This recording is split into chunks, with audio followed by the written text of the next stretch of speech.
Crooked Fanny playing dirty tricks in the courtroom. She always picks, bending the rules. She'd know it, but I won't let her get under my skin.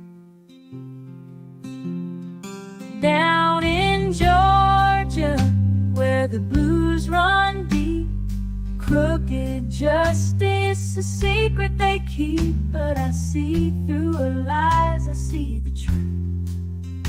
Gonna make her pay for what she do. Fanny's got a reputation to uphold, but her tactics are shady.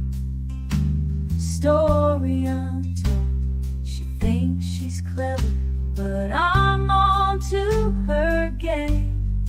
I'll expose her ways and put her to shame.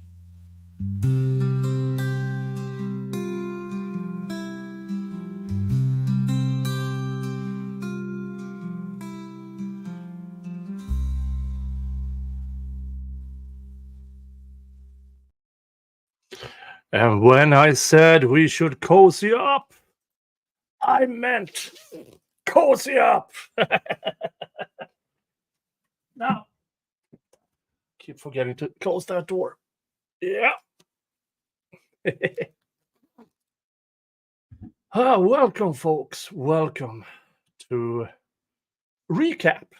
Because I was a bit under the weather yesterday, so no stream yesterday. So we have all of yesterday to go through while Hurricane Helene is barreling towards Florida and will reach Georgia eventually. So they closed down court today. Hey! Yar! Jingas. He was here a minute ago. So, since, well, here, I mean, I don't have a hurricane, but... Oh, you can't see that, can you? No. Well, I have rain. It's been raining for 2 days straight now. So, cozy up, have that emergency drink of sorts, and yeah.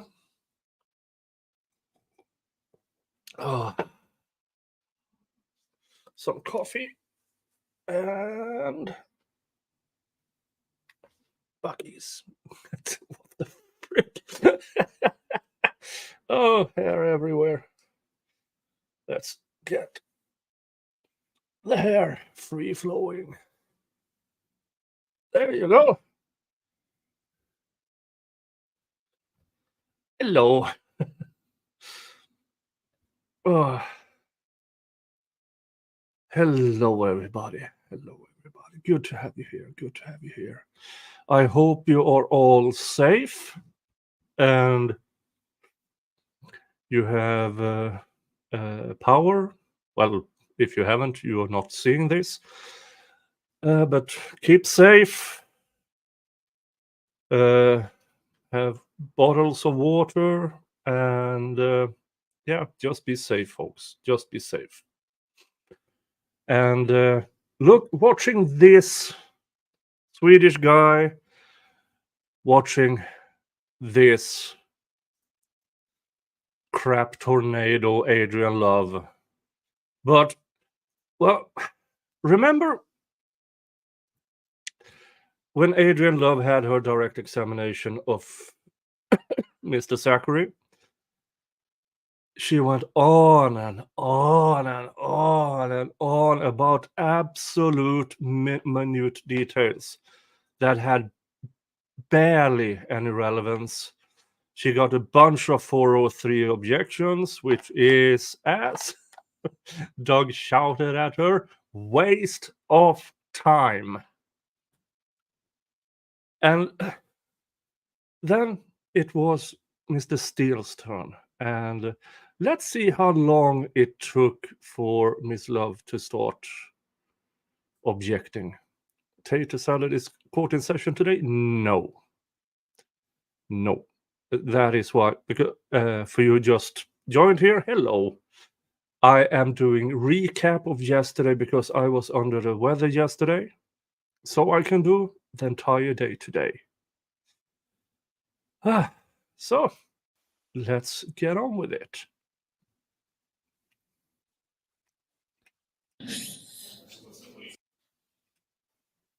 Hello, Doug. Yes. Yeah.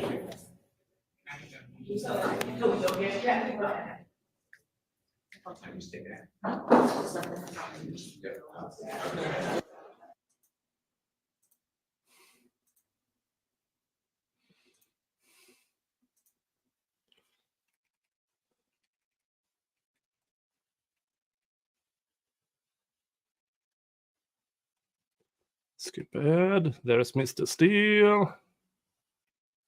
Yuri is in. Mr. Sakura. Good morning, Your Honor. Morning. Good morning, everyone. Thank you so much, Your Honor. Do you know how old you are as compared to Jeffrey Williams? Like two, three years. Okay. And you would be younger. Is that fair to say? Yes. And you met Jeffrey, you didn't know him at all until approximately 2009. Is that correct? Yeah, for you, thank you for your well wishes yesterday in the community section.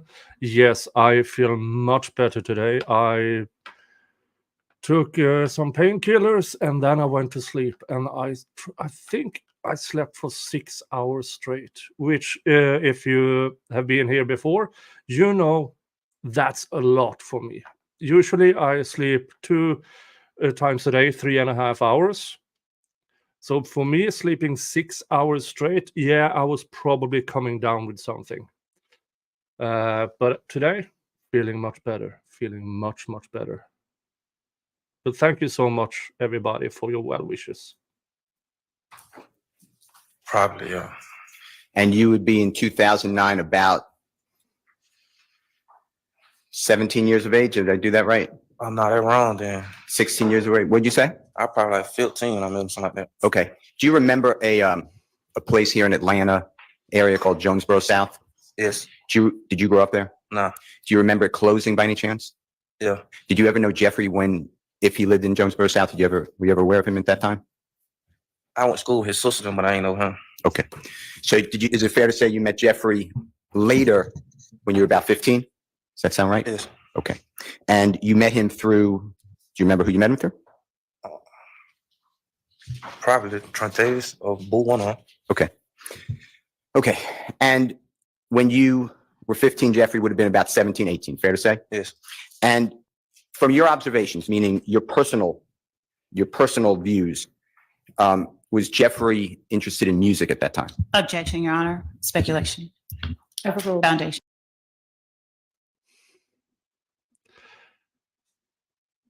7 questions in. 7 questions before she started. Objection, Your Honor. Objection. You stupid woman. Overruled. Also, yes, he was. I think he was already rapping. Okay. And if you could just do me a favor, because the jurors want to hear you. If you can, speak up. If you can't, that's fine. We'll do the best we can do. And when you say he was already rapping, did you ever go see him at underage performances, at clubs that allowed children under, young adults Yes. under the age of 18 or 21? And would it be fair to say that Jeffrey was rapping throughout the area where you were growing up and where he grew up? Yes, that's how everybody met him, really. Okay. And from your knowledge, your personal views, is it fair to say that you promoted, that may be a bad word, but you talked about Jeffrey's music? Yes. And you told people you liked the music. Is that fair to say? Yes. And other people in the area did the same. Is that true? Yes. And do you remember signs going up for when Jeffrey was performing? All the time. Okay. Like when we were young, yeah. One more time? When we was younger, a lot, yeah. Yeah. And this wasn't, at that point, Jeffrey involved with a record label or anything. This is just community getting behind an artist. Is that fair to say? Yes. And you were proud of him, right? Everybody from the neighborhood was. One more time. Everybody from the neighborhood was. And from that neighborhood that you grew up in and that you then later met Jeffrey, can you describe it to the jury? What your viewpoint? Tell the jurors what a typical day in that neighborhood was. What neighborhood? Cleveland Avenue? 15, 16 years old. Yeah. You can look at the jurors if you want to. If you don't do it. Rough. Every day. Define rough. Like rough. Like I can't really define it. It's just like a lot of stuff you just go through. Like it's something always going on. Okay. And as the time went on, so 15, 16, 17 years of age you are, okay? Yes. Did Jeffrey's popularity grow? Yes. In music, I'm talking about music. I think it grew fast, yeah. Okay. And is it fair to say that the speed on which it grew came out of, it broadened it beyond the little area in Atlanta that you were living and that you knew Jeffrey? Yes. Did he start to play, if you know, in other venues, like a restaurant, bar, club, stadium? Did he start playing them outside of the Atlanta area?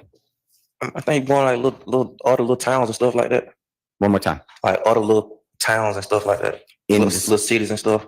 And you talking about just in Georgia? Georgia, Alabama, it'd be different. Like, just little small cities and stuff. Okay. And did you ever go to those type of events? Nah. You stayed more locally. Is that fair Yeah, to say? All right. Now, did there come a time, and I want to focus on 2013, 14, and 15. Okay. So you would be in those years, and take your time and think about it. But in approximately 2013. Thank you, John Schoen, for your €6. Wow, that's like $40. Nick has a wheel of regrets. Miss Love has a wheel of objections, just blurting out random crap. Yeah, I mean, she starts as the first objection here. Objection, relevance, overruled. Something else. Overruled that too. But thank you for your support, John Schoen. That I really, really appreciate it. 13, you would be 20. okay. And then 14 would be about 21, Yes. 15, 22. That's, It's okay. Just, I don't remember. it's all right. I don't know. Let's do it this way. Yeah, that's right. That's about right? Yes. Okay. I was going to say you were arrested in 2015. Fair to say? Yes, I was still 21 when I was arrested, but I turned. But go ahead. Yeah, that's right. I turned 22. In 2015. Yes. Later, after the jurors heard about a August 5th, 2015 interview, audio recorded, Yes. video recorded, you saw some clips. Remember what I'm talking about? Yes. So you were about 21 at that time, about to turn 22. Fair to say? Yes. Okay. So Jeffrey, if he's 2 or 3 years older than you, he'd be about 24 by 2015. Yes. Sound right? Okay. So I'm going back just a couple of years, 2013, 14, 15. So you'd be like 19, 20, 21, going into 22. Fair? Yes. I want you to lock in on that. And you were asked by Lawyer Love a question about after March.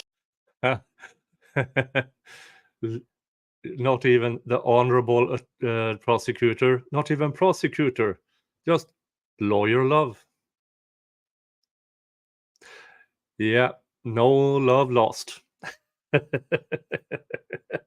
Of 2015, on your oath, your knowledge, did Jeffrey work with Rich Homie Quan? Remember those questions or that question? No. Okay. I want to talk with you about Jeffrey in 2013, 14, 15, and his musical career, okay? Yes. And if you don't remember this, don't know it, didn't observe it, just let us know, okay? By 2013, are you familiar with the Jeffrey's song Stoner? Are you familiar with that song? Yes. Okay.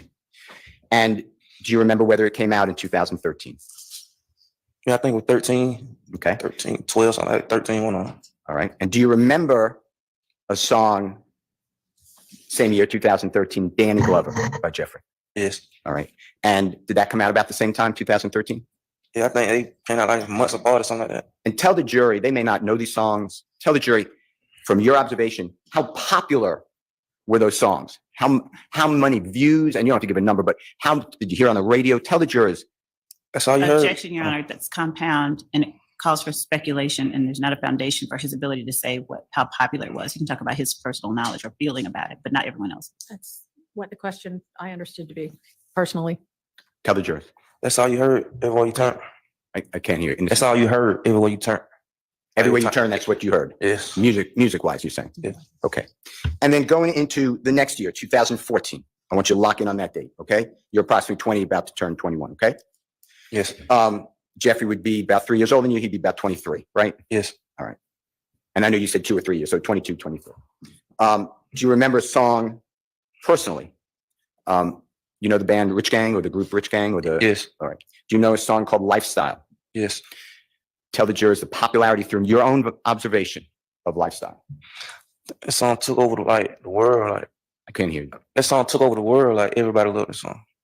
How about, you know, a song, Hookah? Yeah. It's spelled Hookah. Do you know who Tyga is? Tyga. Yes. Do you know that song with Jeffrey and Tyga? Tell the jurors in 2014 how popular, if at all, that song was. Objection, Your Honor, relevance. Sustained. Okay. Did you hear that song on the radio? Objection, Your Yeah. Honor, relevance. Overruled. It's a lot. The prosecution has been nagging and whining and bitching and everything for almost a year now regarding, listen to this song and reading out lyrics. And all of a sudden, but when the defense, it's not relevant. At one point, when it really doesn't matter, I wish that some in the defense would just turn to Miss Love and say, yes, Miss Love, those lyrics are not relevant. And then watch the shit show.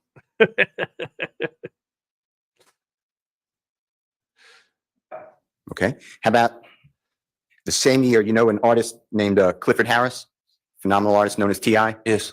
All right. Do you know a song, All About the Money, that Jeffrey, and it featured T.I.? Yeah, I know a lot of his songs. Yeah. Okay. And that's 2014 as well? Yes. So by 2013 and 14, from your own life experiences, how well known in the Atlanta area, your area, was Jeffrey? Everybody know him before then. One more time. Everybody know even before then though. Okay. And then by 2014, so you're about 20, turning 21, did you ever go to Jeffrey's shows outside of Georgia or Atlanta? Yes. Okay. Thanks. Yeah. 14. Yeah.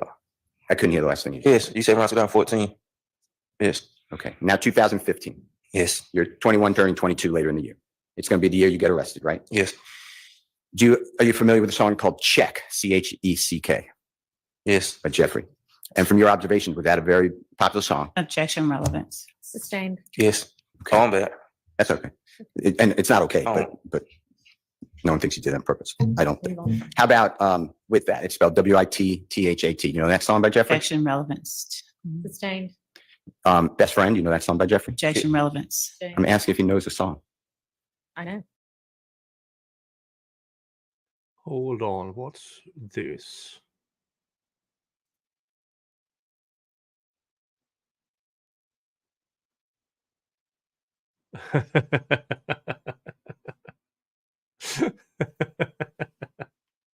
Oh, you need to see this.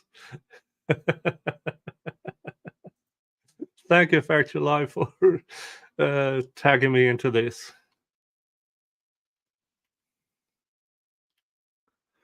Let's see. Lover boy Nathan Wade is missing. The House Judiciary Committee, which is investigating Georgia DA Fani Willis, needs Wade to testify at a hearing tomorrow on their love affair. But no one can find the guy. They're trying to serve him, but he's flown the coop. And now the U.S. Marshals are in a manhunt to track him down. Have they checked the conduct? Lover boy Nathan Wade. Oh. Where's Wade?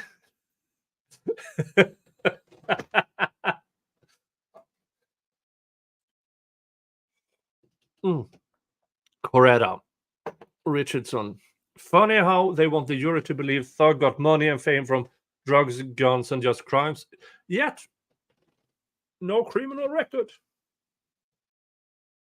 Yeah. And I said this not that long ago, that it seems like Fani Willis, in her political aspirations to nail the big gun in the YSL, let actual criminals go with immunity and plea deals, so to speak. And yet there is Jeffrey Williams, who, to my understanding, tried to get people out of crime, who tried to give people work in the merch stand, as security, as whatever, is giving people actual work to make an honest day living.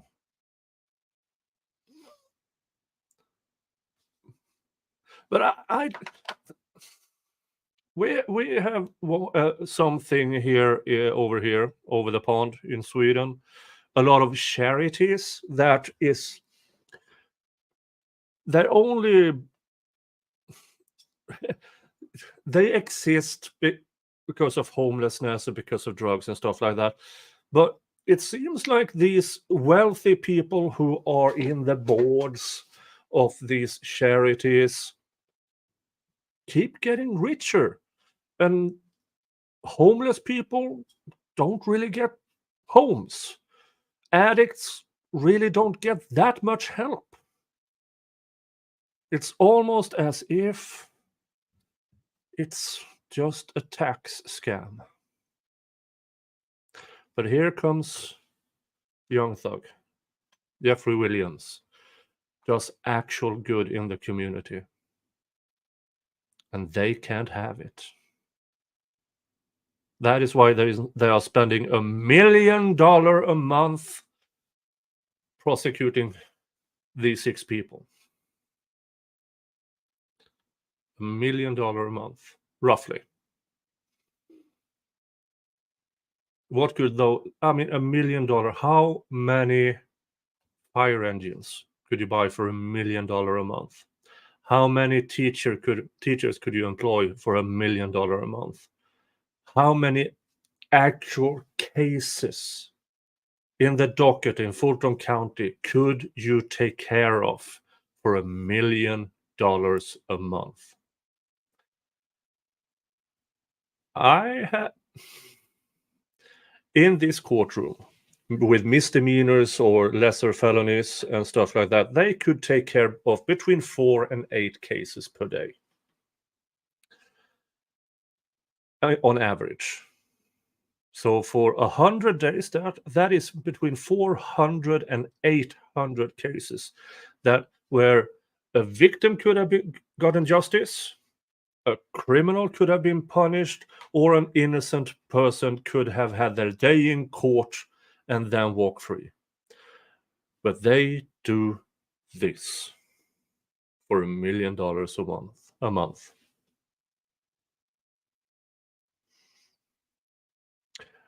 I bet you that Mr. Williams has done more good for the community between 2015 and 2022 in those 7 years than generations of politicians has done in Atlanta. All right, let's get back to the trial. By 2015, were you aware of Jeffrey touring? Yes. Okay. And did you go on a tour? Yes. You ever hear of the rodeo tour? Yes, I went for like probably 10 days, 9 days, something like that. I got sick. Okay.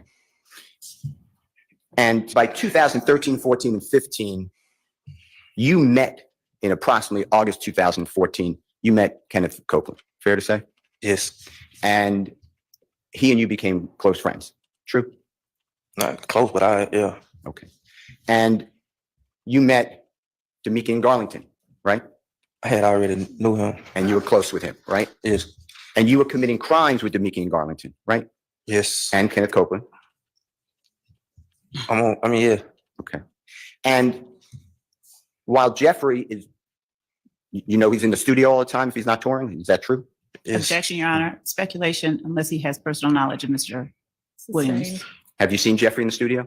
A lot. Okay. And while these crimes are going on that the jurors heard about, drive-by shootings, you did that, right? Objection, Your Honor, as to misrepresentation about, or vagueness rather, when Agnes, sustained. You did drive-by shootings that you discussed with this jury, right? That I'm convicted of, yes. Okay. And Jeffrey never asked you to do those drive-by shootings, did he? He didn't even know. Okay. He didn't even know. How do you rebut that, Miss Love? Reading from a transcript with moronic questions, showing pictures for the jury, and then whine like then whine about it. Whine about when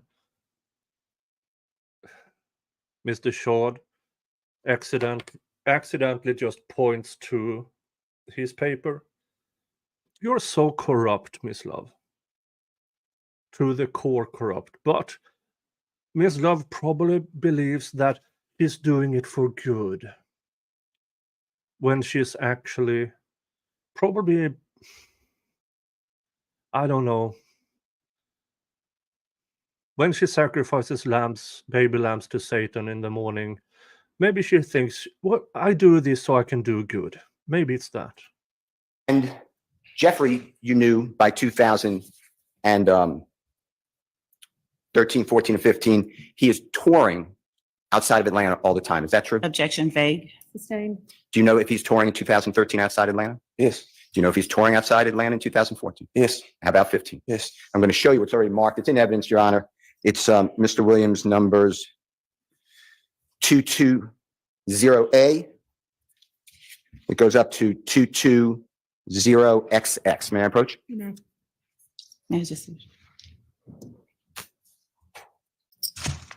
May I approach you when they are done looking at the Yes. exhibits? On it, you can remove it if you need to, or I'll remove it for you. Just if you can, just keep them in order. Just go through these, just flip through them. Tell me when you can. Go through all of them? Yeah, just tell me if you remember those concerts, and if you attended some of them.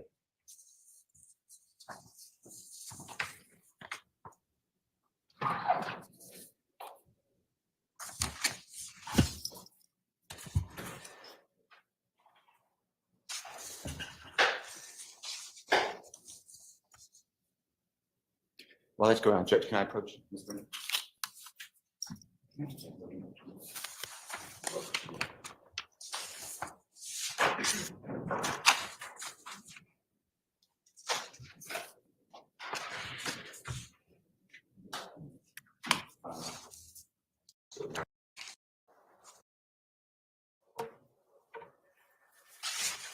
Skipping ahead a bit.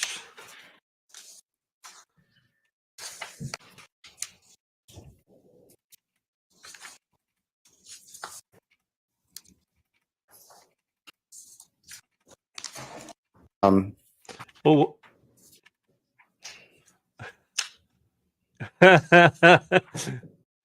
Look at what Miss Love does. She knows we saw her use AI legal helper. I mean, a privacy screen is like $20 of Amazon.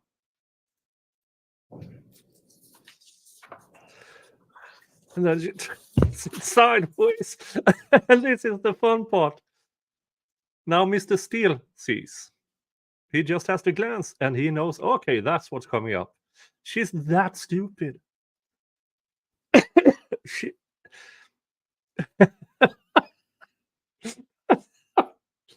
Oh no, I better not show the viewers. Let's show it to the defense attorney that is currently murdering your case.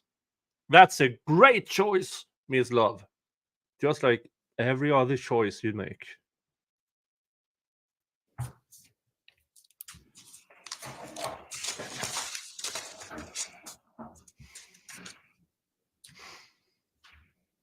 Yeah, Rico is with Quest and Little Mike at Aruba with where they are I'm sorry. hiding I with didn't realize you were Nathan done. Wade. Are you familiar with some or all of those concerts? I saw a couple of the photos that I remember. Okay. Were you present? Did you go to any of those concerts that you remember? Yeah, somehow. Okay. And the rodeo tour, I know you got sick and you had to go home, you said, right? But did you start out on the rodeo tour? Yes. And do you remember when that started? I don't remember exactly what. Let me show you what's already in evidence. The first 3 pages, Your Honor. It's or the first couple pages. I don't want to say 3, although it is 3. It's Jeffrey Williams, exhibit number 19. May I approach? You may. May I approach you? Yes. Have you seen the cover of this at all? I don't know. You don't remember? No, I don't remember. Okay. I just opened it up. If it refreshes your memory, tell us, but is that the rodeo tour? Is that the places that you went to before you got sick and went home? When I say places, and if you need help, sir, I know it's small writing, just let me know. All right. Update on Hurricane Helene.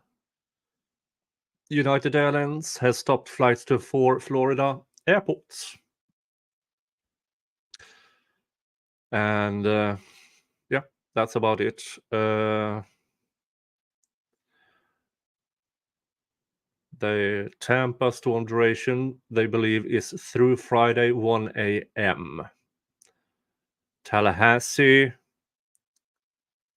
to Friday 4 a.m. Atlanta, okay. Storm duration Thursday 10 p.m. to Friday 2 p.m. Peak wind 50 to 75 miles per hour. Friday 4 a.m. To 9. Okay. Stronger winds are expected on the east side compared to the west side of the city. 5 to 8 inches of rain.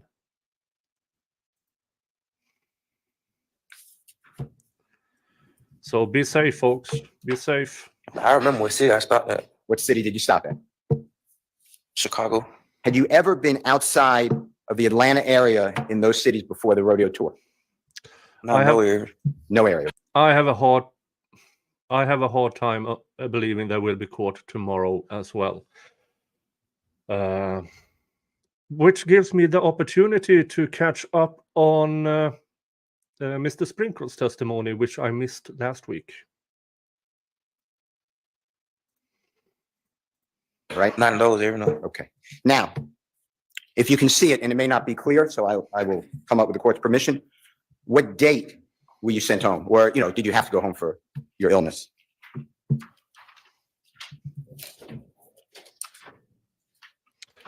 Yeah, I know about the Miss Love claiming, "Oh, I'd never threatened him." Day 133, I believe, that was a comment she made in open court that to his lawyer, that his lawyer needs to remind QZ about he has 20 years probation, and that is witness intimidation, in my opinion. But who would prosecute her? Fani? Fani helps Nathan Wade evading a subpoena. So there's a bunch of criminals for you.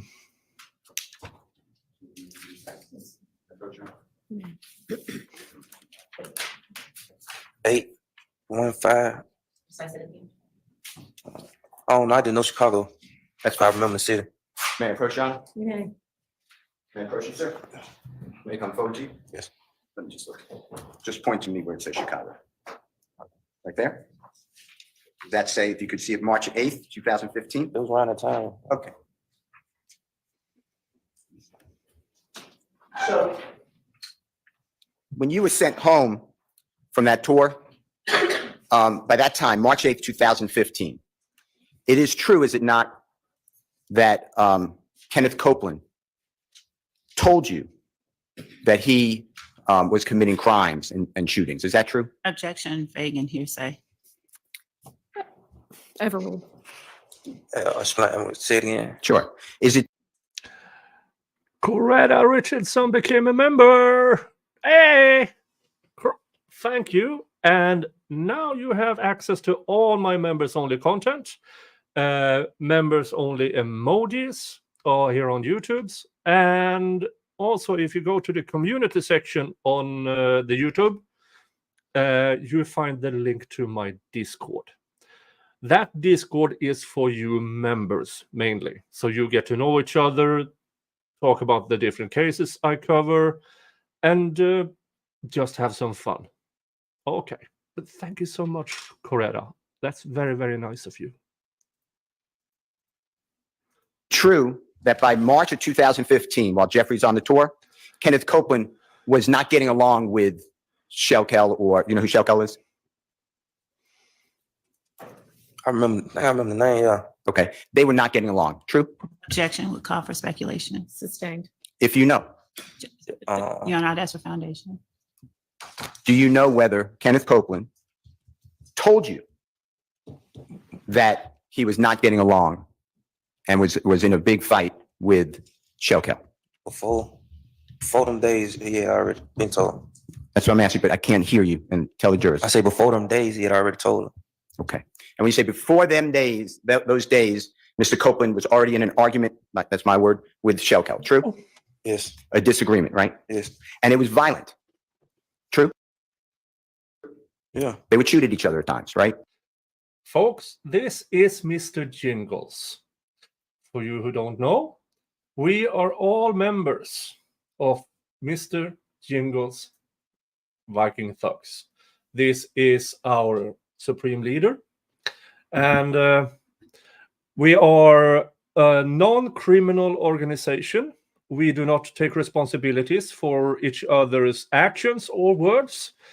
We're just here to make Mr. Jingles happy. And talk about happy. Happy Annie became a member. Thank you so much. And now you also have access to everything I just said to Coretta. Thank you so much. All right, let's continue with the trial.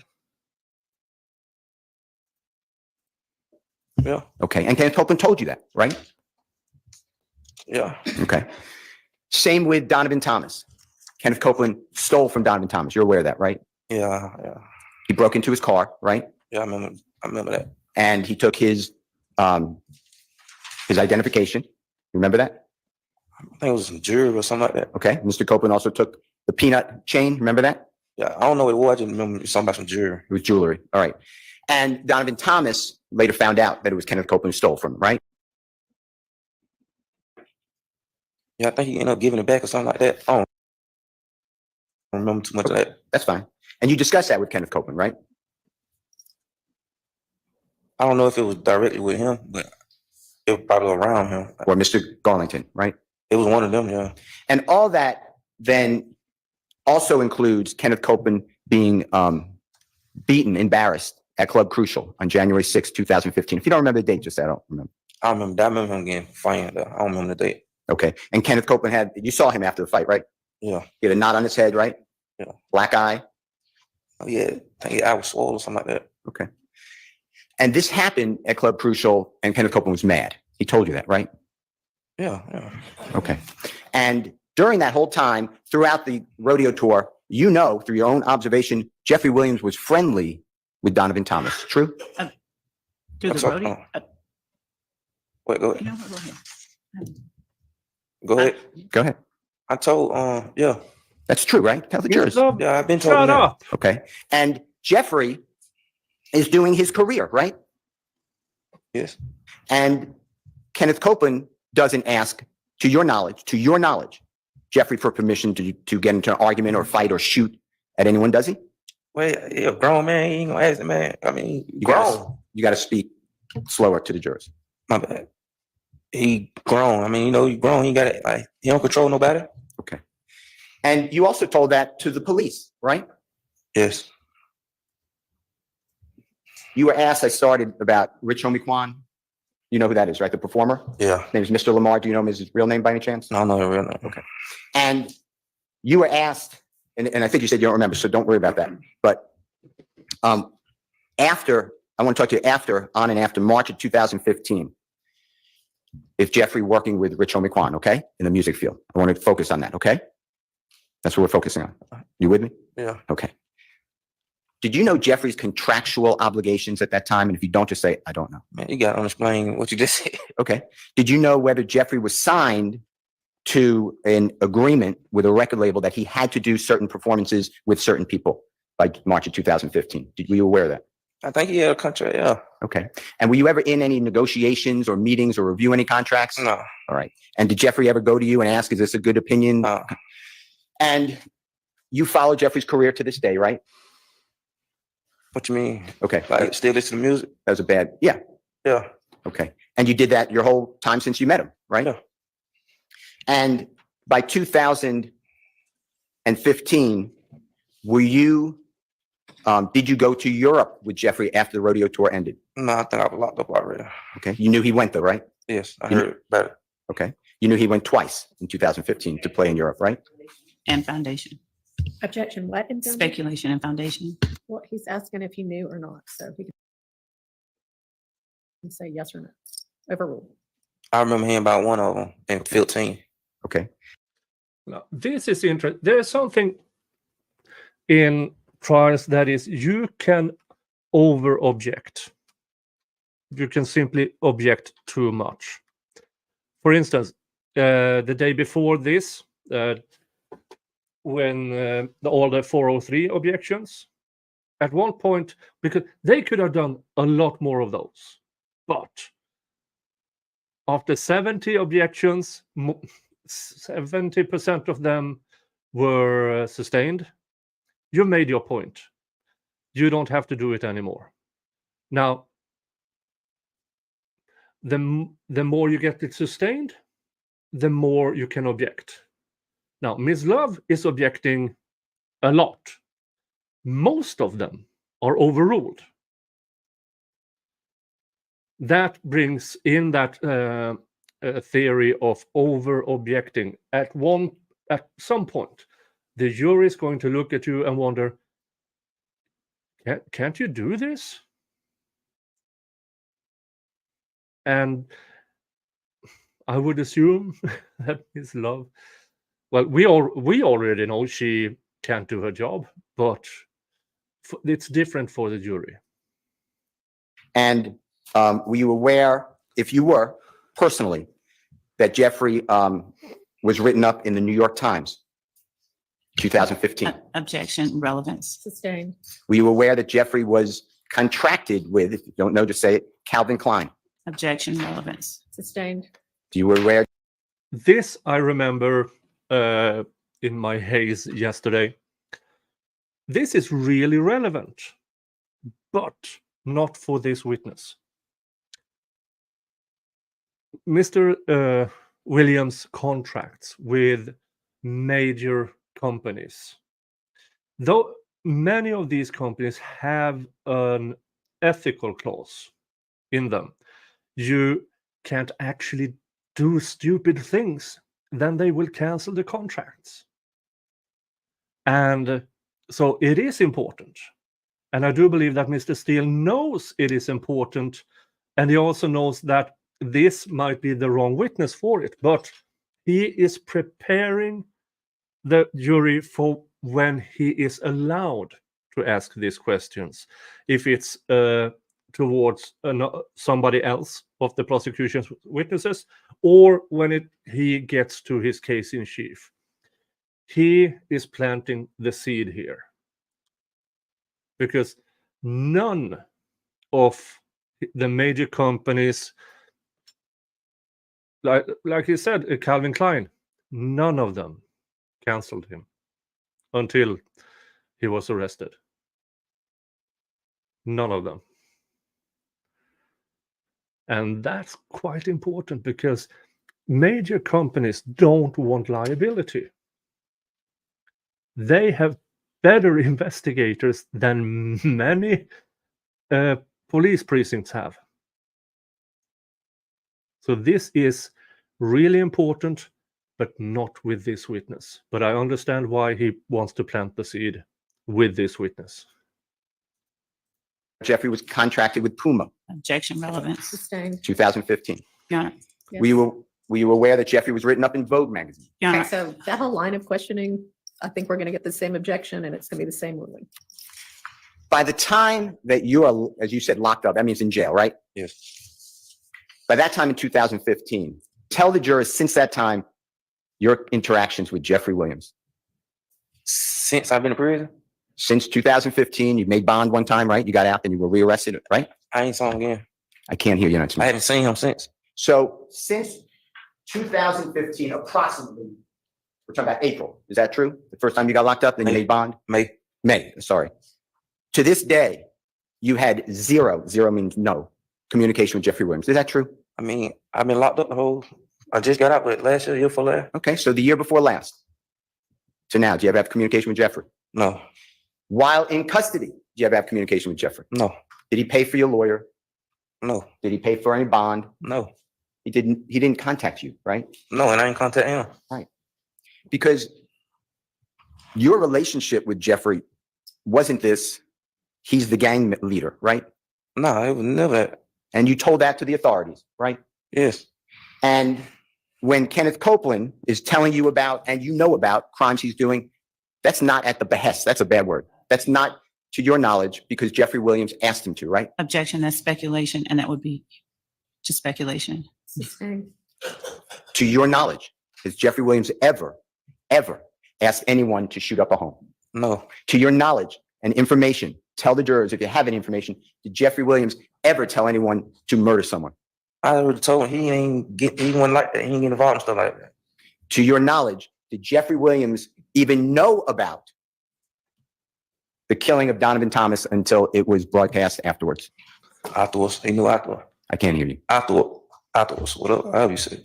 And you were asked by the lawyer Love, and if you don't remember, just say, I don't remember the question, but you were asked whether Jeffrey Williams acted normal after the. Yes, I remember that. Okay, I want to talk to you about that.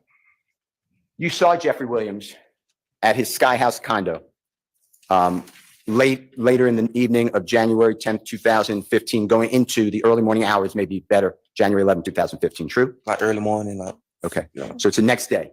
yeah, like 4, 5 in the morning, something like that. Okay, so it's Sunday, and if you don't remember the date, just say, I don't remember. Sunday, January 11th, 2015, right? I don't know exactly what day it was. All right. And you knew, it was already discussed, and you were going, you knew that Jeffrey Williams was performing in the state of Florida. That's the only reason I ended up there, because everybody was getting ready to go. And the position is, people who wanted to go to watch him perform met at his house, and they go in vans to the state of Florida. Isn't that true? Yes, That was all prearranged, right? yes. There's none of this, let's get Sprinter vans immediately to get out of town, right? No, I don't think you get a sprint van that late at night. You probably had already booked it or something. Okay, well, don't speculate, but you know that you had to be there at a certain time to leave, right? Yeah, I think I got there at 4 or 5. We left like probably 6. So yeah, Now, Jeffrey wasn't at his Sky House condo the whole time you were there. Isn't that true? no, he wasn't. He left, right? Yeah, he had already left before us or something like that. Okay. And he left with his sister Dora. Do you know who Dora is? And if you don't, just say I don't know who it is. Yeah, I went to school with her. You went to school with Dora? Yeah. Okay. And Jeffrey had already gone, and people remained in his Sky House condominium to go to Florida, right? Yes. Now,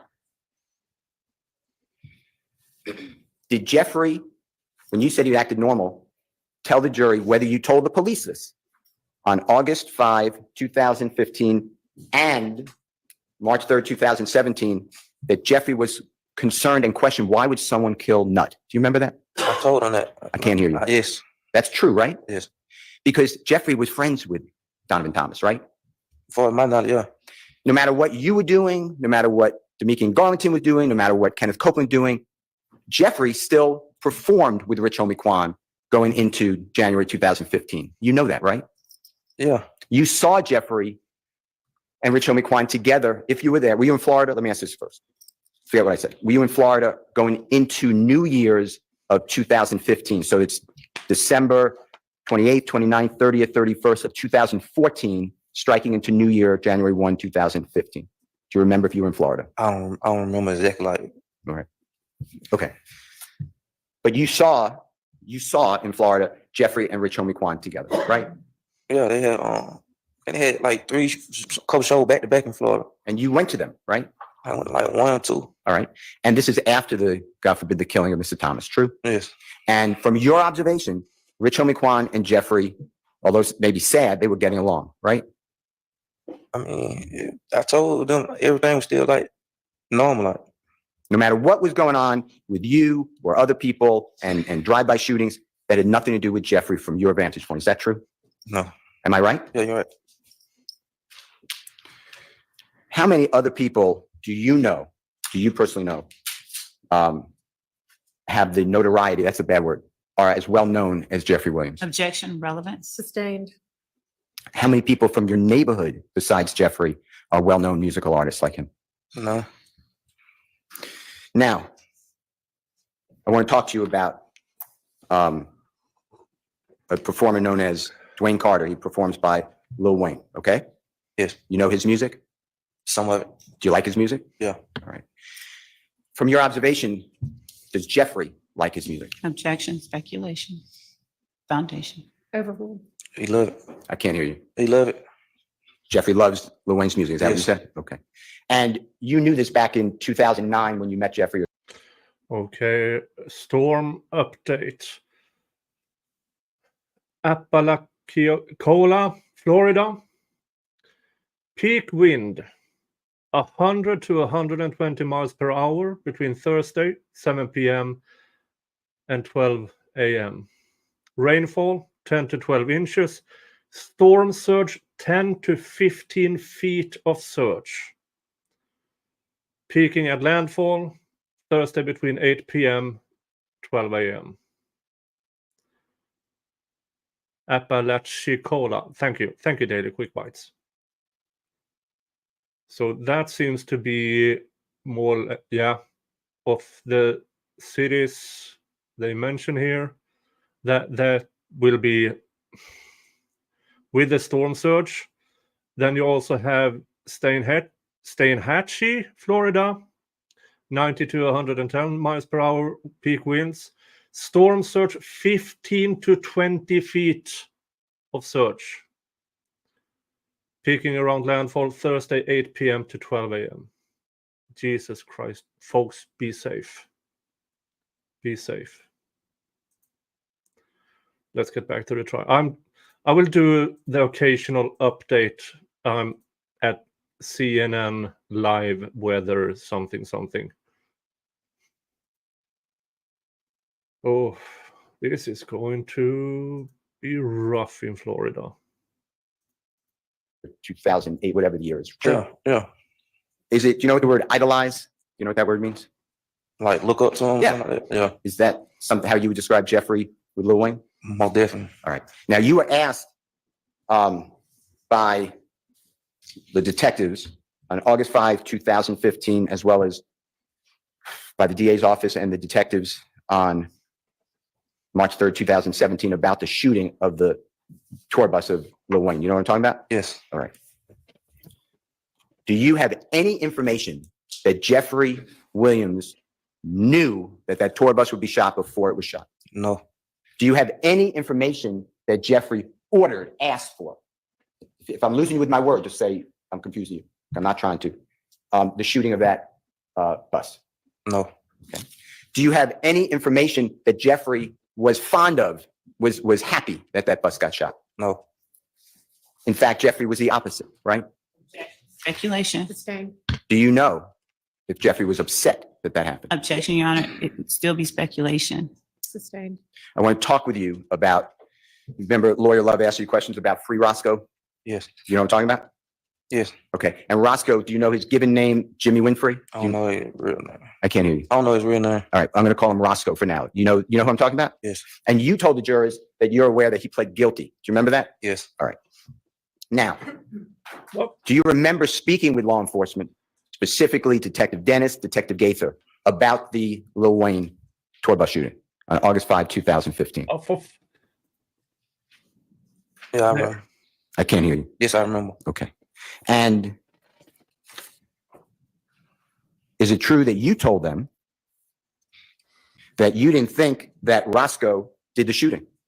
Yes, And is it true that Detective Dennis immediately told you that he agrees? yes, And that's on the recording of August 5, 2015. It might be on March 3rd, 2017 as well, but it's on the recording, right? I guess. Okay. But it was discussed during your recorded interviews with the police, right? Yeah. And do you remember explaining? Your Honor, I think we need to approach before Mr. Steele gets All right. into this line of question.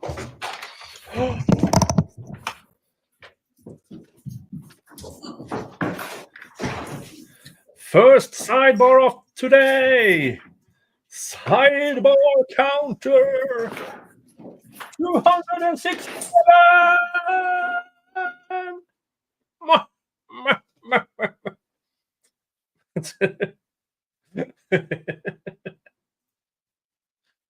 Oh.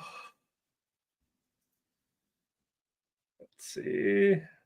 Oh, it's a decent one.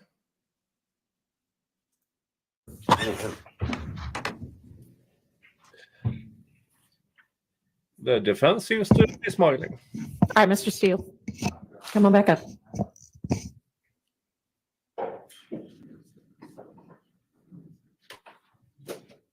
Thank you, Your Honor.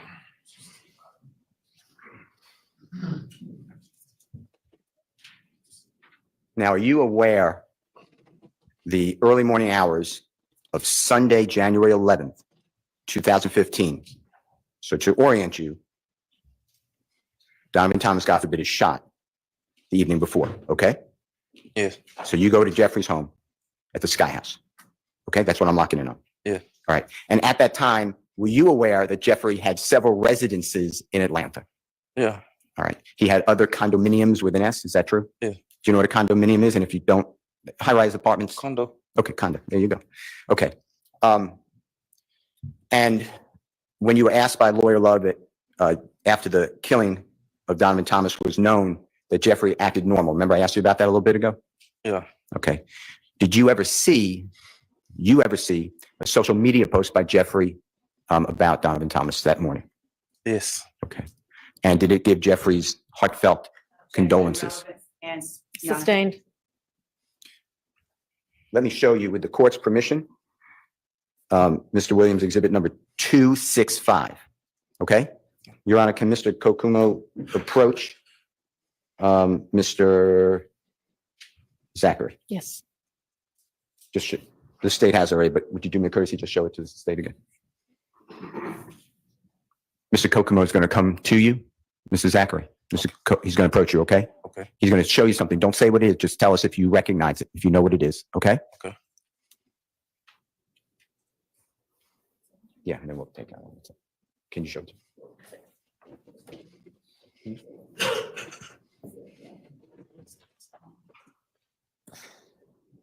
It's not there. It's not. It was given to you guys. Is what I should have said.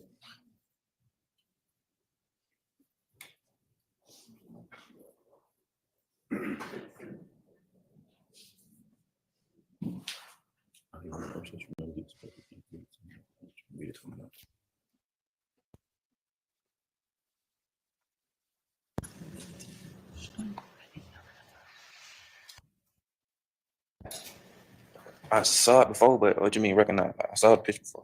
This is a bad word. Listen, I apologize. And do that. Just tell me I'm using bad words, okay? Have you seen that social media item that's now marked in an exhibit? Have you seen that before? I saw the picture before. Okay. And were you present at the time that picture was taken? If you know. I don't know. Okay. Do you know who's in that picture? objection, Your Honor.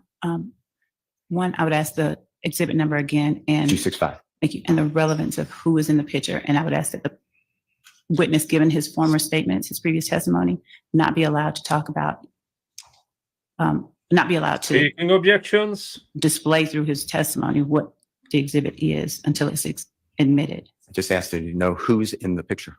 Just answer, do you know who it is? And don't say who it is if you do know. Yes. And when have you seen that picture before? Seriously, Miss Love. Objection? Then you state what kind of objection. And if you're asked to clarify, then clarify. It's not that hard, but you stupid woman. A minute ago. Well, a minute ago could be a long time ago or a short time ago. Long time ago. Okay. And is it accurate? Accurate may be a bad. Is it the same from your memory? Is that the same picture that you saw a long time ago? The picture, yeah. Okay. Your Honor, I'm going to move for the admission of Mr. Williams number 265. Your Honor, just 1 second, please. So I think the court should look at the exhibit and the picture itself only. The state has no objection to. I'm looking at the exhibit as it was shared in the Dropbox link, and it's not just the picture. We'll redact the other items. Okay. Is that the only objection? Cropping out, not just Mr. Kokomo indicated, cropping out the comments. I mean, redacting every word, just leaving the picture. I'm going to leave the date, Your Honor. He didn't say that he saw. okay. Remember when Miss Love tried to get everything in? She knows. I mean, yes, irrelevant captions and stuff shouldn't be in there. But now she shows the court and everybody else.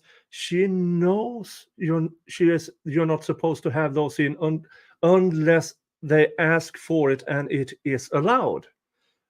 And there are thousands of pictures that Miss Love tried to enter as evidence with the same stuff.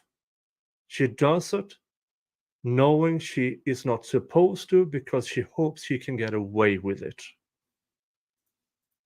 So foundational objection Foundational objection, thank you. sustained. Did you notice the date on that social media picture when it was shown to you? No, I ain't see the date. I Okay, saw Your Honor. 14. One more time. I saw 2014. Year 2014 is what you're Yeah. saying. Okay. Your Honor, can Mr. Kokomo approach again? Yes. He's going to come to you one more time, okay? He'll show you, he's going to point out, he's not going to say anything, just going to point out the date, okay? And then my question will be, did you see this social media posting around that date? That's what I'm going to ask. Yeah.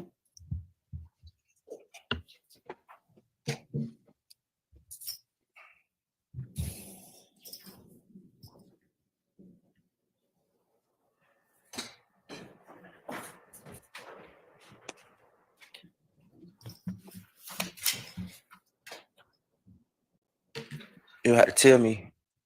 One more time. You would have to tell me the word. He doesn't know the word. Your Honor, is that okay if Mr. Kokomo can just pronounce that word from in his ear? On the date, yeah. And Your Honor, if when the court deems it appropriate, if we could just hear the question again, was it, has he seen the post? I didn't catch that.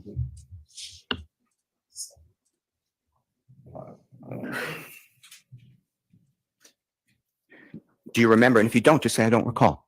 Do you remember seeing that photo on social media around the date that says on it? Around that year, yes. Okay. Your Honor, I move for Mr. Williams exhibit number 265. What was his answer? I couldn't hear it. We all need you to speak into the mic. Around that year, yes. Is there objection? Yes, Your Honor. And what is that Foundation. objection? The Overruled. relevance, given that he said around that year, he saw the photos, so the date is.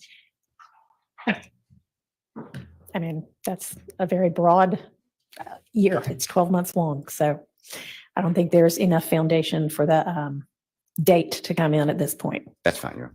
Okay, let me ask you about this. I want to talk to you about the rental car. It's an Infiniti G35, okay? Yes. You know cars? Are you familiar with cars? Yes. You like cars? Yes. All right. And you were physically inside that rental car, right? Yes. And the only information you know about that rental car comes from Kenneth Copeland, true? Yes, I told him I never saw nobody else in the car but him. And Kenneth Copeland driving the car, right? Yes. Did you ever, it doesn't matter, I guess, there may be a relevance objection, but did you ever drive that rental car? No. And who's the last person that you ever saw with that rental car? But I went to the studio that night, and Copeland still had the car. Okay. And the car we're talking about, just tell the jurors what car, do you remember? The Infinity. What color was it? If you remember, if you don't remember, just say, I don't remember what color it was. And did Kenneth Copeland tell you that Jeffrey rented the car for him? That's what he didn't say. He just told me that he had got the car and it was running. Did he tell you who he got the car from? Yeah, he said Jeffrey.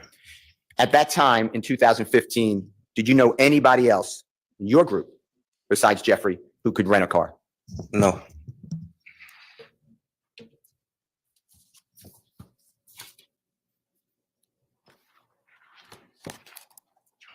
Now, you were asked by police about Jeffrey breaking ties. I mean, that's a wrong word. That's bad. Jeffrey not speaking anymore with Kenneth Copeland after a couple months into 2015. Do you remember that? Yeah. All right. And by June of 2015, you're aware that, if you are, that Jeffrey doesn't speak with Kenneth Copeland. Are you aware of that? Yeah. Okay. And the police said to you, and that's because Kenneth Copeland went to the police on January 11th, 2015, shortly after Donovan Thomas's killing. Do you remember that? You say that was Objection, Your Honor, that would call for speculation. Sustained. Don't speculate. The police discussed that with you. That was what they told you, right? I don't remember. Okay. Do you remember telling the police that Jeffrey separated because all of the, I'm not going to use a word, but all of the things that Kenneth Copeland just brings with himself? Yes. Okay. And Jeffrey did the same with you, right? I had Objection vague. Did the Sustained. Well, you already said that Jeffrey didn't have any, or you didn't have any contact with Jeffrey after about April I 2000. started getting in trouble. Once you around that started, time. I can't hear you. I started getting in trouble around that time. And what happened, Jeffrey? I ain't seen no more.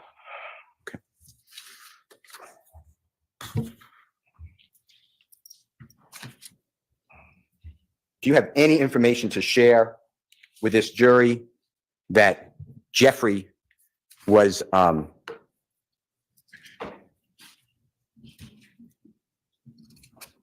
in favor of Kenneth Copeland shooting at people? Do you have any objection, information? that would call for speculation. Overruled. No. Do you have any information that Jeffrey was in favor of you shooting at any houses or people? He never knew what nobody did. I told him. Until it was over, you say? Not even like the shootings. Like he probably didn't even know about them. Okay. All right. You're on the add a second. Yes. Don't say what it is yet. Don't say if you know about it. But did you ever hear in March 2015, in 2016, 2017, 18, 19, 20, 21, 22, 23, all the way up to this year, 24, did you ever hear Rich Homie Quan discuss his relationship with Jeffrey? Yes. There may be a hearsay. Objection, Your Honor, there's a relevance objection and there would be a hearsay I objection. think it's relevant, but And there would be a hearsay objection, but it's not relevant unless you can get into it. So we would ask, Sustained as to hearsay. by 2015, if you know, did Jeffrey do work with Rihanna? Do you know who Rihanna is? objection, relevance. Sustained. You told the jury that you would go over to Jeffrey's condominium about 10 times a week. You realize you said that? But as I was saying, like, we might even go to the store. I can't hear you. Once you get there, you probably even go to the store, go get something to eat, something like that. So that's why I said in and out 10 times, bro.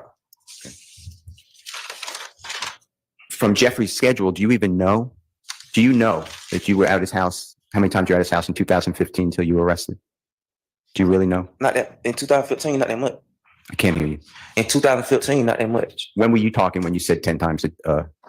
Like I was saying, like when he's there, like as in coming there, count that, leaving and going to get something to eat and coming back, count that, stuff like that. That's what I would count. When Jeffrey's around? Yeah. Were you aware that he traveled a lot? Yes. 2013, 14, and 15? Yes.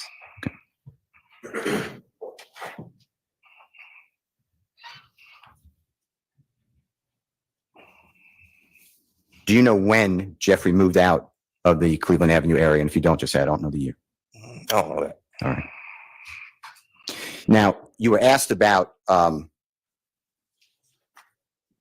your good friend, I believe you're close with. You said, what I call Mr. Sledge. Do you know what I'm talking about? Yes. Goes by Moontum, right? Yes. All right. And that is true that you're very close with him, right? Yes. To this day, No, I've been locked up. I told you that. since you got out? No, I ain't been around nobody. Okay. He was given a title. Do you know what title that was? I'm going back to 2014 or 15 to work with the record label, YSL. Yes. Do you remember the title? And if you don't, just say, Yeah. what was it? Security. One more time. Security. Okay. And do you know whether there were other people, do you know, who were actually also doing the security and trying to teach Mr. Sledge?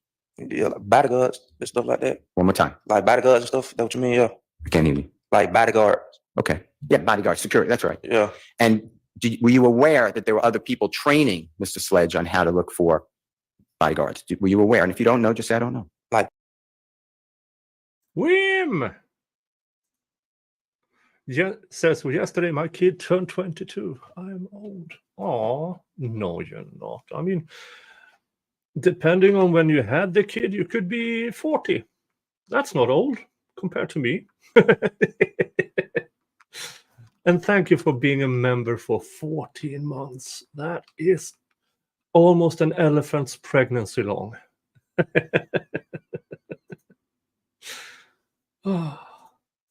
Telling him stuff like Yeah. what to do and stuff like that. Yeah. Yeah, because Mr. Sledge had no experience, right? No. To your knowledge, was Mr. Sledge given an opportunity to learn, though, a trade? Yeah. Okay. Were you ever offered a job? It's not like I will offer the job. It's just if you dare help out. One more time. If you dare help out. Okay. And you did that with merchandise, right? Whatever. If I go get whatever I go get food? get done. Yeah. Okay.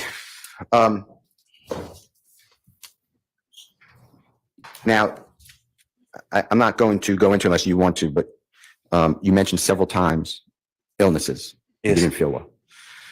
And on Friday, when you came here the first time to testify before this honorable jury, you were wearing a jail uniform. You remember that? Yes. And you had certain types of cotton or bandages on your body that were visible. Do you remember that? Band-Aids, yes. All right. And you came from the hospital. True. Yes. And you've been battling this health issue since you were born. Is that true? Yes. And your health issue is something documented, right? Yes. And it's serious. Yes, very. Now, I wonder why they are not permitted to say what his illness is. Maybe it's because HIPAA. I don't believe so, because it would be up to him. But I would assume, since sickle cell anemia is well known, I heard at least, the Black community is especially tough. There are a higher percentage in the Black community who have this. So maybe it's prejudicial. I have no idea. In my opinion, they should be able to talk about it. But I don't make the rules here.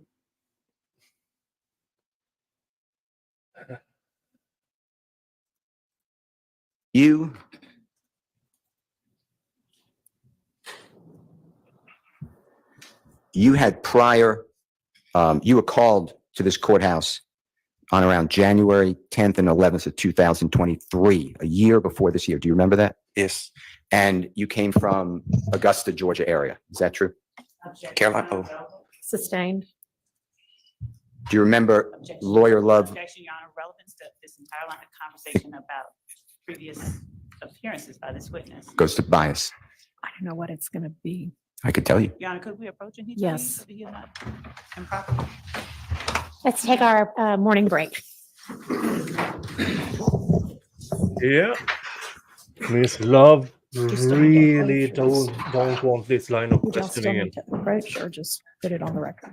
We don't need to approach.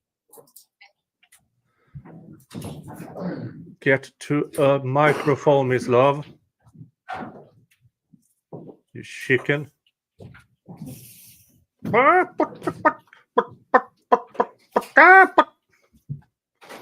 Make your arguments here. Young man, okay. Judge, I believe, No, okay, anyway.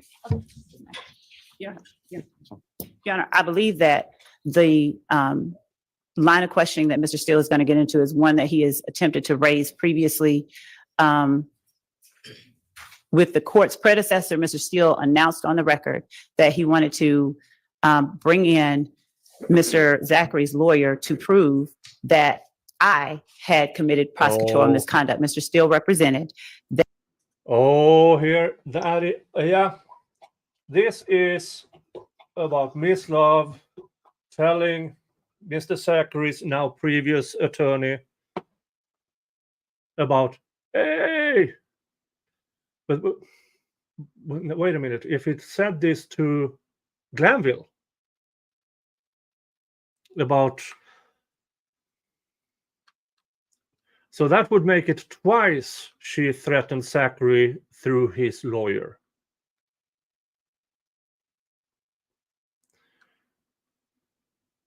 Oh, is this the phone call stuff? Oh, I read about it on X, but I haven't seen it. That witness would tell the court that I told Mr. Zachary he was going to get arrested if he did not come on that particular day. I'm aware of, I know for a fact when there's the questioning about that appearance that Mr. Zachary made earlier in this trial. I know who it was that said in other words, Mr. Steele represented a falsehood to the court. I had not told him he was going to get arrested. I didn't say anything of the sort. As a matter of fact, only his attorney spoke to him while I was on the phone. And so when Mr. Okay, when Miss Love claims that Mr. Steele is lying, we know he isn't. That is a telltale sign when she accuses the opposing side for lying. It's probably you trying to, please judge, make a ruling without listening to the defense or showing off evidence. Okay? Thank you, Lois Thomas. This is what I got trying to say earlier. 1 in 13 black babies are born with sickle cell trait, and 1 in 333 white babies are born with sickle cell trait in America. 1 in 365 black Americans have sickle cell anemia.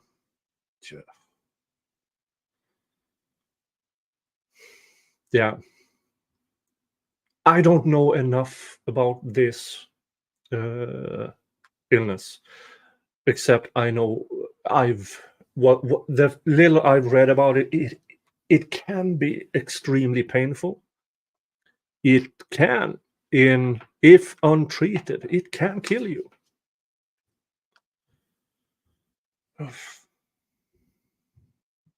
And Miss Love put Mr. Zachary in jail right after he had blood transfusions.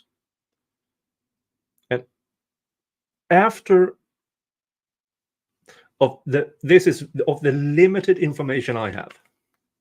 Once you have these blood transfusions, we are talking about weeks. You have to abide by, get your sleep, eat proper, take your medication.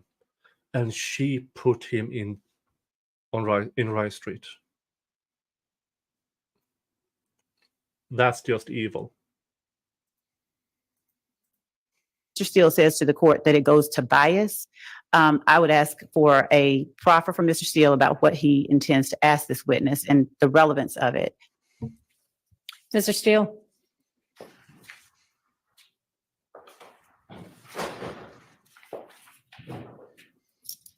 Your Honor, it was January 10th, going into the 11th, 2023, and Ricky Richardson represented Mr. Zachary. Ricky Richardson called me and told me that the state had subpoenaed Mr. Zachary he was in Augusta Mhm. and he was sick, and that lawyer Love, Miss Love, told him that he has to come. Mr. Zachary has, or more members of the DA's office have to come and meet with Miss Love at her office. Otherwise, the predecessor judge will lock him up. He was asking me, are there any witnesses coming to court that day? I said, no, we were barely in jury selection, which started on January 4th, 2023. When Mr. Zachary was testifying, he stated that you don't want my father to come to Miss Love. He stated he to me shut down on questions to Miss Love. So it looks like he somehow now he's answering questions on cross-examination. And I want to bring out the fact that he does not trust the state. He said he wouldn't take medicine from them. He didn't trust them. Miss Love asked him a question. He said, you don't want me to tell you, let the truth come out. And I believe that's what he's getting to. So he did come from Augusta. He missed his job. He missed his medical appointment, drove all the way here. And I was told that by Ricky Richardson that the father met him here and that the father through an anger was angry, and then the DA's office let him go. That's what I was told. I'm going to ask him his opinion. It goes to his bias. Why was he acting that way on direct examination? That's what I'm going to ask him. All right, I don't see you can ask him if he, likes the state or something, but we don't need to get into all of the back and forth behind it. I was going to ask him then why. When he answers yes or no, I ask him why. Why do you have that feeling? Well, you can ask him that. Okay, then that suits me.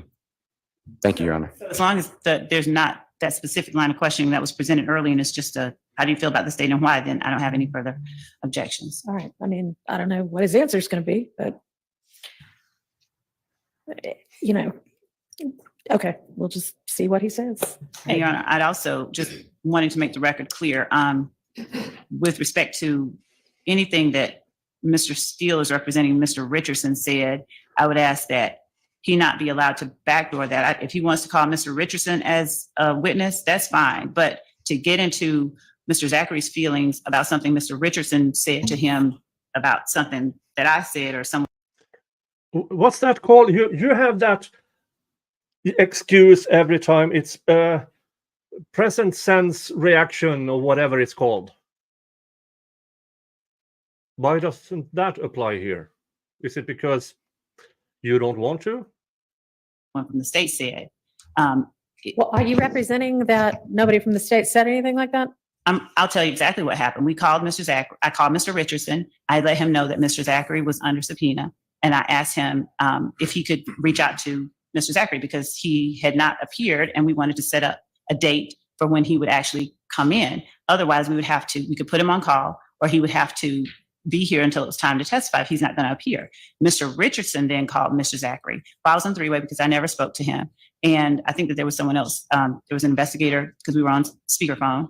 And Mr. Richardson said, you have to answer the subpoena. If you don't answer the subpoena, you're going to get arrested. That's Mr. Richardson. That's not the state. And Mr. Zachary said, I don't have a way down there. And I said, we could come and pick you up. Mr. Zachary said, I said, what's your address? Mr. Zachary said, I don't want to give it to you. Mm-hmm. Mr. Richardson said, you're going to either have to give them your address or you're going to have to answer the subpoena. That was the extent of the conversation that we had with Mr. Zachary, with Mr. Richardson at that time. All right. Any questions? No. Okay, let's take bathroom break. Thank you, Your Honor. Okay. Now they have mentioned the phone conversation. I wonder, at one point I know that the judge is listening to it, but I don't remember exactly when that happens. All right, let's see if there are any updates.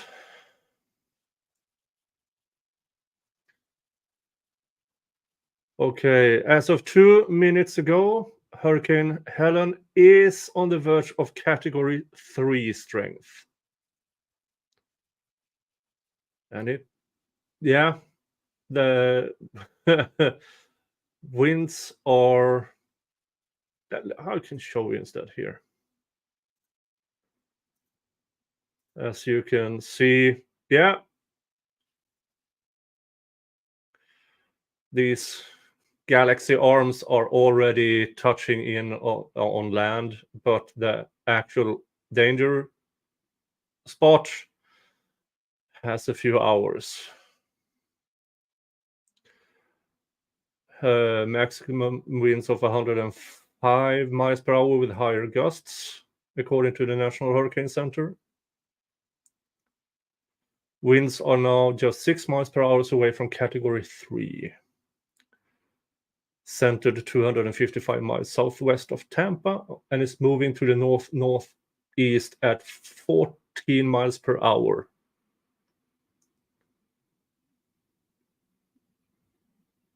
Okay, and tornado watch issued for parts of Florida and Georgia. Yeah, hurricanes can cause tornadoes, so there is tornado watch. Watch spans parts of northern Florida, including Jacksonville and Tallahassee, and southern Georgia, including Valdosta and Albany. So, yeah. Watch out. Be safe, folks.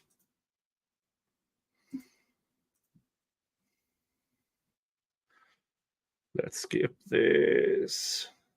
It's one an audio file to Mr. Steele and counsel for the defendants, given this line of questioning. Okay, here and it referred to, that it related to. Miss Love believes, hey, this sounds good for us.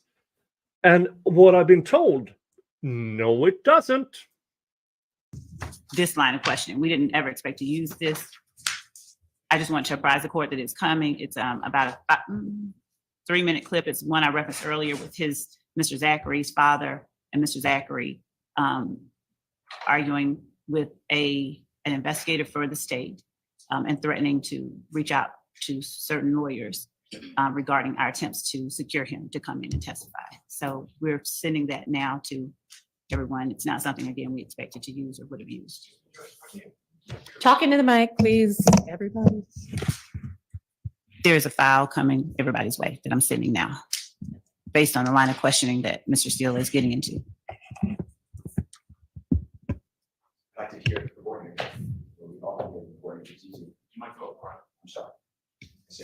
I apologize. I said I would like to hear the recording so we don't waste time, because we're going to hear it later. And I'd like to hear the recording, and if everyone wants to hear it, if it's having a hard time getting through the filters, we can just play it right now if it's a 3-minute recording. Go ahead.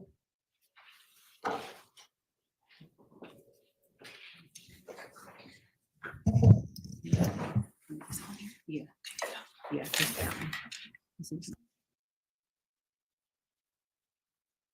Does this occur relative to the conversation that Mr. Richardson had with you on the phone with Mr. Zachary about needing to show up? This conversation happened in the last 2 weeks, like when we were trying to get him to come Okay. here. And so what would be the point of showing it But or playing it? for the same purpose that I understood Mr. Steele to be playing or asking this line of questioning that he is asking. So it would, confirm that he really doesn't like the state or want to be here? No, not so much that. I think that the line of questioning that I understood Mr. Steele to be making is insinuated that the state was intimidating is the word that he uses, often intimidating the witness or harassing him or something like that. And I had asked. Is that what you're trying to get at? No, it was more his, excuse me, I didn't mean to say him. Mr. Zachary's perception, the way I understand what went on, and Mr. Maxwell Sharp brought it out too, is my observation. The witness for 3 days with a lot of, I don't remember, even before the question was posed. You know, It's clear he doesn't, he's been called by the state, but that he's, the state got permission to treat him as a hostile witness. They There you didn't go. ultimately treat him that way, but. And my point is, why did you act like that? And if he says, just because that's the way I am and I'm flippant or I wasn't feeling well, that'll be it. If he says, because I've been told to come down here in January when there was no trial going on and I don't trust him, that's his answer. I'm Okay, not well, really. I don't know how he, Yeah. as a layperson, would know whether or not the subpoena issued a year ago was something that he needed to obey or not. I mean, I think I'd be real surprised if he thought, well, wait, this is jury selection, so this subpoena seems fishy, but who knows? That's it, just his state of mind. So I'm not really using it I didn't think it was this big of a deal. I just want to get out. Why did you act that way? And he also said I wouldn't take anything from the state on medication because it may harm me or something. So I was just curious on why he was saying that. It goes through his testimony. That's what I was And asking. I was going to permit that question. Okay. So, I mean, I don't really understand why we would get all the way down the road of this audio file, but it's come through. So if somebody wants to hit the play button.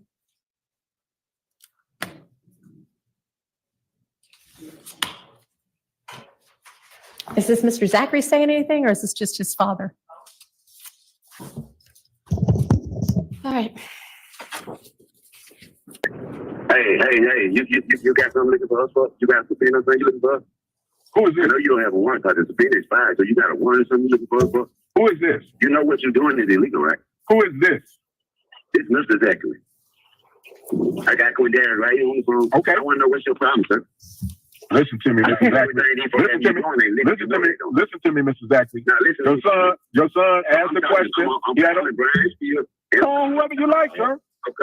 Call whoever you like. Call whoever you like, sir. Call whoever you like. Call whoever you like, sir. We'll turn ourselves in. Where you want us to come to? I asked your son where would he like to meet. He asked me if I was in Augusta. I told him he knew I was in Augusta. So, okay. So what we meet up for? You tell me where you like to meet at, sir. But then what's the issue? What we meet? What do we meet up for? Sir, I'm not going to talk to you. I'll talk to your son. Oh, he's right there. He's listening. Okay. All right. So where would you like to meet, Mrs. Zachary? You got one also. I have a warrant for you.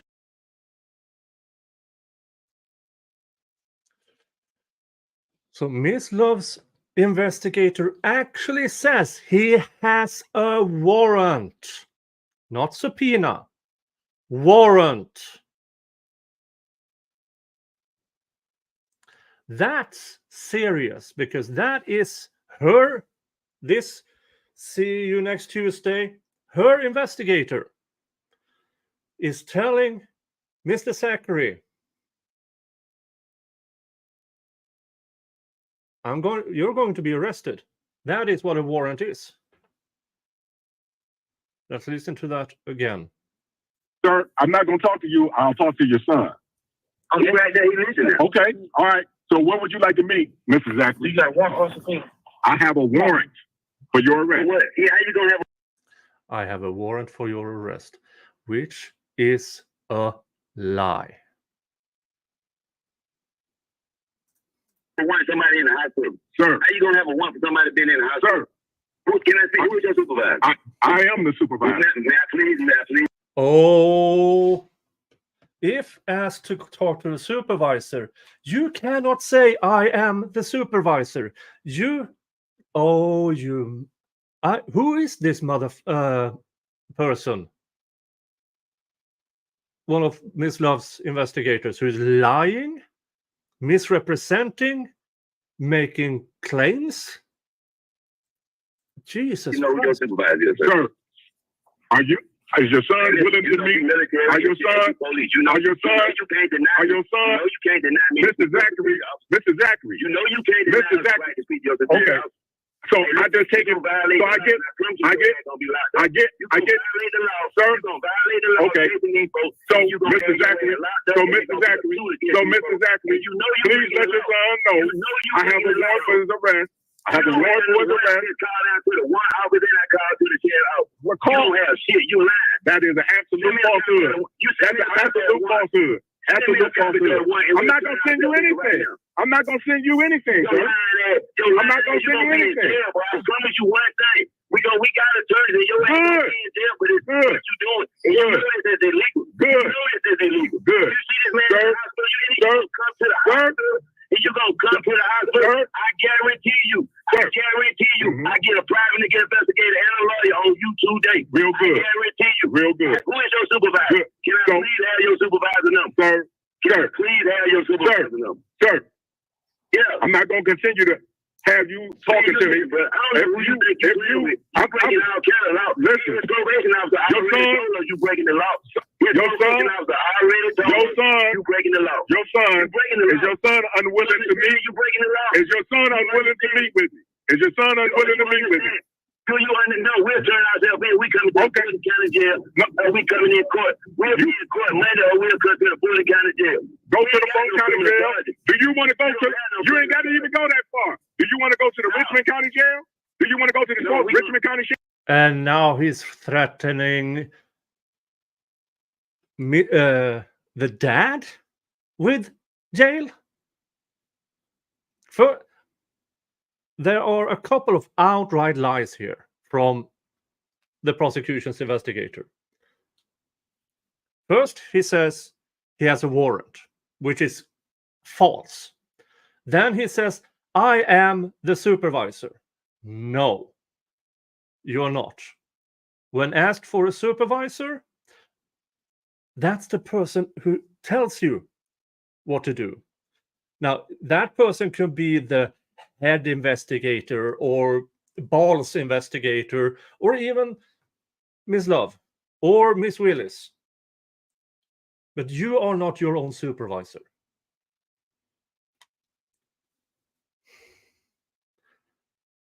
These are criminals, folks. The DA's office. Criminals. Sheriff's office? No, we going to the Fulton County Jail. Are we coming to court? Do you want to go to the Richmond County Sheriff's office? No, we going. You weren't willing to do that. Okay, real good. Hey, listen. Real good. Thank you, sir. Thank you. Thank you. Thank you. You're gonna get Thank you. what you doing. Thank you. Thank you. Thank you. Thank I'll object to playing that. That puts absolutely no one in a good light. Don't know why anybody would want to play that, but can we get the witness back in now and the jury?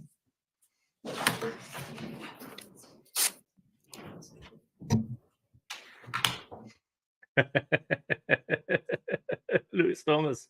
To be fair, Nick, I look in the mirror to ask for days off. Well, the farm is a private entity with one employee, me, and I am currently in a sexual harassment case against my employer.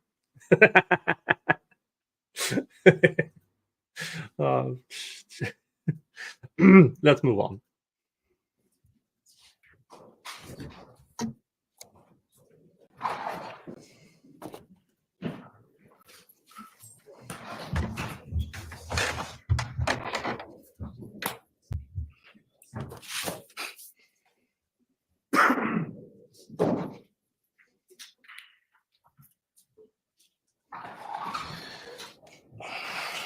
All right, so jury.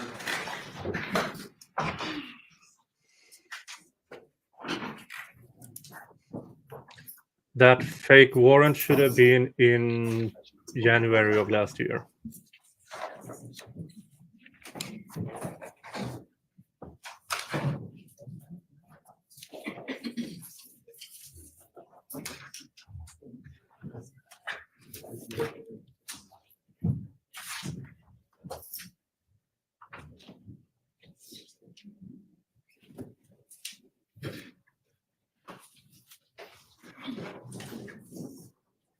All jury present, come. Thank you. Go ahead, Mr. Steele. Thank you.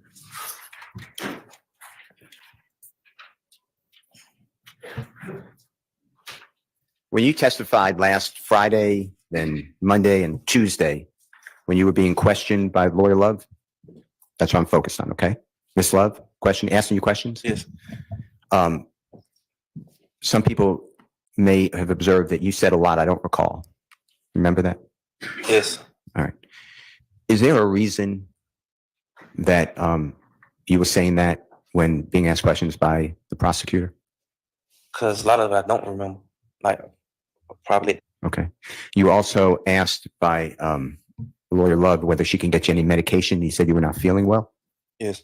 And you said you refused that. You wouldn't take anything from the state. I think you said something like that. Do you remember that? Yes. Why would you say that? I mean, how I felt that moment. Somebody gonna kill me. Okay. I want to go into a couple of areas. There's been a talk about Jeffrey's windshield of his vehicle being shot out with a bullet late 2014. Do you know what I'm talking about?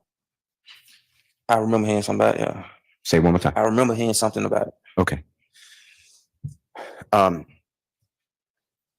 Did that, to your knowledge, did Jeffrey, to your personal knowledge, was he worried about that windshield? Not that I mean, I can't not hear. that no. And did you tell that to the police? I don't remember if I did.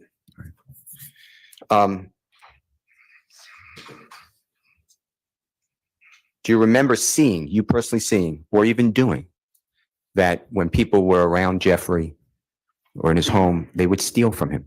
Is that true? Objection, relevance, and speculation. Sustained. How about this? You would steal from him at times. No, Kenneth Copeland would steal from him at times. I don't know. Okay. Do you know whether Mr. Garlington would steal from him? Your Honor, Um, objection again for the same reason, relevance. Do you remember? I'm sorry. Speculation. Sustained. Do you remember telling the police that many people, including people I just named, would steal from Jeffrey Williams? I ain't never stolen from nobody. So. Let's leave you out of it. Let's leave you out of it. Do you remember telling the police that other people would steal from him? I don't remember, but I probably did say it. Now, you had discussed with the prosecutor something like a tweet. I believe it was characterized by Miss Love, something to the effect of, we shoot at you and you call the police, you shoot at us and we don't. Something like that. I'm not quoting, but do you remember that question? I remember the question. Did you ever see a tweet like that involving Jeffrey? No, Did they ever show you a tweet like that involving Jeffrey? no. With regards to your tweet, and it is State's Exhibit number, if we could put it up, Your Honor, it's already in evidence, and it is State's Exhibit number, give me 1 second, 471Y, if you don't mind. There's going to be something displayed in a second.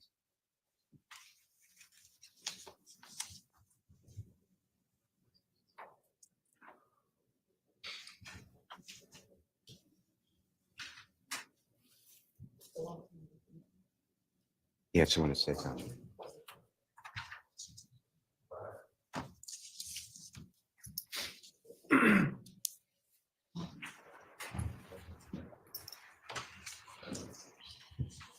It's not 471.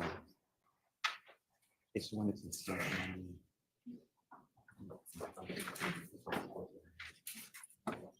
Yeah, but no, Miss Hilton said it's not. Cash money, young mother.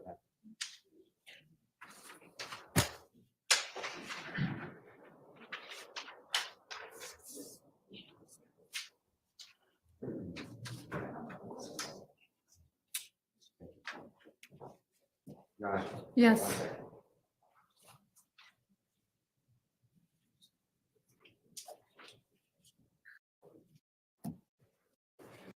Have a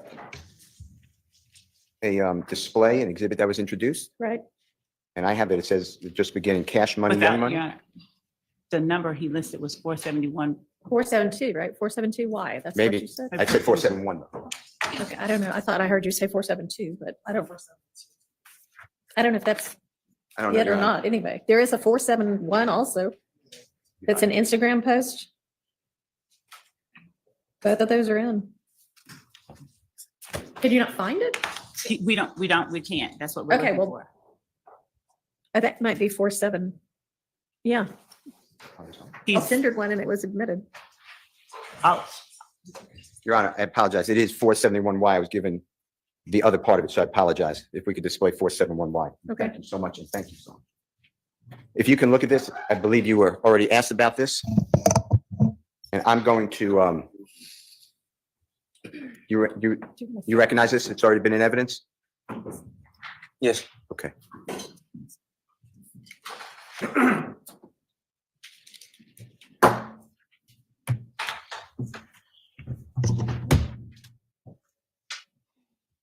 Do you see that? Yes. And do you remember being asked questions about this? Yes. And it says they can F with us if they want. We're going to bring them homicide at 30 deep _D. You see that? Yes. Okay.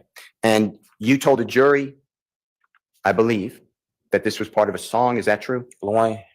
Say it again. Lil Wayne song. And do you remember the song Mob by Little? How about that, Miss Love?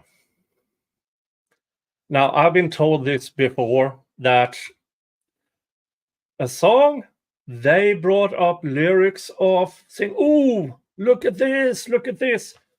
Has nothing to do with Young Thug YSL or anything. It's a Lil Wayne song. And how can you have so little knowledge about your own case that you don't even bother Googling the lyrics to see, I wonder who wrote this? How can you be that incompetent? Well, we know how you can be that incompetent. You're a Fulton County Assistant District Attorney. That's how stupid. Wayne? I think it was on Carter 2, or Carter 1 on. Okay. We're going to show you and let you listen to something quietly and tell us if this is the song you're referring to, okay? Okay. And Your Honor, this is going to be Mr. Williams, number 264. Can Mr. Kokomo approach, Your Honor? Yes.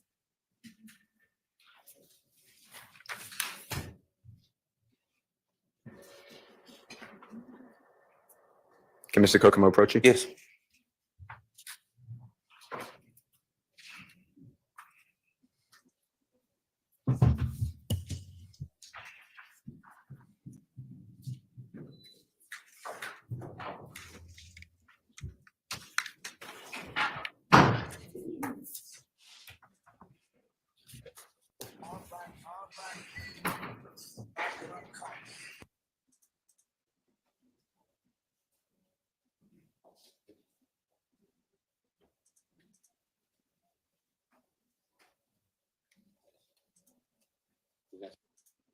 Yeah, that's it. Okay. And is that a Lil Wayne song? Yes. Your Honor, I move for the admission of Mr. Williams 264, and then specifically, once it's oriented, if it's admitted, play for the jury the track that the time that I'm going to announce. And the state objects to the playing of this song to show that it has this line in it. We're not disputing that, so we object. You're not disputing it? What you brought into evidence claiming that line was original to whoever you brought it in towards. And now you're not disputing it? Well, one thing you could do, the defense, if it's not disputed that this is a line from Lil Wayne, then we call for exclusion of that piece of evidence. To that as relevant, on relevance grounds. Okay, you're just playing that one Yeah. line. All right, it's admitted. And Mr. Kokomo, before you play, just announce the time on the song, if you don't mind. That will be played for the jury. And Mrs. Zachary, just for clarity, this is a Lil Wayne song that you know to be on the Carter 2 or 1, you said? Yes. And the song is called The Mob? Yes. Okay. Mob, Miss Winfrey is MOBB. What? You know what number? 14 seconds? 14 seconds to 20 seconds. Your Honor, it's 14 seconds to Sadly, 20 seconds. Thank you. I have to skip because I can't play. If you can listen and just tell us if this mirrors the State's Exhibit 471Y, what you wrote, okay? I have to mute it because I don't want to be. But also asked about terms struck. of slat. Do you remember that? I remember being asked about it. And slime. Yes. Okay. Is to your knowledge, and blat, I think they asked you about blat. Do you know what I'm talking about? Yes, I remember asking about it. Are those terms in songs? A lot of songs. Okay, including Jeffrey's songs? Yeah. And is it on social media as well? If you know, you personally observe. I heard people saying it on social media. Okay. And you've heard people say it in the streets as you walk by? Oh, I don't heard everybody. A lot of people say it. Okay. It's part of the vernacular, that's a bad word, the vocabulary? Yeah. All right. Anything by the use that you could tell the jury in your own observation of life of the word slat or blat or slime that means that someone's going to commit a violent crime? Objection, Your Honor. Objection, unless it relates to this witness. It would be speculation, and it would invade the province of the jury with respect to committing a violent crime and call for speculation outside of his own. Sustained as to speculation, I think overruled as to that. I'm sustaining her objection. Okay. All right, let me ask you this. How, When you were with, Judge Whittaker, you really need to put a stop to Ms. Love's speaking objections. If it's more than objection relevance, sidebar. Detective Dennis and Detective Gaither and District Attorney's Office representatives and your lawyer, March 3rd, 2017? Yes. Okay. Do you remember after discussing all sorts of questions about Jeffrey Williams, Yes. and the police kept bringing up Jeffrey Williams? Yes. And then do you remember Detective Dennis saying to you, but even if Jeffrey's not involved directly, it's guilt by association? Do you remember that? I don't exactly remember that, but Okay. it sounded like something to say. All right.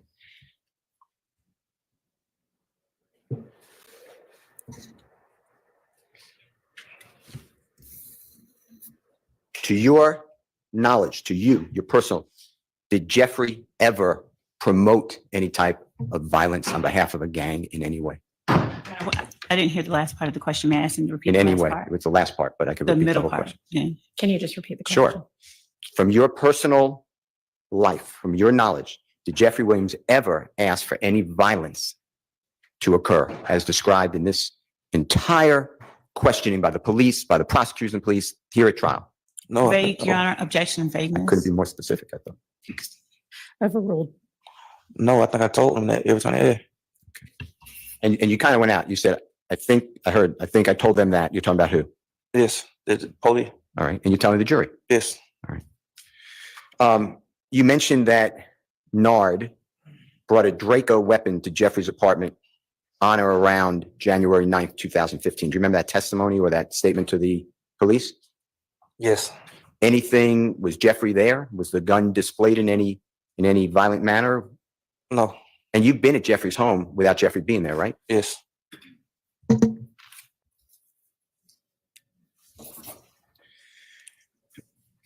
Mr. Zachary.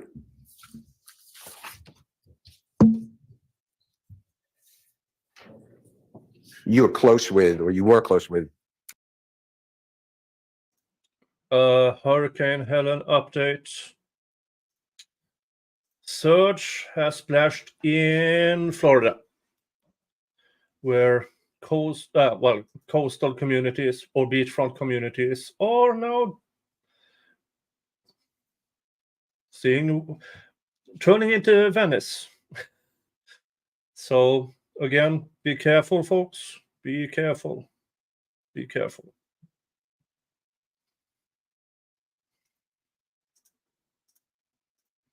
in 2015, and may still be, Mr. Garlington, true?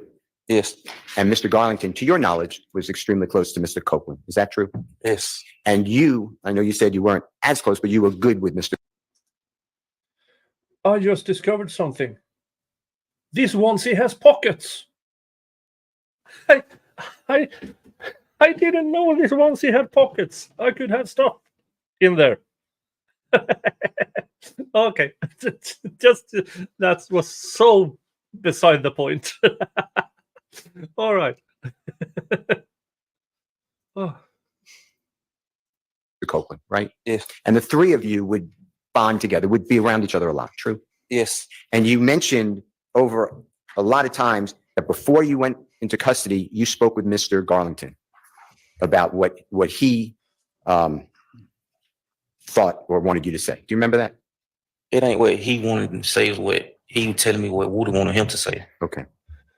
So, and you call that a play. You remember using that word? Because he told me that Woody can't put him in some bull jump. That's what he told me. Right. Woody had put him in some bull jump. I couldn't hear you that time. I apologize. Woody put him in some bull jump. Woody put him in some bull jump. Yes. All right. So it went from, to your knowledge, through Mr. Garlington. Mr. Garlington told you this is what Mr. Copeland is doing, and then Mr. Garlington told you that. Yes. All right. And that's what you were talking about when you said play to Yes. the prosecutor. Nothing to do with Jeffrey Williams. True? No. All right.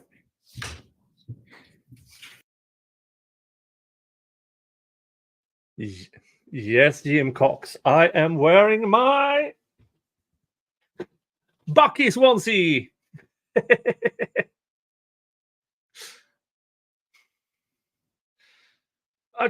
I said this in the beginning of this stream. I mean, over here across the pond, it's raining. Now, we are used to it because rain is, let's just say, rain 40 days and 40 nights here is, yeah, not that uncommon. But as I said, then more or less the entire East Coast, Midwest, East, Florida, up to Georgia, even up to Kentucky, are going to be slammed by Hurricane Helene. So, folks, buckle up, buckle down, have something comfortable, have that emergency drink, and ride out this storm. And me, I'm in my onesie.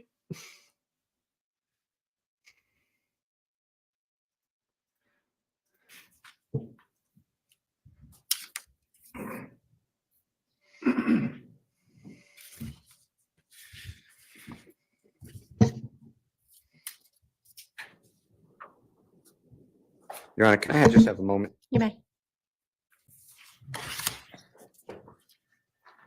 Did Kenneth Copeland ever tell you, that's you and Kenneth Copeland, did he ever directly tell you where he was at the time that Donovan Thomas was shot?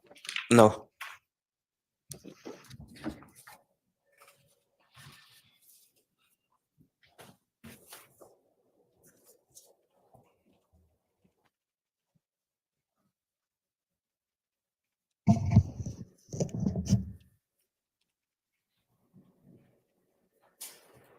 I don't have any other questions. Thank you, Your Honor. Thank you. Mr. Matthews, what's your decision? All right. Redirect. Yes.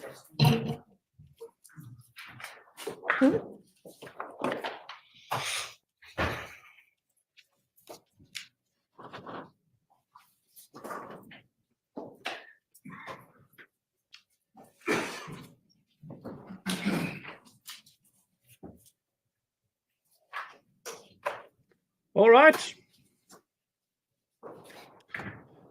That's that. And here's something fun. I don't think the state or Prosecutor Love was expecting them to be done before lunch at all. I do not think for a second they expected this. Which is, let's see if you could actually see that. No, you cannot see. Okay. From court, once she stepped up to the podium, her assistant ran out, apparently. Probably, oh crap, we need witnesses. Oh crap, we didn't plan for this. Oh crap. Ay.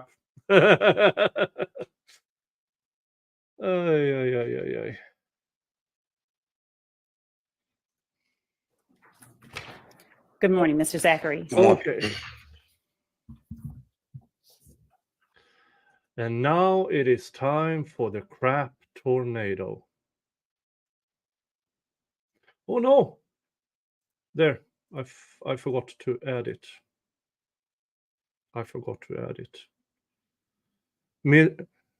Well, outside you have Hurricane Helene. In court, you have crap tornado Adrian Love.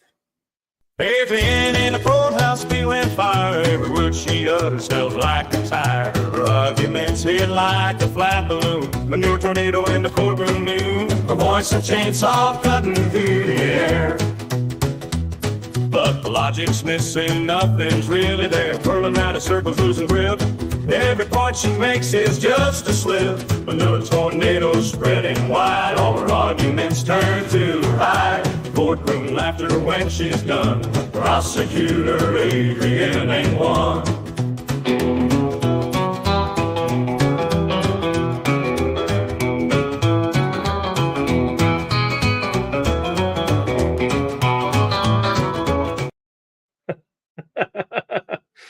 Yeah. Cross-examination is over.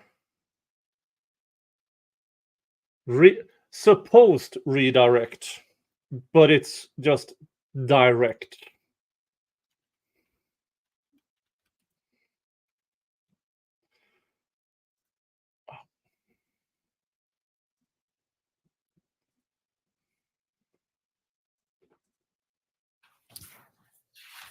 Mr. Zachary, just now, I'm going to play First of all, let me this in 1.5 so we get through it faster, because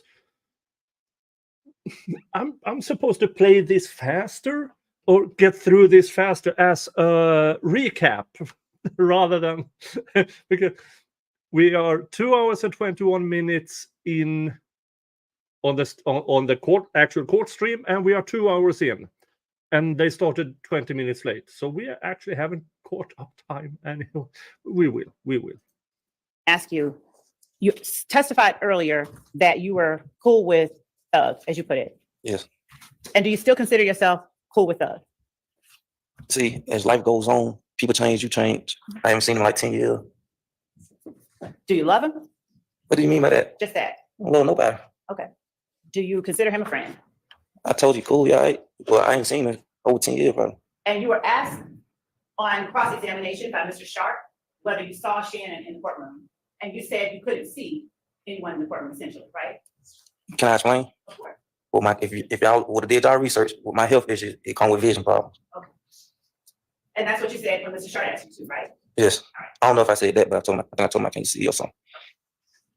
But you do know that Shannon is on trial in this case that you're testifying on, don't you? What you mean? You do know that this case that you're here telling the jury about has to do with Shannon, who is on trial for this case, right? I know of what y'all gave me. Like, of that was, I know, like, just really learning from the last few days or something.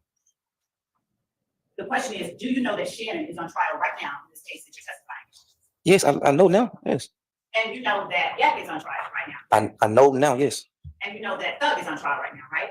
Yes. Excuse me, Miss Love, could you use the microphone, I please? think, well, she's got the lapel mic, but I think you might need to pin it up closer to your mouth, and we'll see if that works. Okay, Or thank turn it on. Thank Yes, you. that would also help. She's using a mosquito microphone. Here's the thing with mosquito microphones, it has to actually be directed to your mouth. If you're going like this or like this, you can't hear it. If you put it on sideways, you can't hear anything. How can you not know this? You've been, oh.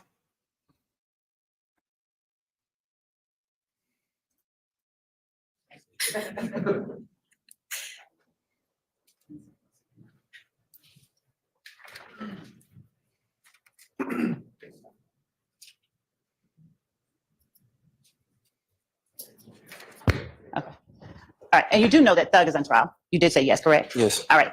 Now, you also know that Mooktoon already pled in this case, don't you? I don't know that. Okay.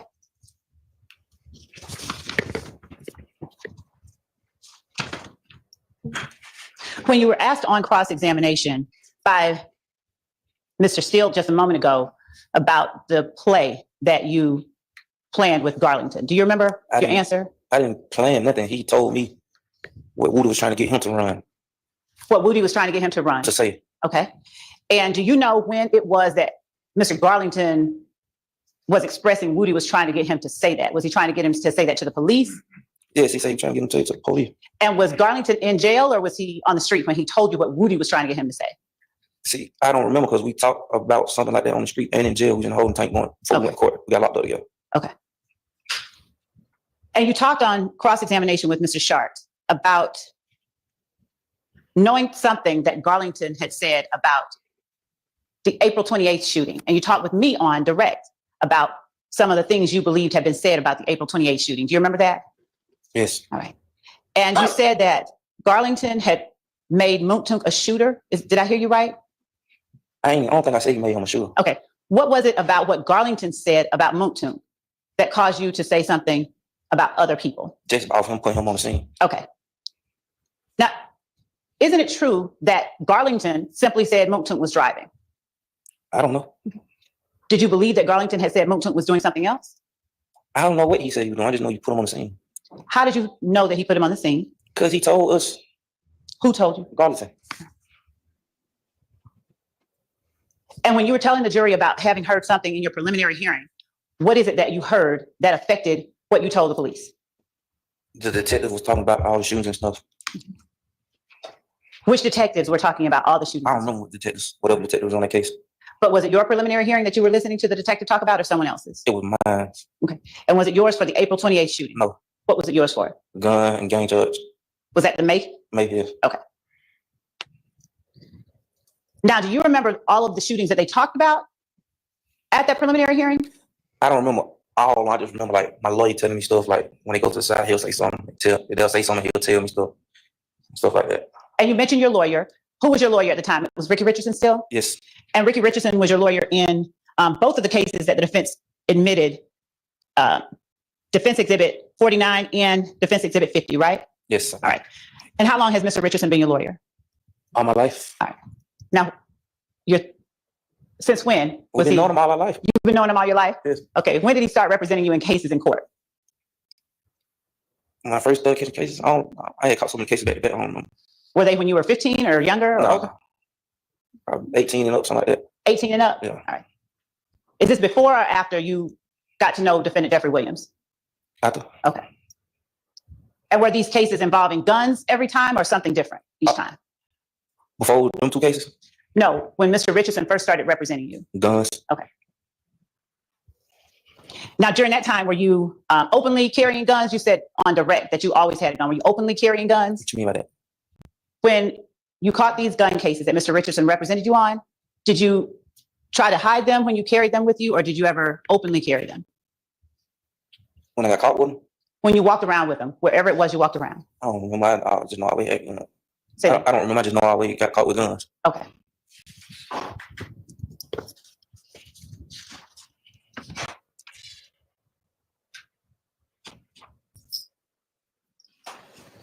You said on direct examination and on cross-examination with Mr. Shart, I believe, that when you gave the 2017 proffer that you didn't have a lawyer. Did I hear you right? I didn't, but I knew Ricky when they called me up there. I never had no lawyer before that. When they called me up there, Ricky was up there. I was thinking he was my lawyer now, but come find out when I got back, he wasn't. Now, when you say you had never had a lawyer before that. No, I'm saying that, so I think from like 16, he had quit because I had called a federal case and went to the Fed. So he had quit because he know I'm not gonna build that stuff. Okay, so Mr. Richardson represented you on all your other cases except your federal case? Yes. All right. So Mr. Richardson, after you gave that proffer, he's the person who represented you in this case that I'm holding, which is Defense Exhibit 50, Defense Stillwell Exhibit 50, right?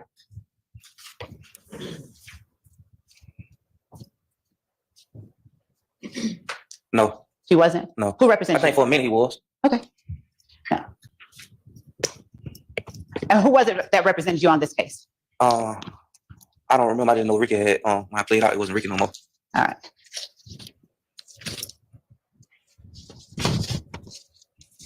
When you said he represented you for a little while, what part did he represent you on?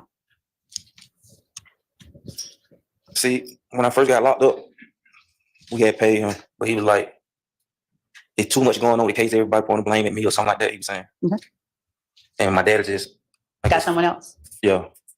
Did you talk with Mr. Richardson about the case? Huh? Did you talk with Mr. Richardson about the case? I don't remember if I talked to Ricky about the case. And did the case involve someone getting shot at? Yes. All right. Now I'm going to put on the screen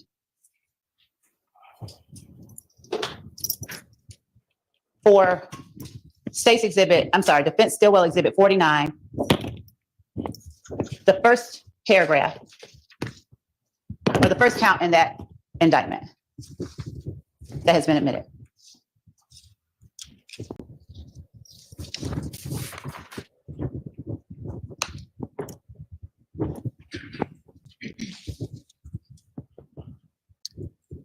And what you pled guilty to and what you admitted your guilt in Defense Stillwell 49 was that on April 28, 2015, you unlawfully, while associated with a criminal street gang, participated in criminal gang activity through the commission of one of the following offenses: aggravated battery, aggravated assault, criminal damage to property in the first degree, and possession of a firearm during the commission of a felony.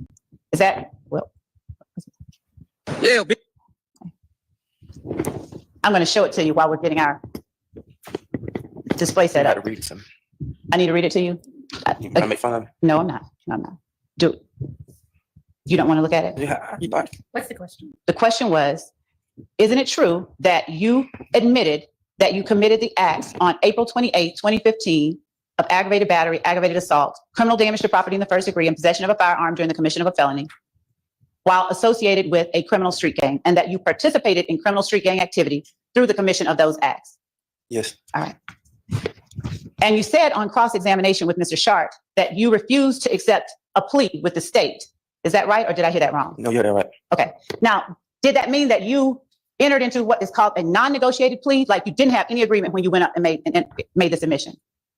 What I meant by that was that when they was trying to get me to testify on Mr. Sledge, because he was still on the street, I ain't accept that. That's what I meant. Okay. So this admission that you made wasn't in exchange for anything that the state gave you. You just went and put yourself at the mercy of the judge. Yes. All right. And when you made that admission at the mercy of the judge, you admitted that the gang you were committing these acts for was YSL, didn't you? Yes. All right.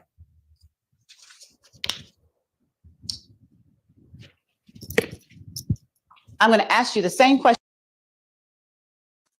I can't guarantee it, but I'm quite sure that plea deal didn't mention YSL. Just that it was gang affiliated.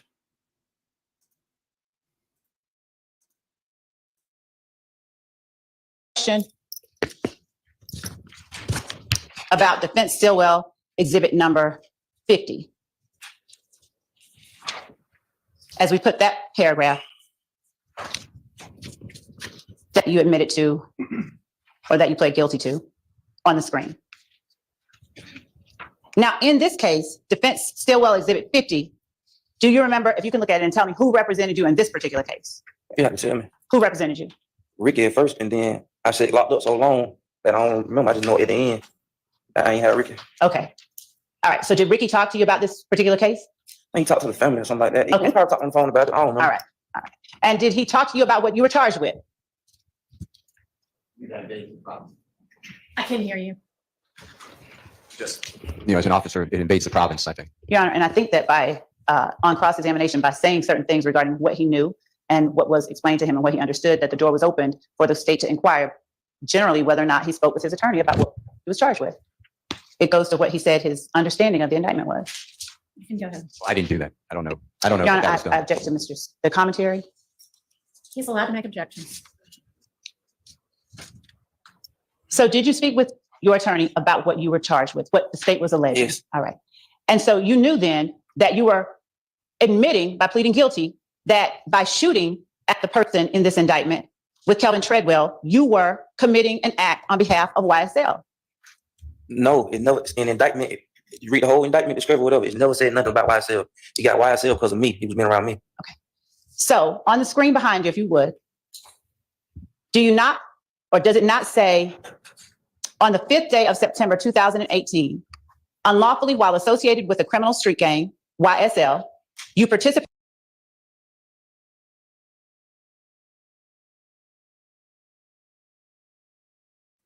So they did get that one in this one. All right, I stand corrected.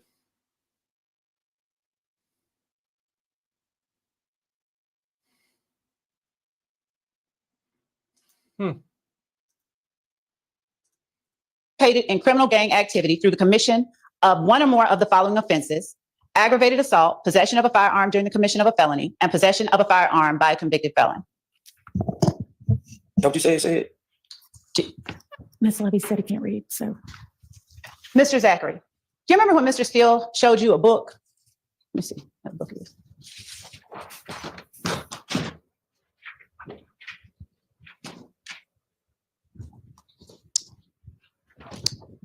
Defendant Williams, number 19. He showed you this book and he turned to a page in this book and he put it in front of you and he asked you to look at it and to tell him what days you were on tour with Defendant Williams. Do you remember that? I remember that, but see, I told him Chicago and he did like this. I said Chicago. I said, from what I know, it was Chicago and he did like this. Okay. Before he did like this, were you looking at this book? Counting days. Okay. And when you were counting the days, were you also looking at the dates? I was looking at the numbers. The numbers. The numbers associated with the dates? Let me see. Again, Miss Love is taunting people with a reading disability. She really hates people who have a disability. She really hates.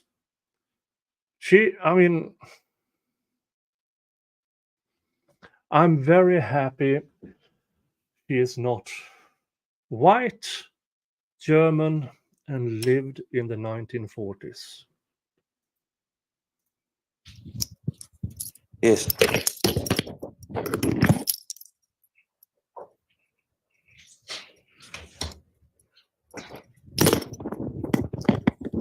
And in looking at the numbers, you notice that these dates only go from March 1st, 2015 to April 2nd, 2015. I ain't looking all on. Okay. Could you look at them and tell me if they do? How am I know? You said you were looking at the numbers. Looking at the numbers. So what were the numbers telling you? They say 315. Okay.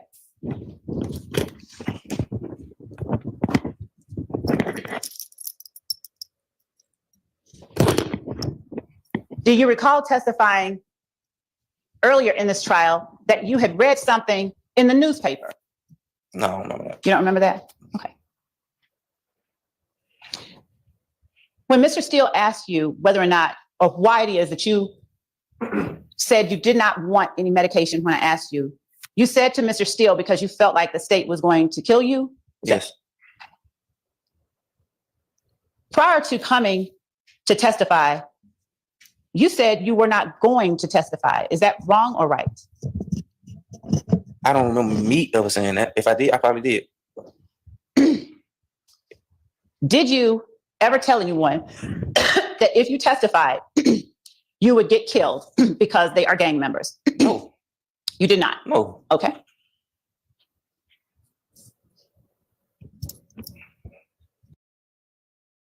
Oh, you better have something, Miss Love.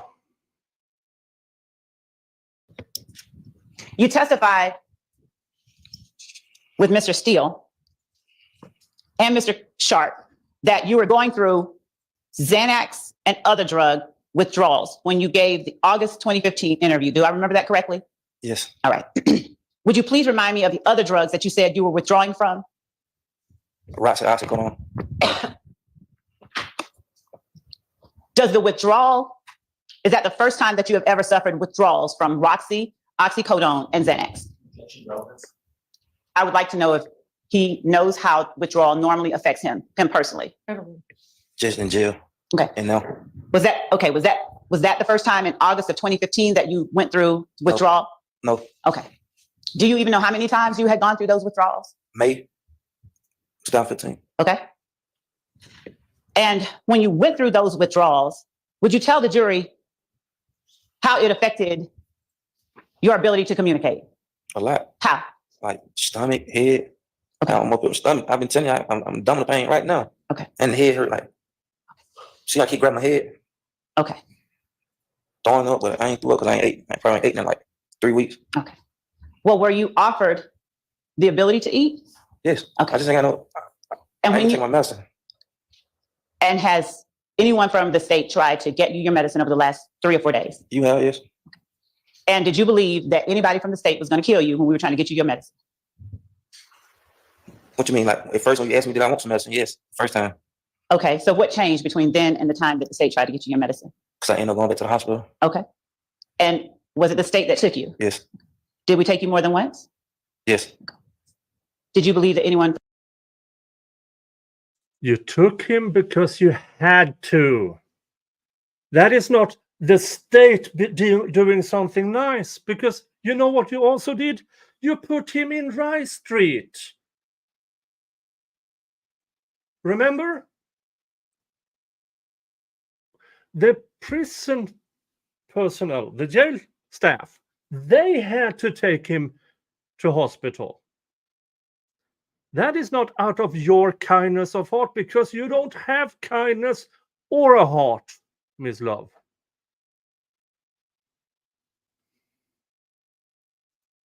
From the state was going to kill you then? No. Okay. I said at the time when you first. Now, had anyone from the state threatened to kill you before then? No. All right. Had I ever threatened you in any way? Not. I don't. What do you mean like threat? Like tell me you gonna kill me? That's what you said. So had I ever threatened you like that? No. Okay.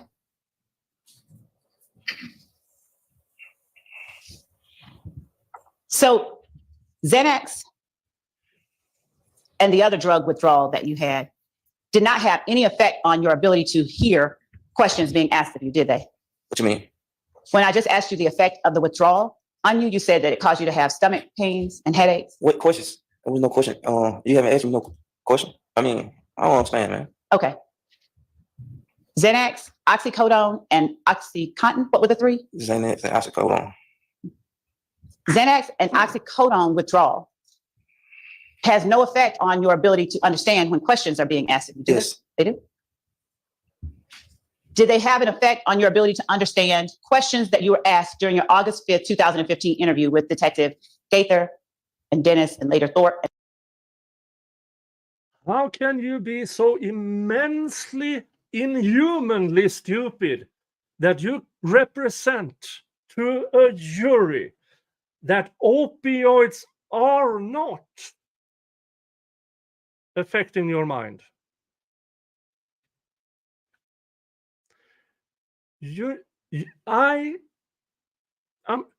Miss Love, you are a smart person, allegedly. She is smart. The allegedly is about person. Why would you ever represent that all opioids are not changing your mental state? How can you be that voluntarily retarded? And two federal agents. What you mean, like questions? Like, You remember being interviewed? yes, I'm saying like what you mean, like did I understand the questions? Yes, you remember being asked questions, don't you? Yes, I remember. And did the withdrawal symptoms that you had, did the withdrawal that you were going through, did it somehow make you not able to understand the questions that you were being asked? Not that I remember now. Okay. So you did understand the questions that you were asked? Yes. All right. And in fact, you volunteered information as well during those interviews, didn't you? Yes.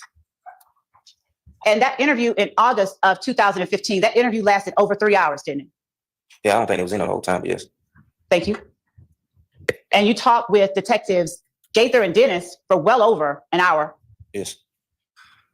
And during that time that you talked with detectives Gaither, Dennis, Thorpe, and the two federal agents, they sometimes asked you about matters that they had talked with you in the interview earlier, didn't they? In other words, if they talked with you when they first walked in the room about the shooting on April 28th, they might ask you about it an hour or so later. I think so.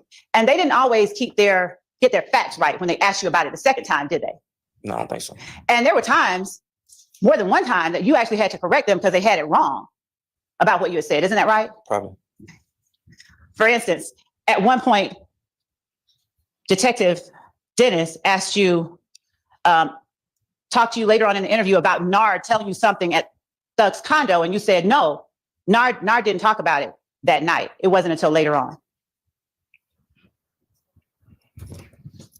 Do you remember that? Yes.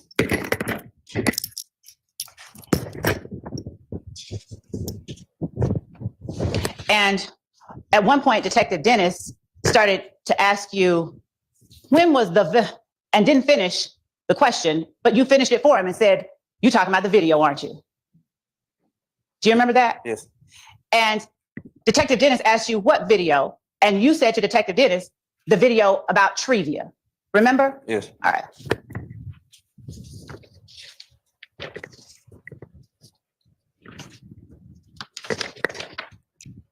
You were asked by Mr. Steele about the January 6th occasion where Mr. Copeland or Woody was jumped on at Club Crucial. Do you remember? It was January 6th. Do you remember talking to Mr. Steele about a January 6th incident? I don't know if it was January 6th. I remember he said something about Woody getting jumped on days before, something like that. Okay. All right. So you remember talking to him about Woody getting jumped on days before Yes. Mr. Thomas got murdered? Yes. That was the date that you and Thug were in the club, right? I remember us being in the club, but I don't know what day. How many times in the week before Mr. Thomas got murdered do you know of Woody getting jumped at Club Crucial? I don't remember how many times. Was it more than one? He probably got jumped one time. He probably got fined, so I don't know. More, Okay. I don't know. Okay, and that's fine. If that's all you remember. So you only remember him getting jumped once. But he stayed in some, so. I only mean the stuff you know about. I get it. I said stuff. You said in the club. He stayed in something in the club. So The week before Donovan Thomas got murdered, he stayed in something in the club. do you personally know of more than one time when he got jumped? Not jumped. Yes, jumped. Oh, jumped? No. Okay. And when he got jumped, Bloody J was there too, right? Yes. And in fact, Bloody J got jumped on outside of the club, right? I think so. I Okay. don't know. In fact, Shannon swung on Bloody J, didn't he? No, I don't think so. I think it was Motown. You think it was Motown? Yak swung on Bloody J too? No. Yak didn't swing on him? No. But it was that day that you were at Club Crucial with Thug when everybody ran outside to get their guns to protect Thug because Thug was the money. Isn't that right?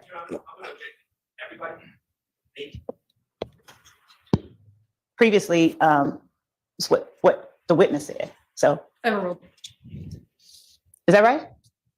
They weren't running out there to get the guns for him. They just, because Woody was getting jumped on, so they just reaction. Say that again now. They weren't. If anybody ran out there, it wasn't to get no gun to protect him. It was because whatever Woody had going on.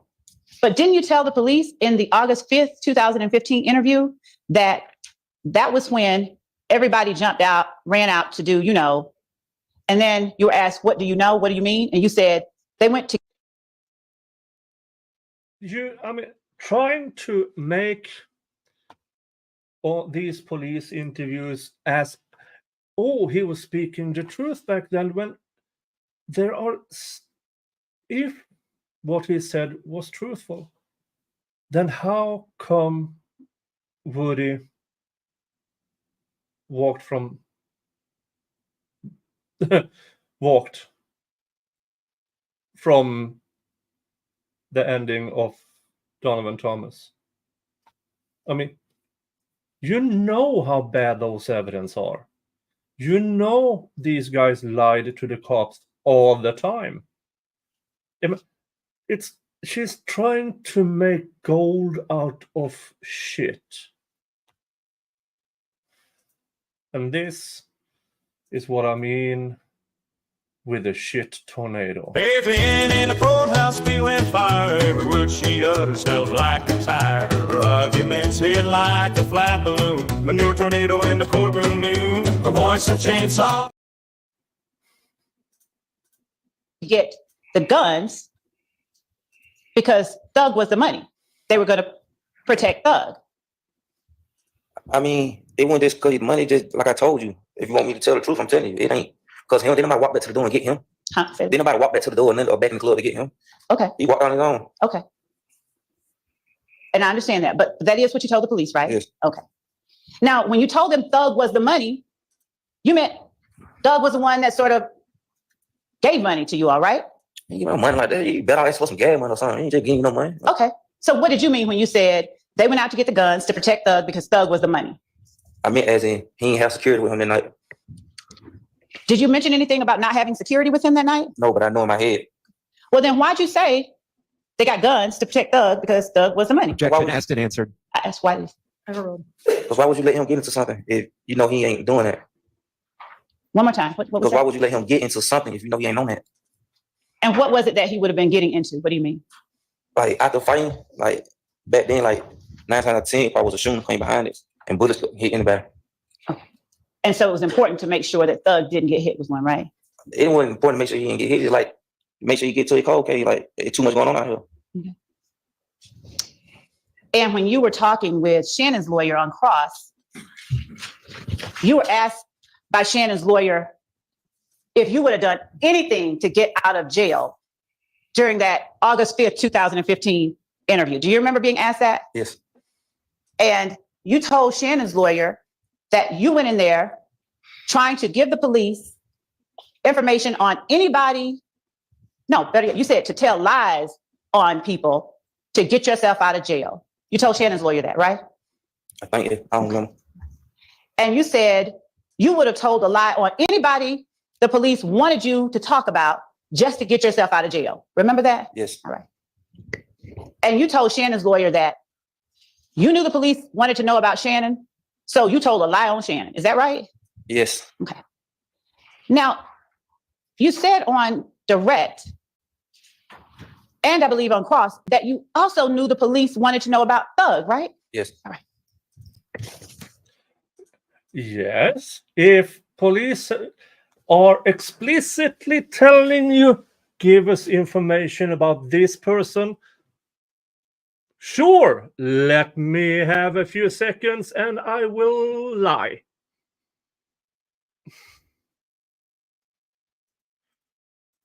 But you didn't say that Thug knew anything about Donovan Thomas's murder, did you? No, I didn't. So you didn't want to get out of jail bad enough to lie and say Thug shot Donovan Thomas, right? Yes. Yes, what? I ain't, what? I don't understand that. Can you say it again?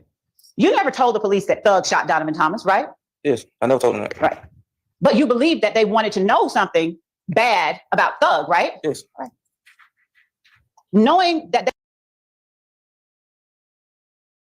Just because the cops want to know, that invent something. But also, why invent something that turns out to be false? Because he knew back then, he knows now, that Mr. Williams did not involve himself in crimes.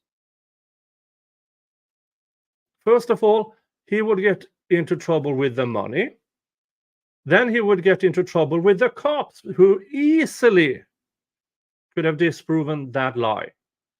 As Woody said, you have to sprinkle with some truth and then come up with something wild. And saying Thug did was too easy to disprove. That would have gotten each and every one of these in trouble with the police immediately. they wanted to know something bad about Thug, you still didn't say, hey, you didn't lie on Thug and say Thug shot Donovan Thomas, correct? Yeah. All right. You told Shannon's lawyer you were facing how many years? 89, something like that. I think that's what you told me. 189 years in prison. Now, you didn't get 189 years, right? No. And in fact, the state offered you much less than 189 years, right? Yes. But you turned that down, didn't you? Yes. Okay. And you turned that down because you weren't going to testify against Motul, right? Yes. All right.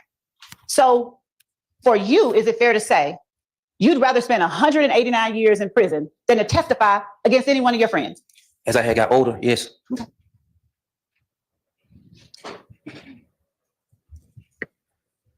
Now, on direct, and I believe on cross, you mentioned that you went in there trying to protect Motul on the August 5th, 2015 interview. Did I hear that right, or did I get that wrong? Yeah, right. Okay, got it right.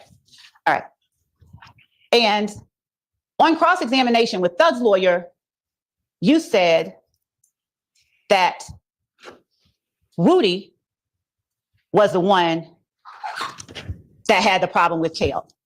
Did I get that right, or did I get that wrong? You got it right. All right. Now, if you were trying to clear Motul in the August 5th, 2015 interview with detectives Gaither and Dennis, would you please explain to the jury why you told Gaither and Dennis that Woody and Motul shooting at Kale is what started the gang war? Why did I tell them that? Yes, sir. Because I felt like it. Okay. And if you were trying to protect Motul, when you, as you told Shannon's lawyer, Why did you tell the police that Moktunk was always on go? Because I felt like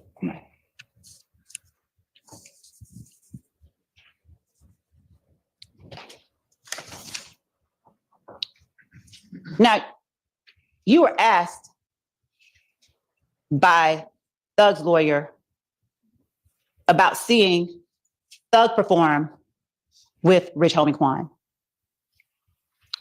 Were those performances were before Nut got killed though, right? no, when we went to Florida, I think I told him he had a showdown now. Okay. And was that when you went to Florida going into New Year's 2015? No. It was after? I think that was one time, but I'm saying like the next time we went after somebody got killed, he performed with.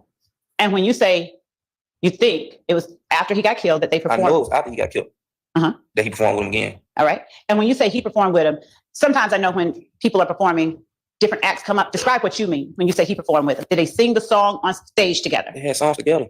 They sang them at the same time on stage? Asked and answered. Overruled. They had to. They were together. It was a song, verse, like that. I'm just asking if you saw them appear on stage together. You personally saw it. Yes, I was there. Okay. So you were there and you saw it. Objection asked and answered. Overruled. Did you personally see them perform on stage together? Did I see them perform on stage together? That's the question. At the When? same time, in the instant you described for the jury just a second ago. I was at the show. I just told you that. You were at the show. Did you see them personally perform on stage together? I was back there when they performing. I don't remember. Okay. I was backstage though when they performing. So is it fair to say you did not see them personally perform on stage I together? can't say. I just know that when they went on stage, whatever they did, I was backstage. They went on there together. Okay. Now, you also said you were present when in March, Thug called Rich Homie Quan on stage a derogatory name that rhymed with Rich Homie Quan. I was. All right, new update on Hurricane Helene. Atlanta now in high risk for flooding rainfall. The risk of life-threatening flooding is expanding over the southeast as Helene nears. Atlanta is now firmly in the center of the rarest risk level issued, a level 4 of 4 high risk of flooding rainfall. Which is, yeah, Tallahassee, Macon, Atlanta, up to Asheville. Yeah, that, yeah. Be careful, folks. Be careful. Let's see what else is up there.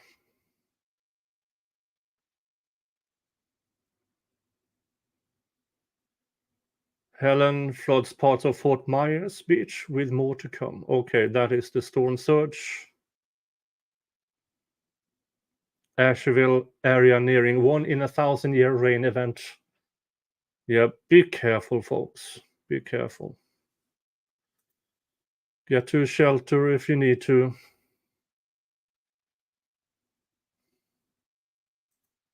All right, back to trial. Like in March, I think that was that the tour. So I ain't even stayed that many days, and I think I saw that on Instagram. That was a lie. Why did you tell the police that you were there? Because the police asked you how you know, and I'm going to use this horrible name and word because that's what you said. Didn't you tell the police that in March 2015, Thug called this gentleman, Rich Homie Quan, he used the name Bitch Homie Quan, on stage in public to talk about Rich Homie Quan? I never heard him say that. It's not that something I just heard. If he said it that way that you claim, Miss Love, there would have been recordings of it everywhere. You do know that cell phones in 2015, you could record stuff in 2015. If he actually said that, there would be recordings everywhere. Have you presented one of these, Miss Love? No, you haven't. And why is that? It's because it never happened. I never heard him say it. Why did I tell him that? I don't know. I'm just asking you, did I get it right? You did say that, right, to police? Yes. And in fact, you told the police that you were there personally and you saw it, right? I couldn't have been there. But did you tell them that? Probably. Now, did they ask you to tell them that? I don't know.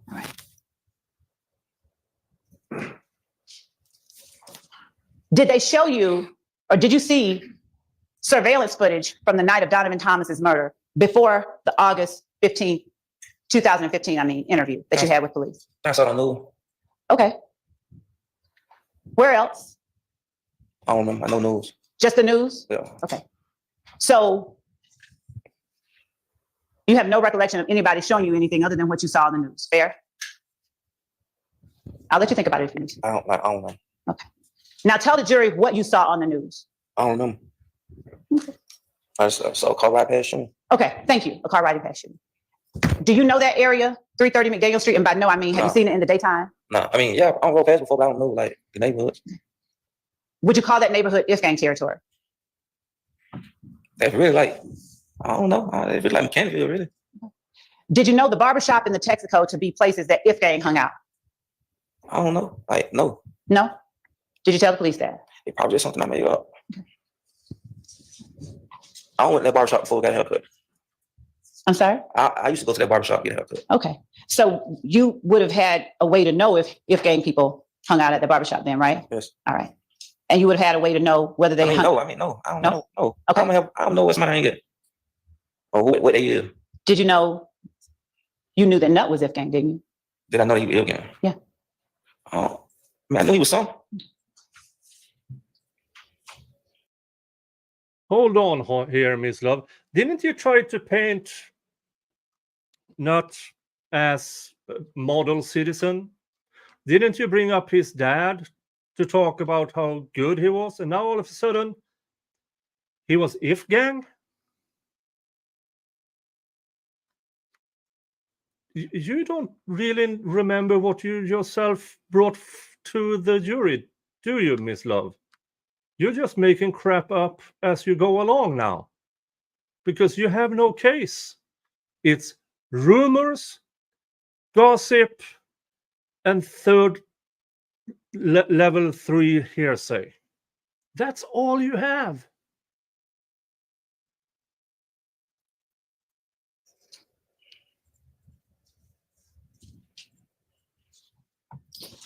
Now, do you remember, or did you have in your head, or did you know about all the details that Woody told Lil D before you went into the August 5th interview? Did I know all the details? Mm-hmm. I can't say I remember. Now, do you remember which details in the August 5th, 2015 interview were shared or given to police as a result of anything you learned from Lil D? I can't say I remember. Do you remember whether you talked to Lil D about Summer getting shot at or shot towards at the Crystals? Do I remember talking to Lil D about it? Yes. I mean, I talked to somebody everything, so probably, yeah. Okay. And would that have been him telling you or you telling him? They probably, because he was cool, I was cool. Probably went either way. Okay. Was there anything that Lil D told you to tell the police? No. Okay. And do you remember whether any of the 3 people that you were asked about on cross with respect to Defendant Stillwell Exhibit 49,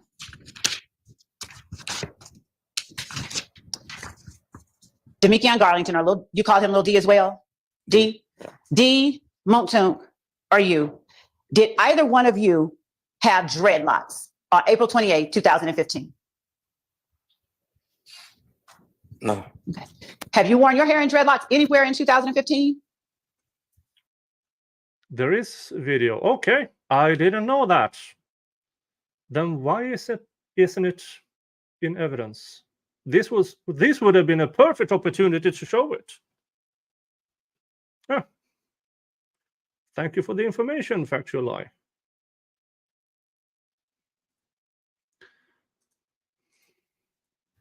Not, what you mean, like how long? Like, I probably had... Like Jay-Z kind of dreadlocks? No. Okay. And Moontoon. Anytime in 2015, was he wearing dreadlocks that look kind of like Jay-Z's dreadlocks look now? No, I don't want no dread. Say that again? I don't want no dread. He never wore dreads? I ain't never saw no dread. Did you ever see D with any dreads, Demetriana? No. All right. On cross-examination, you told Shannon's lawyer that you, Moontoon, and D were the only people who participated in that drive-by on Adele. That's the name on street. Down Martin Luther King. Yeah. Okay. You told him that, right? Yes. Is it fair to say that you have no idea what witnesses the police talked to about that shooting? Yeah, I know. Who do you know that they talked to? I don't know, but it was like 30 something names or 15 names, something like that on our witness list. Oh, okay. You got a witness list. Yes. Is it fair to say you don't know what those witnesses told the police? No. You don't know. That's correct. No. Okay. Do you know what any of those witnesses told the police? I know that they told me they went corroborate. What now? I thought I got locked up. I was locked up with some other people. They were telling us that people weren't going to trial on us and stuff like that.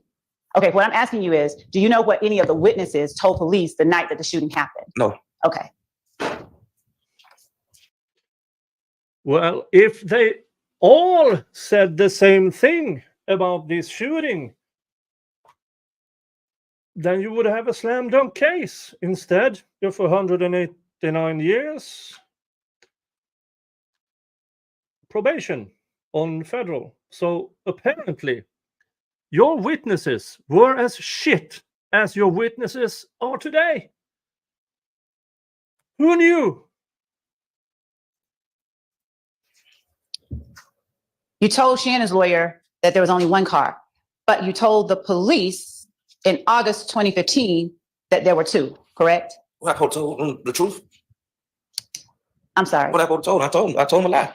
Which one did you tell the lie to? When it was two cars, when I told on police. Now, would you please explain to the jury what benefit you got from telling the police that there were two cars instead of one? See, at first, I was just panicking, want to get out of jail. But I told you, as I got older and started learning in jail, I ain't want no jail. Oh, okay, I'm sorry. Explain that. I'm sorry. When I was younger, that's when I told police that. But as I got older and I was in jail and I was learning, I ain't want no. When I was realizing, like, damn, I ain't want no deal. You didn't want a deal. Yeah, I ain't want no benefits off of it. Okay. Now, does that fall for the 2019 case or the 2018 case? 18, I ain't say nothing to no police. Okay. You learned that it was better not to talk to the police. Yes. All right. Because you'd have to testify against your friends if you got a deal. No, it ain't just that. You put yourself in more trouble. Okay. All right. Now, I understand that as you got older, you learned better about talking to the police. But in that August 5th, 2015 interview, would you tell the jury how telling the police there were two cars benefited you? I thought it would have benefited me. I was just telling lies. How? How would it have benefited you? That's all I'm asking. Shit. Just I was making up stuff, putting people there.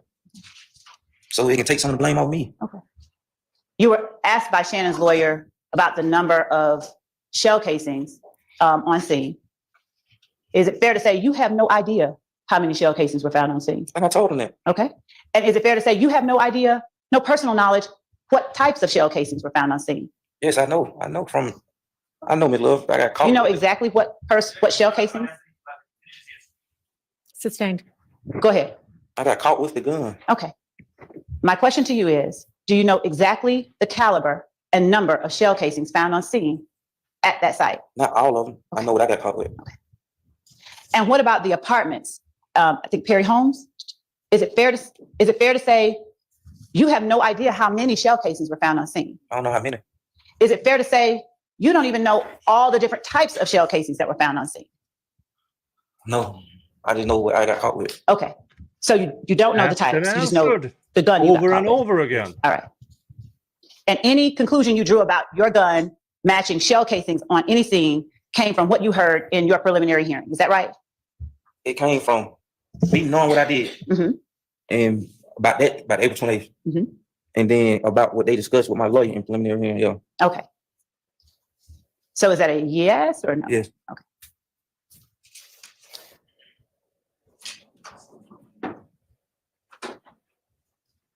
Did you say that you only went to 2 of Thug's shows During the rodeo tour, or did you say you went to more than 2? I just know it was more than 2. It was more than 2. Okay. Now, Thug wasn't the headliner on that, right? No. Right. Was he, what was his role in that tour? I don't know what role, rapper, whatever he do. Do you know when he performed? Like, was he like an opening act or a closing I act? don't know. Did you watch either of the shows? I told you, most of the time I was helping out with stuff that needed to be done. Okay. Ms. Love, just scheduling wise, how much longer do you think you're going to be? Your Honor, maybe half an hour. And if the court thinks, I mean, it may go longer. So Half an hour, may go longer. It went longer. maybe a good time. All right, would this be a good time to break for lunch? Yes. Okay. All right, let's all be back at, let's shoot for 1:15? Okay. Right. No, mistake. Okay, see y'all back at 1:15. And we can skip lunch. Dun, dun, dun.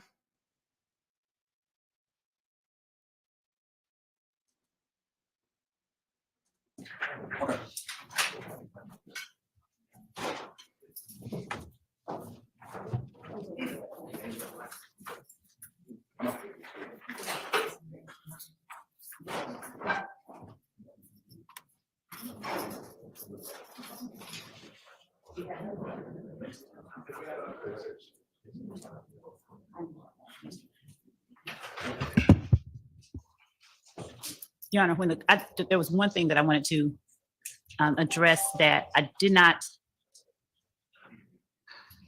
Do we need to have the witness step out again? Yes. Oh. What is it now, Ms. Love?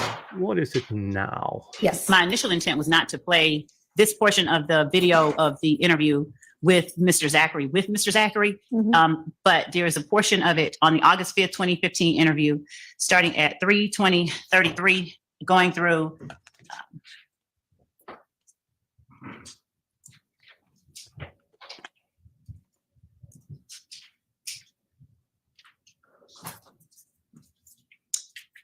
$3:24:09 that I would like to play, and I don't think that falls within any objectionable area.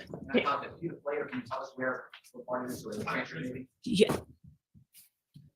Yeah, let me try and find it. So all of a sudden, boom! I want to play this now. Can I just inquire of something? Yes. Is the state planning, I understand they want to play this portion, and they'll tell us what it is, but is the state, when they say they weren't planning to play the recording or recordings maybe through Mr. Zachary, are they planning, I made this objection earlier, are they planning to play it through a different witness? And if yes, I would just like to know that, because it might change how we do Mr. Zachary going forward. That's okay. Does the state intend to play his interview or interviews through another witness? We may be doing that. It depends on what happens with Cross, frankly. But based on something that happened with Cross, I wanted to play a particular portion, and I was trying to see if this particular portion was a part that they had any objection to or had objected to, since it was a part of and not the whole thing. Okay, maybe turn your mic back on, your lapel mic. Is it on? So that sounds like we don't know the answer. Correct. Never mind. Okay.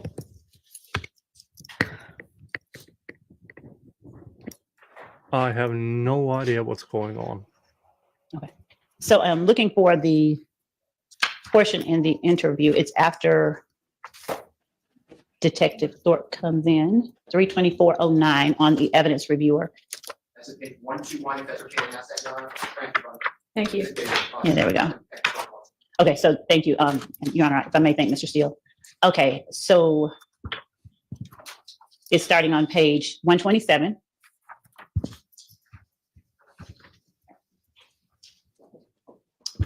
Actually, maybe at the bottom of 126, but I don't need to play any of the sound. It's just the image itself. Mm-hmm. You don't want to play the sound? You, what? What?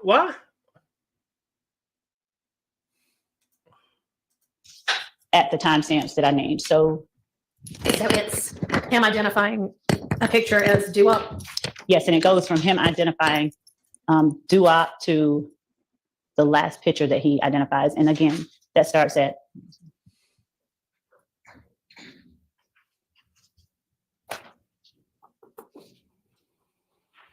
okay. It starts at about 319:13, or a little bit after that.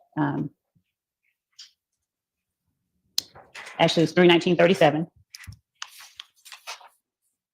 and goes to 324.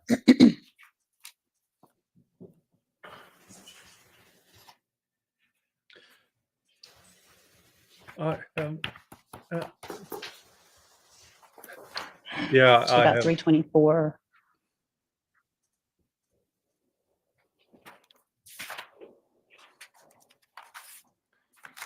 Whatever Oh, Miss Love is trying to And get so through it that, is I him assume identifying it's bad. Mr. Stillwell, and then what else? It is him identifying due-op, Mr. Stillwell. Nard, I believe. All right, and you said you didn't need to play the sound. Right. I don't, as I thought about the concern I was raising, I don't want to play the sound. I just need to play, I just want to play the video portion. And that's not something that I'd identified as an exhibit that we intended to introduce. So I wanted to alert the court that. And this would be to establish that he does know a doo-wop, because already said he knows Shannon, and he does know a Nard. No, that's not to establish Okay, that. well, what's the purpose of it? He's writing on the pictures. He's spelling. Okay. All right, is there gonna be any objection to that? And if I could just give 1 second. Just showing that Okay, without what sound? was he writing? I just want to be make sure we're all clear on what we're talking about. So the state's asking to play essentially like a 5-minute clip without the sound of him looking at the pictures and signing papers. Is that? For now, So, for now, and is it gonna be, are you gonna be able to see what he's writing on there? I'm going to ask him questions about it. That's what, so you'll be able to see him writing and I'm going to be asking him questions. Okay. Right. And this is to establish that he's lying when he says he can't read? Or what? No, it's not to establish only that. It's to, I have a series of follow-up questions that I'll be asking. And if the court wants me to give everyone what my redirect is, I can go and. Just trying to figure out. Miss Love, people who have difficulties reading and writing still can spell their name. They can maybe spell other people's names. That doesn't mean their condition isn't real. It's, for instance, legally blind is a spectrum. You can be legally blind and still see shapes. You can also be legally blind and have no eyes. There's a spectrum. So him knowing some numbers, spelling his name, or maybe another person's name, does not mean his condition isn't real. You, Miss Love, you are evil. Truly, truly evil. This is barely human. Barely human. I acknowledge you as a legal person, but anything resembling humanity in you, void. You're just a shell, soulless. You cannot have a soul, Miss Love, while arguing like you do now. Okay, is there going to be any objection to that? The only thing I would say is my memory is that the photograph was already shown to Mr. Zachary of the person you're hearing, Nard. Demise McMullen is his name, but and he said yes, and it says like 100% certain. I may not be perfect on that, but on that recording, on the document, it's already been shown. So if that's the same issue we're dealing with, if that's really the import, then I don't understand why that we're doing this again. That's, So again, what is it that you're trying to show through this? What's the purpose? I'm showing that he knows how to, not only that he can read and write, but that he identified certain people by writing their names. He's spelling out their names. Okay, well, you won't be able to hear him spelling out their names with the sound off. I will be asking him about that.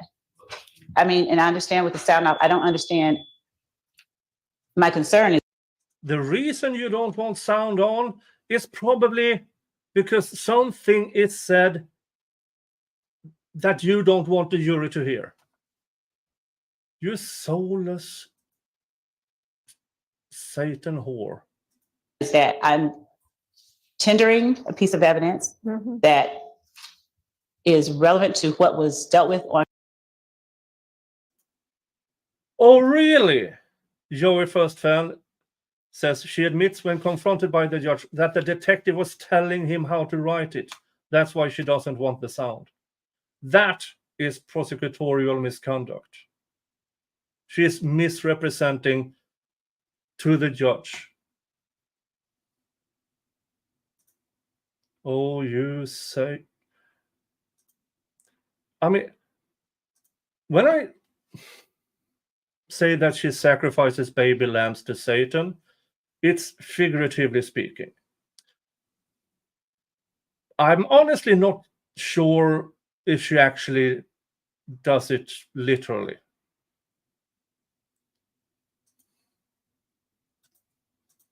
On cross-examination, the witness was repeatedly asked about lying. I don't think there's an objection. I don't know that I heard an objection from Mr. Steele. I don't know what I'm responding to. So if the court could please clarify what I'm responding to so that I can. I'm not grasping the import of what we're doing. That's my concern. I'm saying part of it's cumulative because he was showing that same exact picture from the same date of Mrs. McMullen or Nard. The other part, I just don't know why it's important to this trial at this time. I'm just trying to ask what the relevance is of this. And to be clear, I'm not listening to it in real time, but I'm going off of my notes in the transcript. Like, if we're showing a silent aspect of a video to show that Mr. Zachary knows how to, I guess, read and write, he's also asking how to spell doo-wop in the transcript, at least. So, and I believe that he's also asked for help with spelling the other thing. So I don't know if that's going to give the jury. Busted. You lied to the judge again, and you're probably getting away with it. An accurate portrayal of his mastery of, reading and writing. I don't even know if that's what it's being offered for. I haven't gotten a clear answer on that. I mean, I didn't know. I was trying to understand what objection I was responding to. Relevance and cumulative. Okay, so I haven't shown any pictures, any of this. I've asked him about the picture that he signed of Nard from the April 26th shooting out on Browns Mill Road. So I don't know if Mr. Steele missed the timestamp that I had, but I've not shown him that. I said that to the court. Nard is one of the people. The court asked me who are the people that he's identifying, and I said that Nard was one of the people. So it's doo-wop, Shannon, and Nard, correct? Doo-wop, Shannon, and Nard are three of the people that he looks at. And I'm not going to show. I mean, I don't know what the timestamps are. Are there more than just those three? Your Honor, I believe it's those three. There might have been one more, but the point that there may have been one more, Your Honor. But because I'm not playing the sound, I'm not putting before the jury the names of the people that he's signing photographs of right now. I wanted to ask him, did you look at specific pictures, and what are you doing as you look at the pictures? And What is he doing? signing them He's signing his name. and writing their names. And are we going to be able to see from the video that he is writing their names? Because Yes. he may or may not answer what he's actually doing. Yes, and Your Honor, I do have to, of course, the court knows I went through a very long process because I'm going to have to now. All right. Well, you realize that there are plenty of people who can probably sign their names but not read and write, so that won't establish anything. And that if we don't hear the sound, it could very well be him writing the word D after somebody there says, the way you spell it is D-U-W-A-P. So, That actually does happen. I mean, but it's up to you, I guess, And then- if you think that establishes anything, but. So the purpose of it then would be to show that he can read and write? that was one of them, Okay, Judge. what other purpose? To ask him the question of whether or not he was attempting to get people in trouble at the time that he did this. What was his reason? You Why did he already lie asked here? that. Okay. All right, so that's relevant. Anything else? That's relevant. I just wanted to bring that Fuck's to the sake, No, I Your mean, anything Honor. else before we get him back and the jury out? For fuck's sake, Your Honor. You just found out she lied to you. And this is what you do?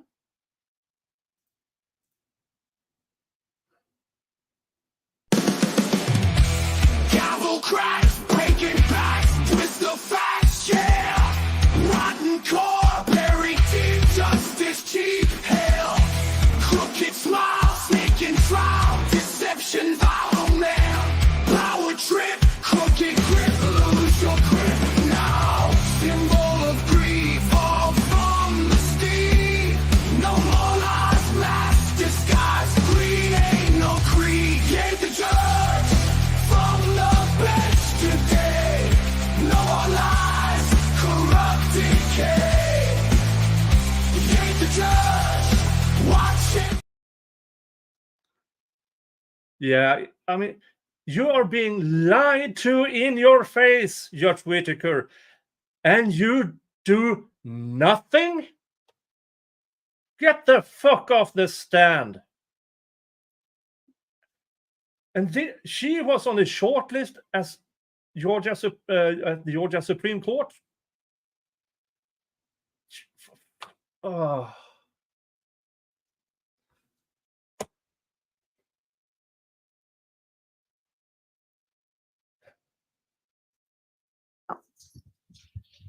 All right, let's go ahead and do that then. And you can get that queued up and. You got it, you. Get a number. The exhibit number.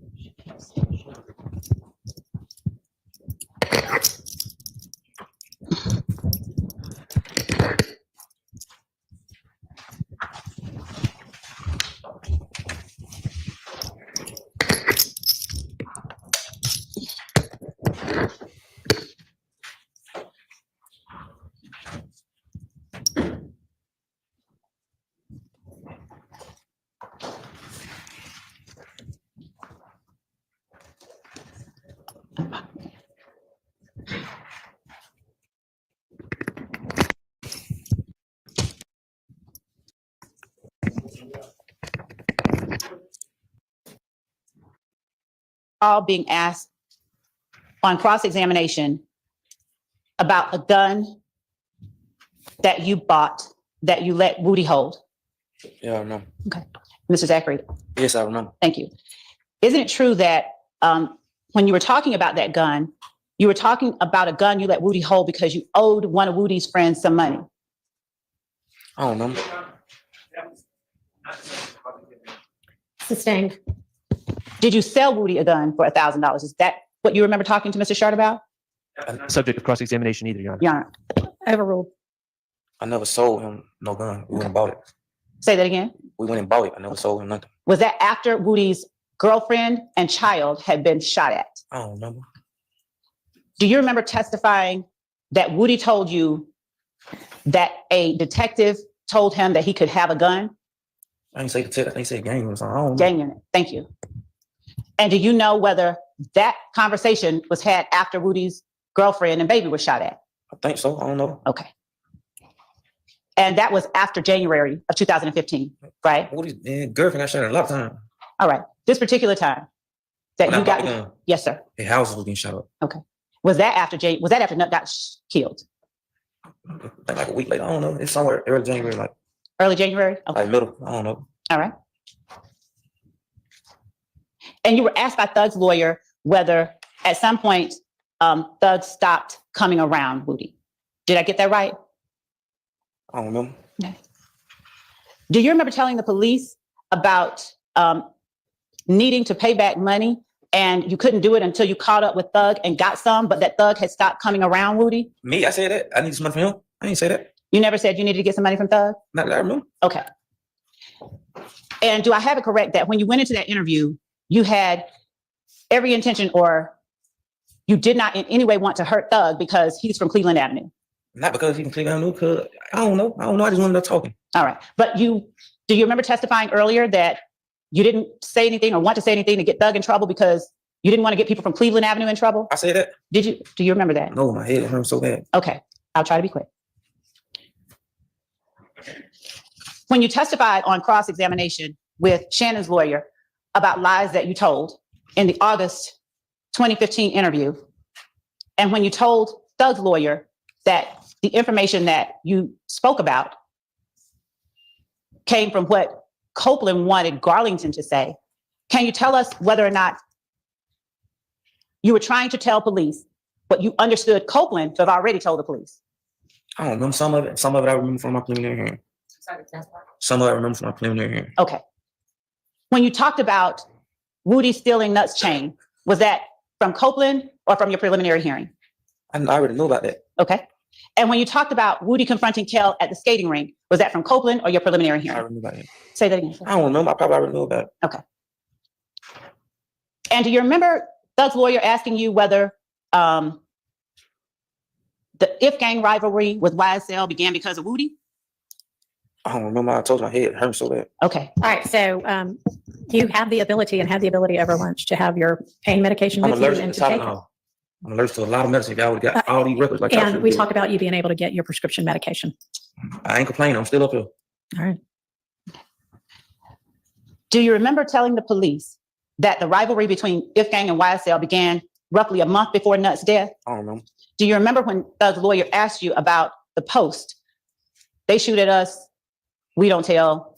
We shoot at them, they call the police. I remember you telling me about that. Okay. Do you remember telling the police about that after saying that you had gotten shot at on Empire near Cleveland and you didn't know it was If Gang until Thug and D started tweeting? I don't remember. Okay. When you told the police, speaking about the This is no long. I mean, she references things that happen in cross-examination, but she's a bit out of bounds, and she's been that way throughout, where she mixes things that was actually said in cross-examination with stuff that wasn't. lies, according to Mr. Shart, Shannon's lawyer, on cross-examination, when you told the police that Woody was waiting on Bloody J by the side of the church after Woody had gotten jumped 5 or 6 days before Nuts' murder, was that a lie? I don't remember. Do you remember whether that was something you got from Copeland or from your prelim? I don't remember. And when you told the police that Mooktunk and Kel were beefing about Trivia, was that from your prelim or from Copeland? Your Honor, I'm going to object to these subject matters. All this is beyond the scope of cross-examination. Your Honor, I'm sorry. What Mr. Shart asked was, and what Mr. Steele asked was, you lied continuously. And Mr. Weinstein, they brought up things that they alleged or asked this witness if he lied about. And they essentially said you lied about everything because you want to get yourself out of trouble. And you were just telling what Copeland told or what you had heard from a prelim. So everything, when I'm asking him these questions, it's to confront him with things and to get clarification based on what he said in cross as to where this information came from. Literally no one has argued that he lied about everything. And he has not testified that he lied about everything. I specifically brought his attention to certain things that he acknowledged he lied about. And now we are talking about things way outside the scope of that. And we're just redoing this whole thing again. And it's 403 and it's outside the scope of Let's cross. narrow your questions to things that were asked about on cross, please. Yes, Your Honor. When you were asked about whether all of the shootings you talked about had shell casings from guns that you owned, do you remember being asked about that? I say guns that I was caught in possession of. Okay. So you remember being asked about shell casings on crime scenes that matched guns you were in possession of? That I got caught with, yes. That you got caught. And one of those crime scenes was Lucci's mother's house, was it not? I think so, yeah. Okay. Now, when you told the police about being at Big Boo's grandma's house on the day Lucci's mother got shot, Was that something you got from Woody or your prelim or somewhere else? I don't know. Okay. And when you told the police that Woody told Shannon and Pokey, let's go, right before Lucci's mom's house got shot up, was that something you got from Copeland, your prelim, or somewhere else? So I lied. You lied? Yeah. Okay. Where did that lie come from? I don't know. Now,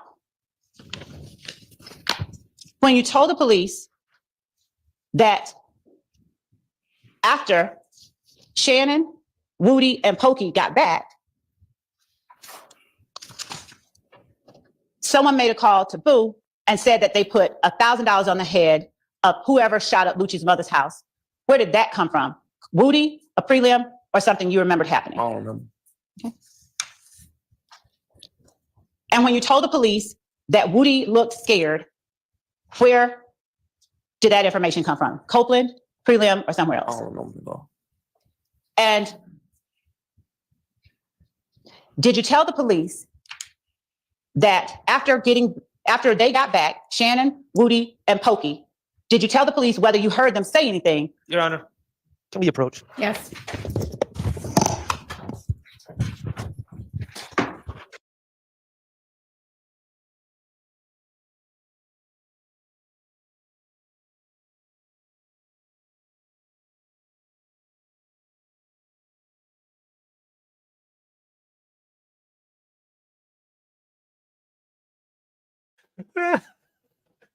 Mr. Jingles is in a in a box over there, asleep, probably dreaming about something. So he starts to scratch the side of the box, and he woke himself up. Just whoop. Oh. Oh, that's so funny. And now he pretends that nothing happened. Like, oh, nothing happened. Not me.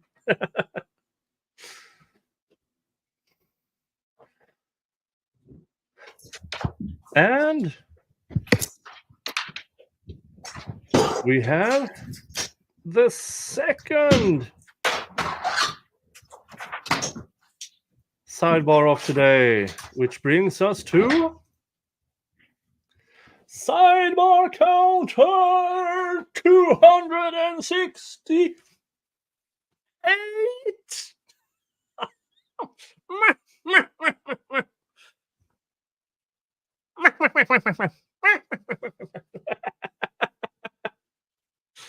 Oh. All right, while they are there, let's see if we have an update on Hurricane Helene.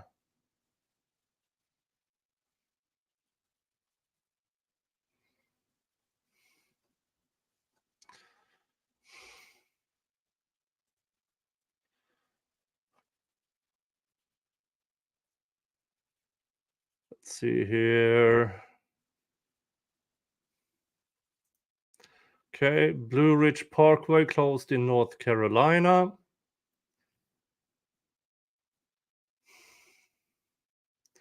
But no,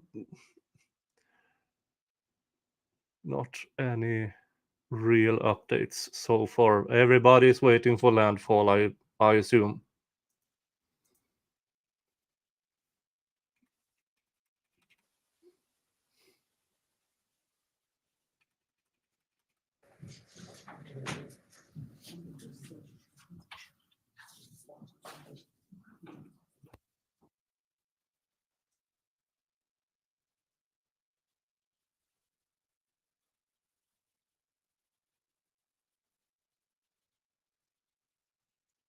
I'm so sorry to hear that.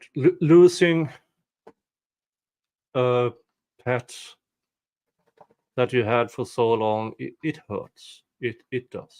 And I'm so sorry. But you had them for a very long time. You gave them a good life. A good life. They were happy. Mr. Jingles, he can be such an ass. Especially when he brings in his prey because it's too cold outside or something like that. So he brings them in and starts chasing them inside, preferably around 2 a.m. in the morning. But yeah, Mr. Jingles, yeah, you have a good life here, don't you? On the farm. You get food every day. You have shelter. You have your domains, which is the entirety of the farm. 46 acres, Mr. Jingles. All yours.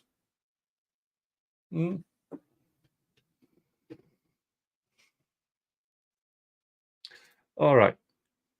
Let's get back to this. First o'clock.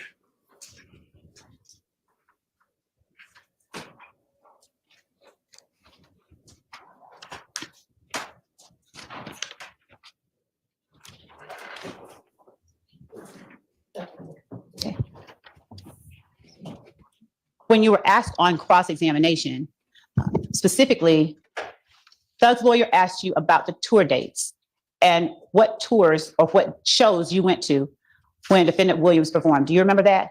Yes. Do you remember him asking you whether you knew him, and by him, I mean Thug, in 2009? Yes. And you said that you did, correct? Yes. And do you remember him asking you whether or not Defendant Williams was performing in 2009? Yes. And do you remember him asking you whether Mr. Williams was performing in 2010, 11, 12, 13, 14, 15? Yes. Okay. Do you remember him asking you whether you went to any of Mr. Williams' shows during those times? Yes. Do you see or do you have an independent memory of whether on May 13th, 2013, you were at one of Defendant Williams' shows? I don't know. I'm asking you. If you don't, that's okay. You can say no. No. Okay.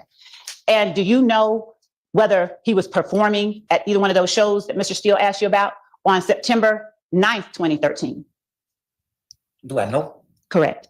If he had a show, he would perform. Do you know whether he had a show on that date? I don't remember the day. All right. Do you know if he had a show on September 11th, 2013? I don't know. Do you know if he had a show on January? She is asking specific dates. And that specific dates 9 years. Don't sharpen your nails on my good chair. You have the entirety of the house of cloth sharpening thingies. Why my chair? Why my chair? Probably because I am in it. Now, where was? Yeah, specific dates. Nobody remembers specific dates. You could say, the week prior to Donovan Thomas' murder, did he have shows? Yes. But these specific dates, this is so misleading. 2015. I don't know. Did he have a show on January 10th, 2015? I do not remember. Did he have a show on September 14th, 2017, to your knowledge? I was locked up. Okay.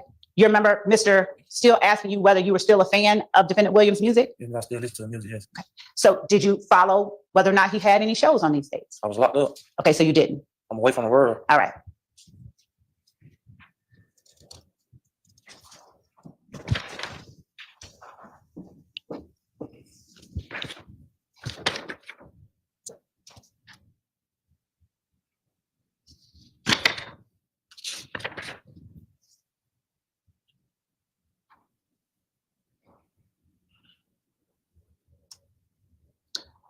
When you said on cross-examination that you got information from Garlington, who got it from Copeland, do you have any memory now of what parts of what you told the police came from Garlington? No. Did the information you gave them about Lucci's mother's house come from Copeland or from your prelim or from your being I there? don't know. You were asked by Mr. Steele about Thug giving you money? Do you recall telling the police about a time when all of you went to the mall and stuff and Thug had bought you all clothes? I mean, I don't remember, but if we went to the mall and he bought us clothes, we probably going somewhere. How often did Thug buy you all clothes? That only time I remember. Which time was that? Whenever time y'all talking about. And which time were you talking about? I don't know. See, you keep saying like him buying y'all clothes. Like you got to think about it. I knew him before them, so like the clothes jumped in and like we grew up together. Okay. So did he buy clothes for a lot of people around you? I don't know. I just know what relationship that different people had. I don't know what relationship different people had. Okay. And when you were asked about Defendant Williams' relationship with Rich Homie Quan by Thug's lawyer, did you hear Thug call Rich Homie Quan a bitch on any other day besides the time you told police about in March? Did I hear it for myself? Yes, on any other day. No, I told you I think I heard it like somebody. And when did you first start hearing, either from yourself or someone else, Thug say disparaging or bad things about Rich Homie Quan? I didn't even hear that. I don't be hearing it. Like I've been locked up all this time. Like, okay. So away from these folk. Like I don't remember nothing. I've been locked up 8 years. Like, but you weren't locked up in March of 2015, right? I was sick in March of 15. You just said that earlier. You were not locked up then, though, right? No. And you were not trying to hurt Thug when you went in to talk to the police, right? Man, I don't remember. Okay. Am I the only one you don't remember with? No, it's just you keep asking me, and my mind ain't processing. Like you asking me stuff I already answered. Okay. Do you need a moment? Do you need to take? No, I'm okay. I'm just saying you asking me stuff I already answered. I keep telling you I don't know if I remember. I tell you. Okay. I don't tell you I don't remember everything. Okay. All right. Do you know whether it was Copeland, Garlington, or your prelim where you got the information you gave to police about Philo, D, Stewie, and Stag? I don't know. Okay. Do you remember whether it was Copeland, Garlington, your prelim, or your personal knowledge where you got the information about Thug driving a Corvette in the few days before Donovan Thomas was murdered? I told you I know he had a vet. I ain't say nothing about no. I don't know. What did you start to say before? I don't remember. I knew he had a vet car. I told y'all that already. Okay. I don't remember nothing else. And was that a vet that he owned? I don't know. Do you know if he rented a Corvette in the days before Donovan Thomas was murdered? I don't know. I don't know paperwork agreement. Sustained. All right.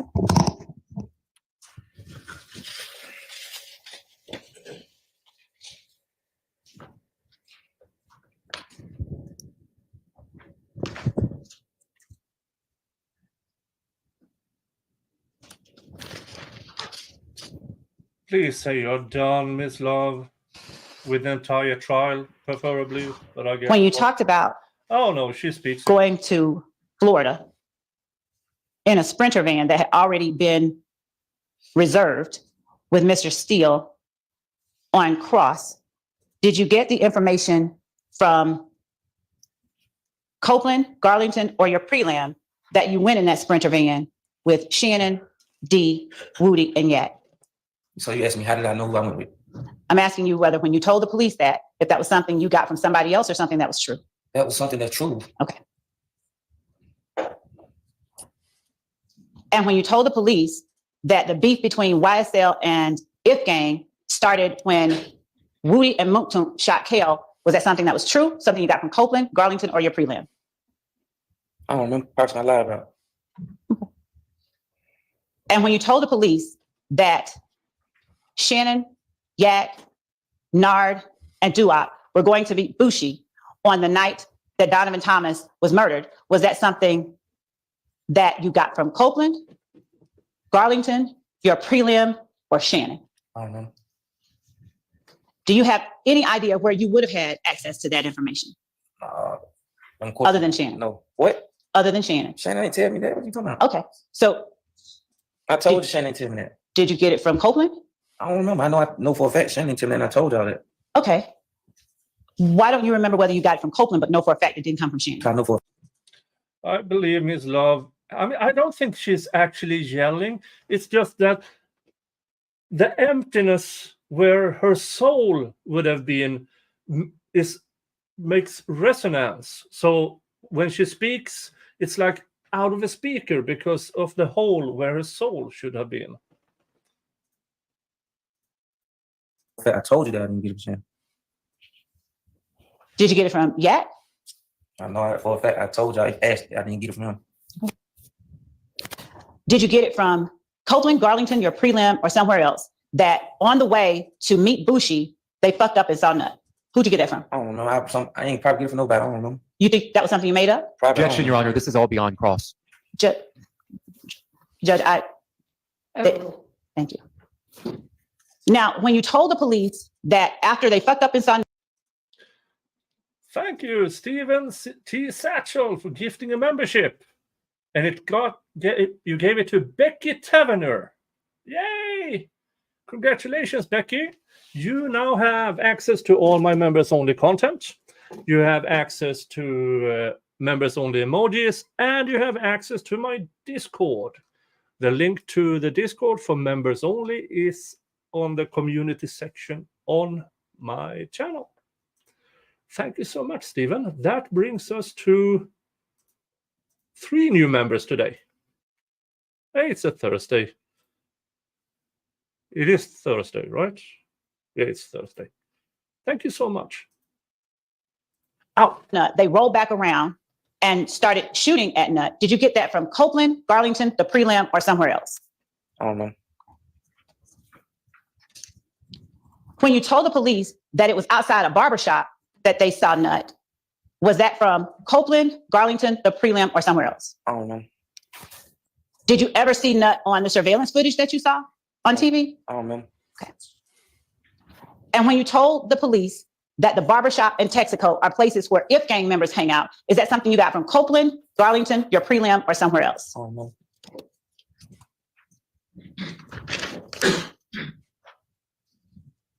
When you told the police that Bentley took the guns to his spot on Oak Drive, was that something you got from Copeland, Demikion, your prelim, or somewhere else? You can.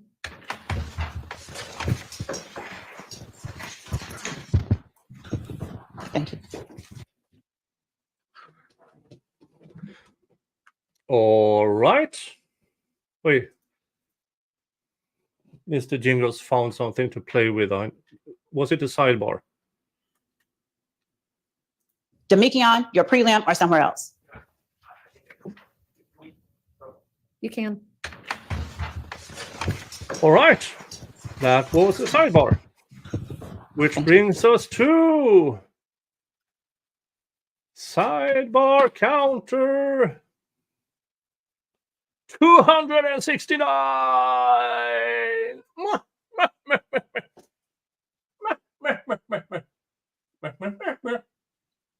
Yeah, he thinks I'm stupid. All right. Let's check this out.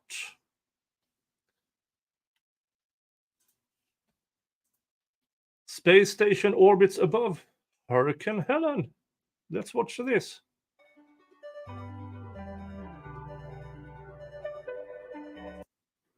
Yeah, I don't want to be copyright struck. Oh, it's a 10-minute?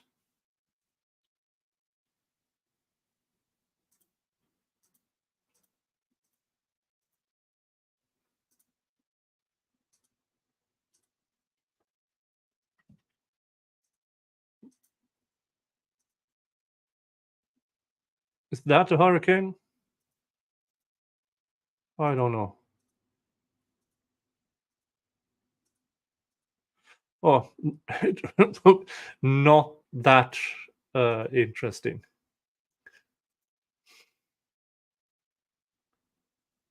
Let's see. Okay, they have pictures.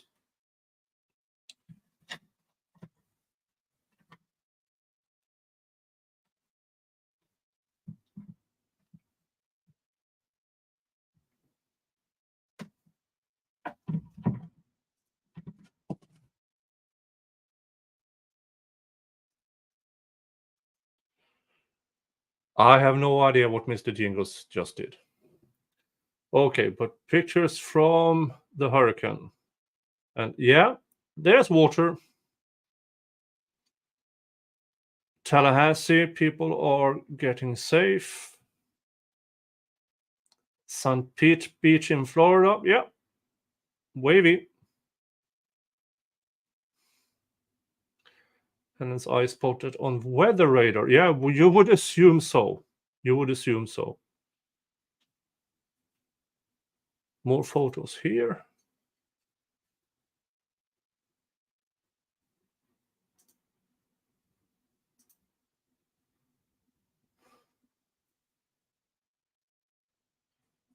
Yeah, that's water. Yeah, that looks a bit violent. And yes, they closed down court today in the Young Thug trial. I would assume since it's landfall now, more or less, in Florida, and then it will go up north and hit Atlanta tonight. So let's see if I can get where, yeah. Level 4 out of 4, high risk of flooding rainfall. That warning came out an hour ago. And I also saw the timing.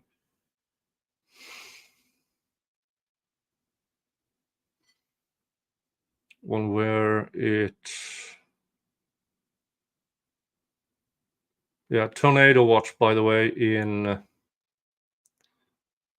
from northern Florida up until southern Georgia, including Valdosta and Albany. Where was the timestamps? I saw it earlier. Here it is. Atlanta, Thursday 10 p.m. to Friday 2 p.m. storm duration. Peak wind 50 to 75 miles an hour. And as we saw, there are warnings for flooding rainfall. So yeah, I would assume that if they close down court today, they will close it down tomorrow. All right, let's get back to this.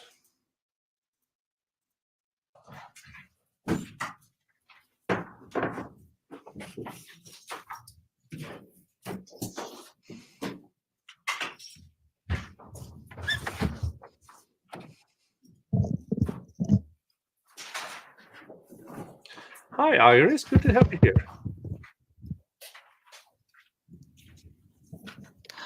When you told the police that Shannon and Yak told you, I just caught that in nut down bad, did you get that from Copeland, Garlington, your prelim, or somewhere else? A lot. Is that something now you're saying you made up entirely? I already told y'all. Shannon, nobody ain't told me nothing. Well, that's why I asked. Did you get it from Copeland, Garlington? I said nobody ain't told me nothing. And when you told the police that Shannon had a XB45, is that something you got from Copeland, Garlington, your prelim, or somewhere else? Nobody told me nothing. Okay. So did you make that up too? I don't know. All right. And when you told the police that the 7.62 was Nard's gun, was that something you got from Copeland, as you're sitting here today testifying, is that something you got from Copeland, Garlington, your prelim, or somewhere else? I don't know. All right.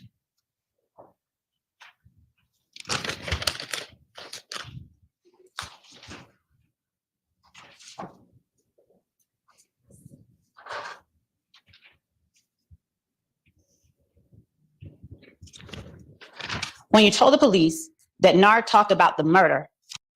Hey, Dave. Good to have you here.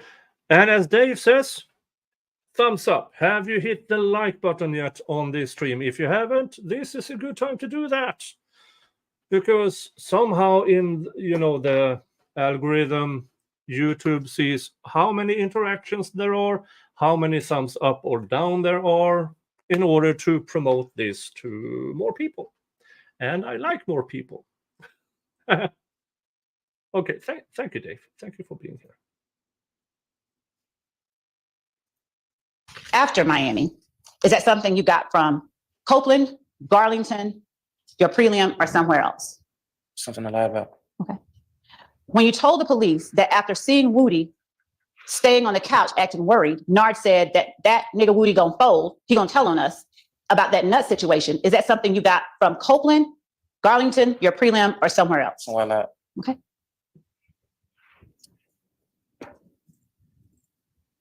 And when you told the police that Thug asked them, do you remember talking about Thug acting normal on cross-examination with Thug's attorney? What you mean? Do you remember Mr. Steele asking you whether you testified that Thug was acting normal after? Oh, he had that today. Do you remember at any time him asking you that? I think I do. Okay. When you told the police that Thug asked Shannon, Yak, and Nard why they killed Nut, did you get that from Copeland, Garlington, your prelim, or somewhere else? I told you and them 1,000 times I lied. And I said it. I told them years ago I lied. So it ain't nothing new. Okay. So would you tell the jury whether that was something you just made up out of the thin air or? I don't remember. I didn't know I lied. Okay. Now, is it only the things about people who are on trial now that you know for a fact you lied about? Hey, Nutty Brunette. Yes, I'm feeling better. You're in Florida. Then I hope you're safe, because Florida is about to get soaked. What you mean? I ain't never said about nobody else. When you talk about what you do know and what you can't remember, is it only the information that you gave about Thug, Yak, and Shannon that you know for a fact you lied about? Because I lied. What you mean? Okay. I don't understand what you said. I know I told y'all years ago that I lied. And you know that. And so, Mr. Zachary, all I'm asking is, in that August, I lied then. I told them back then I lied. and in August 2015, all I'm asking is, today's your testimony that the only people you lied about are Thug, Shannon, and Yak. No, I lied about what they asked me about. So you didn't lie about Woody getting jumped 5 or 6 days before Nut got killed, did you? Everybody knew you got jumped. Okay. Did you lie when you told the police that you all believe that Woody shot up Lucci's studio on Metropolitan? I don't know. Did you lie when you told the police that Rock Crew and YSL were the same thing? I don't know. Sustained.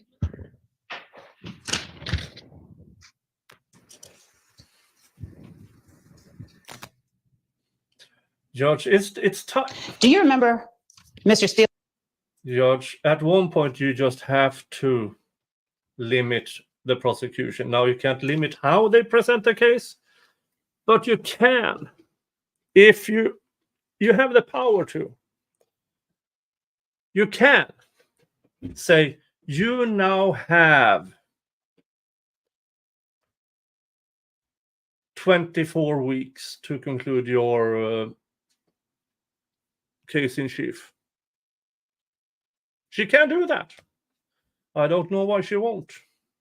Still saying or asking you, isn't it true that no one ever confronted you in 2017 about the things you were saying in your proffer that? Hey, Raymond Godfrey. Hello, Nick. I enjoy your recaps and analysis of this circus. I've been practicing for 15 years in North Carolina, and this trial is beyond the pale. This trial, I have a hope that if this goes to the jury, I hope they take the time enough to write all the notes and then just go out and say not guilty. That's my hope. But it's a jury. You never know. Or different than what you said in 2015. Do you remember that? I remember him. For that question. Overruled. Do you remember that? I'm saying something about the 2017 interview. Do you remember him asking you, isn't it true that no one ever confronted you about things that you were saying different in 2017 than what you had said in 2015? That may have been not you, but a different. It was covered in cross. I'm not sure who asked it. Okay. That was me. My apologies to everyone. Do you remember Shannon's attorney telling you you never were confronted in 2017 about things you said differently than what you did in 2015. Do you remember that? I think he said something like that. And do you remember agreeing with him? Yeah, nobody ever confronted me about things I said different. I think he said the officer or somebody was in there. I don't know. I'm sorry, what And now? he asked me why the officer or somebody didn't confront me or something. I don't know. He said something like that. Was Mr. Richardson your lawyer or your friend in that interview? That No, he was not my lawyer. he was there on your behalf? I don't know how he got there. Okay. But it later came out that he wasn't my lawyer though. Isn't it true that you all were allowed to take breaks, and that after at least one of those breaks, Detective Dennis came back and told you that reminded you that you had said a lot more about the murder than in 2015 than you were doing now in 2017? That's not confronting about stuff that's different. That's just, hey, you told us a lot more back then. Why aren't you telling us more now? That's not confronting. I don't know.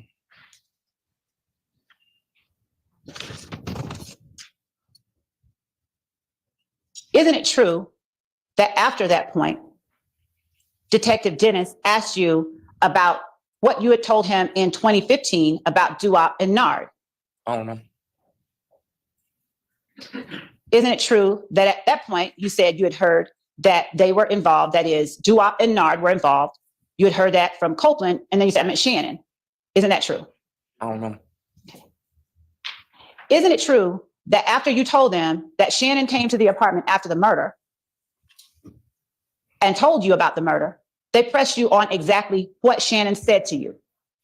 He said, is it true that he told me? You asked me, I don't understand that question. Isn't it true that during the 2017 interview, when you told the police and people with the DA's office with Mr. Richardson present, that Shannon came to the apartment after the murder and told you something about the murder, you were asked what exactly Shannon said to you, and you said, I don't want to talk about it?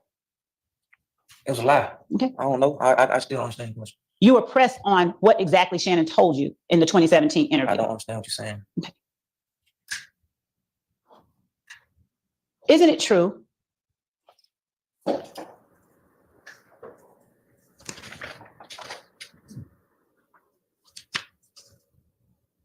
that when you said you were not pressed or you were not confronted with differences in your story, that what?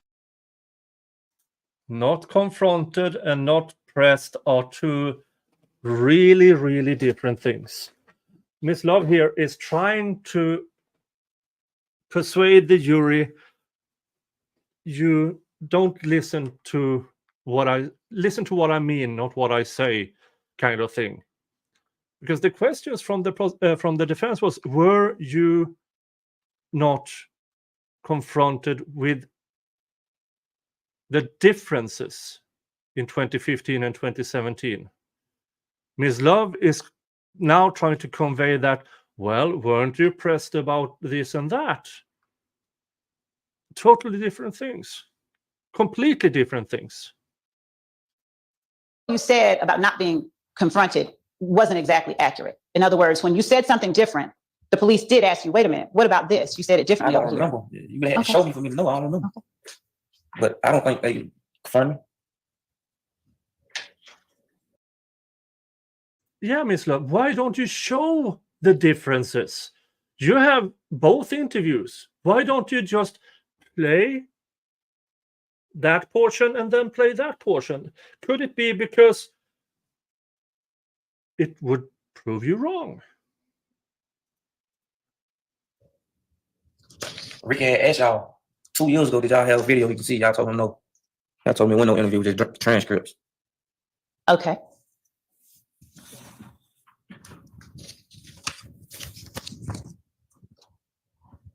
And during that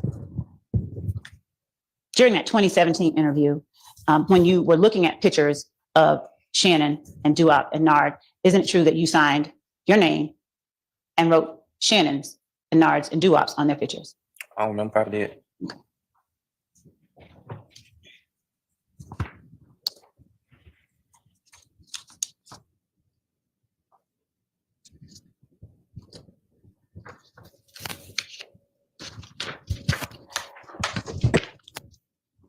When you were asked about the Little Wayne bus shooting on cross-examination, Is it your testimony today that you remember events that happened that night? I don't know. Like y'all been asking me all these questions. Like I don't know. Do you remember telling detectives in the 2017 interview that people didn't need to get the gang's permission in order to carry out the Lil Wayne bus shooting? I don't remember it being said like that, so I don't know.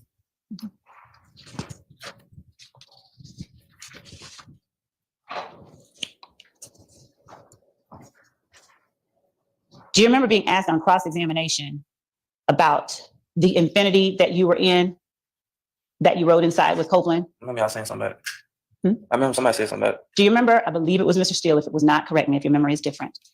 Do you remember Thug's lawyer asking you whether the information you got about that Infinity came only from Copeland? Yes. Do you remember today whether the information you got about that Infinity came only from Copeland?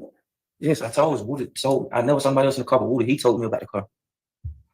Is there anything in particular about that that causes you to remember it as opposed to I other? remember the car because I remember we rented the car. And was it Woody who told you that Thug's manager rented it? Yes. I don't know. I don't remember. I didn't know Woody said Thug rented the car, so I don't remember.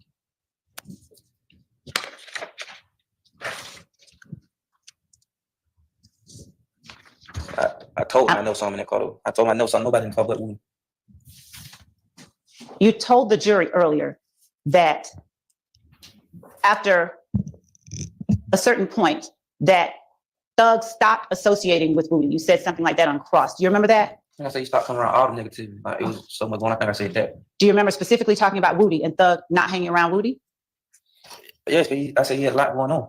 Do you remember when that was that you remember Thug stopped hanging around Woody? I don't know. Okay, generally speaking, would you say it was around May 2015?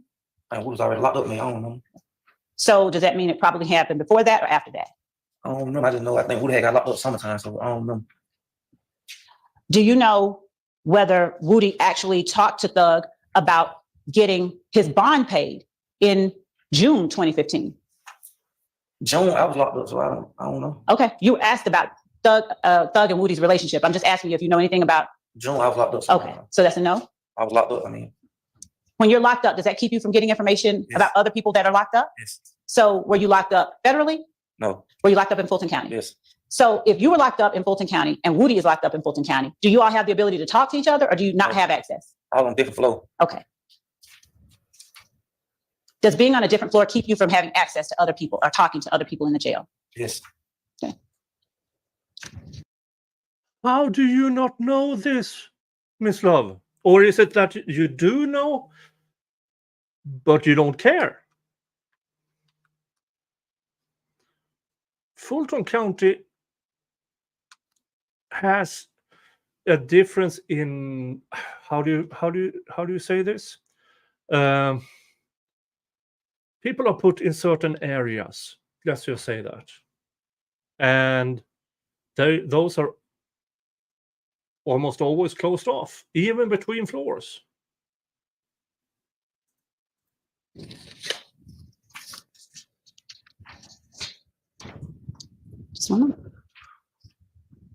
No, Iris, I have never seen a trial like this. And the only person at this moment who can intervene is Judge Whittaker. Because every time they try to get this certification in order to bring appeals up to the appeals court, they are denied. So the only person who can do anything in this about this trial is Judge Whittaker. And if they are convicted, they have to rely on the appeals court. And judges like protecting judges.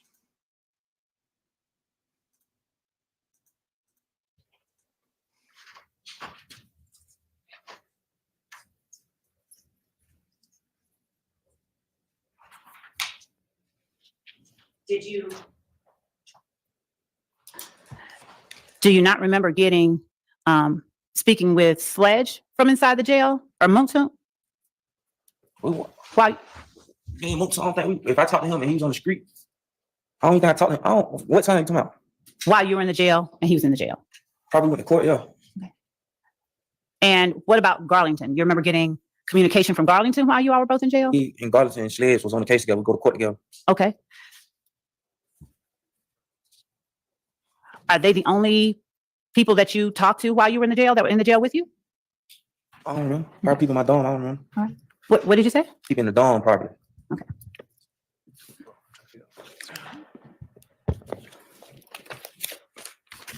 You were asked on cross-examination about a picture of Shannon taken the days or taken sometime before January 10th, 2015. Do you remember Mr. Steele asking you about it? Sustained. Do you remember being shown a photograph of Shannon standing in front of a window? Yeah, I remember that picture. I remember that picture. And do you have any independent knowledge of when or if that was placed on any social media sites? I think I remember. I think I took that picture. I don't Okay. think about it. Just the more. picture, though. When I saw it, I remember the picture for some. Did you post that on your social media site? No. Okay.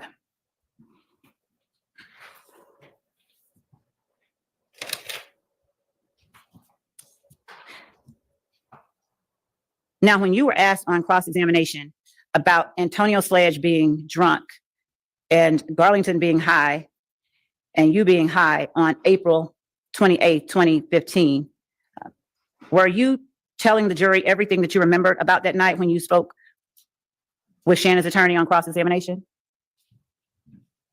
Did I what? Is that all that you remember about that night on April 28th as you sit here today? April 28th, 2015, that Moontoon was drunk? Your Honor, I was going to let it go, but I'm going to object to the misstatement of the testimony. His testimony was not that. Mr. Sledge- Sustained. Do you remember anything else about the night of April 28th that Mr. Sharp asked you about on cross-examination regarding Sledge being drunk? I think I told him I don't know. I don't remember. I think I told him I was high myself, so I couldn't really tell. And what does that type of high do to your ability to remember? Xanax. Okay. What does that do for you and for your ability to remember? A lot. I might be on 3-4 at a time. And does that cause you to forget things? Yes. Okay.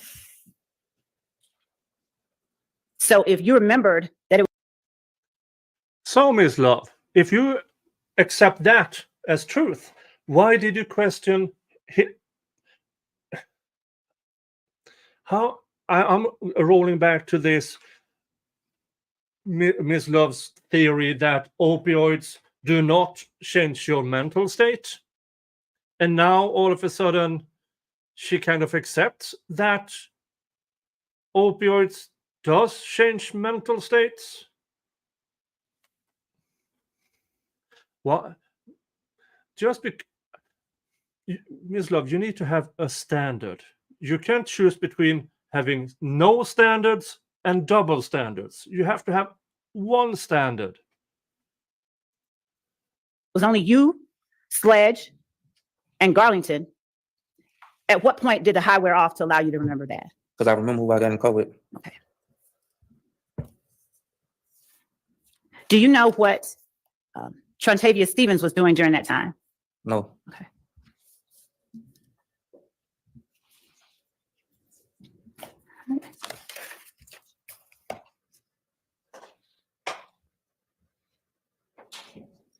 You were asked whether you went to Arrowhead Pond with Copeland and Sledge. Do you remember that? I remember telling him I don't remember if Sledge was with us. Okay.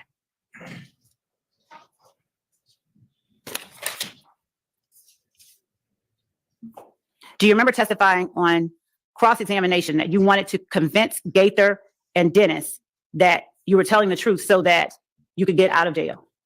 I remember. I don't remember. I told her, ask me all these questions. I don't know.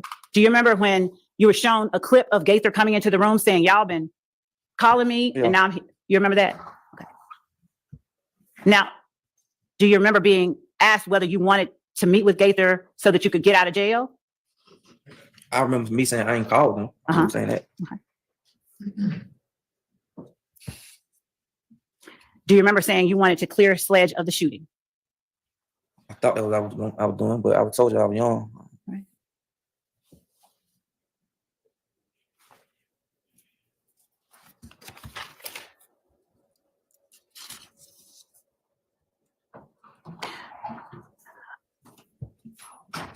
Did you lie when you told the police that the phone number they showed you was not yours? I don't remember. You remember when you were asked on cross-examination whether you lied when you said you weren't involved in the April 28th shooting? Who? You remember when you said on cross that when you first sat down, you said, I wasn't involved. I ain't have nothing to do with that shooting. I remember saying I lied. I don't understand what you're saying. You gotta ask it again. Okay. You remember saying you lied in the August 5th, 2015 interview. Is that right? Yes. Did you lie when you told them or confirmed for them the Mikion's phone number? Your Honor, outside the scope of cross. Sustained. Did you lie when you told them that the phone number they had was not yours? Outside the scope of cross. Sustained. Do you remember when you told them when you first sat down, you were making stuff up as you were going on? You remember saying that on cross? Yeah. At what point did that change, if at all? What you mean? Did it change? Well, you said at first I was making stuff up as I was I going still on. making stuff up. Okay, so are you saying that you made stuff up throughout the whole interview on August 5th, 2015? Made stuff up and said stuff that I had already heard. I told y'all that. Okay. And when you said that you wanted to take the guns out of your hand and put them in someone else's hand, is that what you were trying to do throughout the August 5th interview? Just take guns out of your hand? What? Do you remember saying on cross? I don't remember. Okay.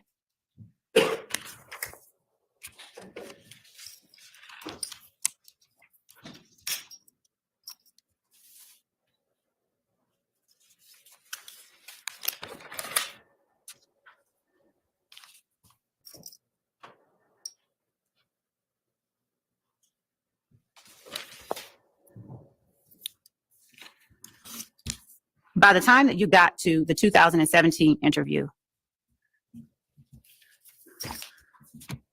was your goal in that interview the same thing as your goal was in the 2015 interview? What was my goal? Was it my goal? Right. I don't remember. Do you remember whether you went into the 2017 interview with the intent to tell stories on I don't people? remember. Well, do you Did I remember? tell stories? Uh-huh. I told stories, yes.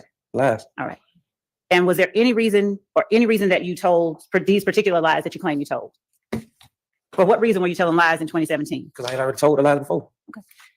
And so the lies you told in 2017 were because you had already told them? Is that what you're saying? Objection, asked and I don't- answered. You're not answering. Is that what you're saying? What you mean? Like, Why did you tell the lies you're now saying that you told in 2017? because I lied. I don't know. I didn't know I lied. I don't get you saying that. I And- don't understand.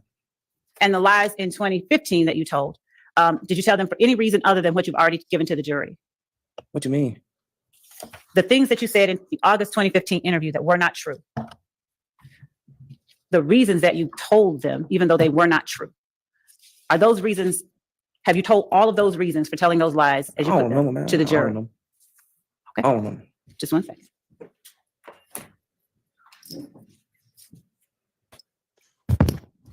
Ms. Love's tactics in this redirect is let's have him confused and then state yourself the answers to the questions as in, isn't it true that? You know, I think that's all I have at this time. With this. Oh, thank God. All right, Mr. Sharp, Mr. Weinstein.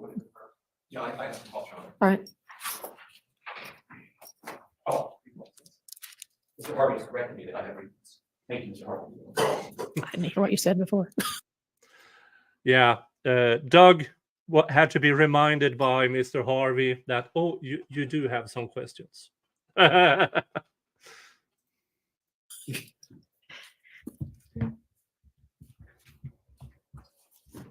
So, Well, good afternoon. Reese Cross. How are you doing?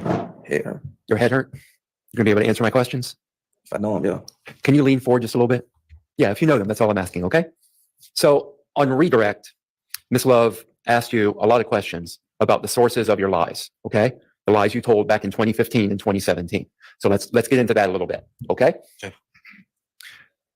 Let's talk about the play that you testified to that you got from Garlington, okay? Remember the play? I don't remember it. That play you testified to that you got from Garlington, that was about the murder of Peanut, Donovan Thomas, right? That's what, yeah. Okay. And that play was something cooked up between Garlington and Woody, correct? Objection, Your Honor, as to vagueness. Overruled. Sorry, I didn't hear your answer. Yes. Yes, the play was cooked up between Garlington and Woody? Woody put Garlington in it. It was something Woody had. Something Woody had. And Woody came up with that play in order to take attention away from him. Objection, Your Honor. Calls for speculation. Sustained. You don't have to answer that question. But that was a scheme between them to come up with a story that you would use, correct? They planted that story with Objection, you. Your Honor. Ask and answer. Sustained. The story that they came up with, that they told you, that Garlington relayed to you, was about Shannon and Yak and Duop and Nard being involved in Nutt's murder. It was, I don't remember all the detail, but it had something to do with them, yo. I'm sorry, I couldn't hear I that. don't remember all the detail, but it had something to do with it. It had something to do with that, with the murder of Yeah. Peanut, with the murder of Donovan Thomas. Okay. And that story was intended to cover up Woody's involvement in that murder. Objection. Calls for speculation. Sustained. Did Garlington tell you why he was coming up with that story? Why Woody was coming up with it? Yeah. He's just like, Woody got him in some bullshit. Objection, Your Honor. Hearsay. Sustained. Well, Woody has been named, Your Honor, as an unindicted co-conspirator. It's a statement of a co-conspirator. Your Honor. First of all, Your Honor, this is a whole. Yeah. Didn't that just come back to bite you, Miss Love? You named Woody as an co-conspirator. Ta-da. He's asking about Garlington. He's not asking about Woody. And if this is a matter that needs to be talked about, I don't think it's proper to do it in front of the jury. Your question was about Garlington. Yes. Okay. Okay. So the story you got from Garlington, that's the story that you ended up relaying to law enforcement, to Gaither and Dennis in Objection. 2015. Asked and answered. Sustained. You've been asked repeatedly by the attorney for the state, by Ms. Love, how various lies that you told benefited you. Remember her asking you that just now? Yes. Okay.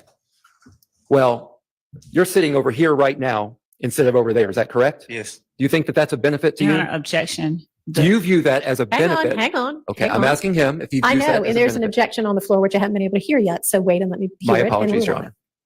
So objection as to misrepresentation, vagueness, when Look at Doug. I'm going down to normal speed. Look at Doug. To hear yet. So wait and let me hear My it. and apologies, rule Your on it. Honor. so objection as to misrepresentation, vagueness, when the question is, do you think it's a benefit to you that you're over there and not here, as it relates to the interview in 2015 and 2017? I would ask for clarification about what it is that he was getting a benefit from. Overruled. Okay. I'll repeat that question to you. Do you view it as a benefit to you that those lies that you told in 2015 and 2017 put you in that witness stand instead of over there as a defendant? Objection, relevance. Overruled. I ain't benefit off none of it. You didn't benefit off any of it?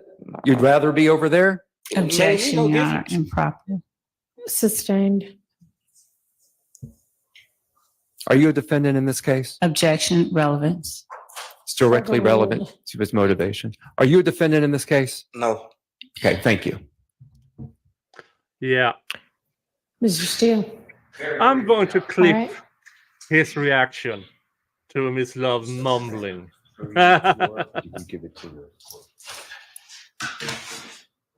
4:08 into my screen.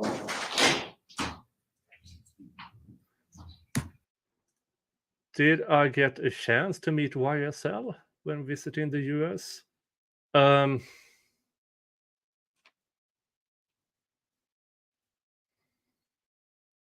Depends on what you mean by YS. Did I meet any of the defendants? Well, I was in the courtroom and saw them. I don't know if they saw me, but I didn't speak to them. I briefly spoke to Woody and Mr. Steele briefly.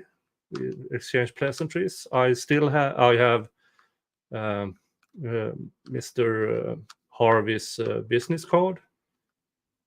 And sadly, the 2 days I was in Atlanta, Doug was sent to another court on business. So I didn't get to meet Doug. next time I'm in Atlanta, which I am planning to be at closing arguments, whenever that is. I hope I will get to meet more of the attorneys.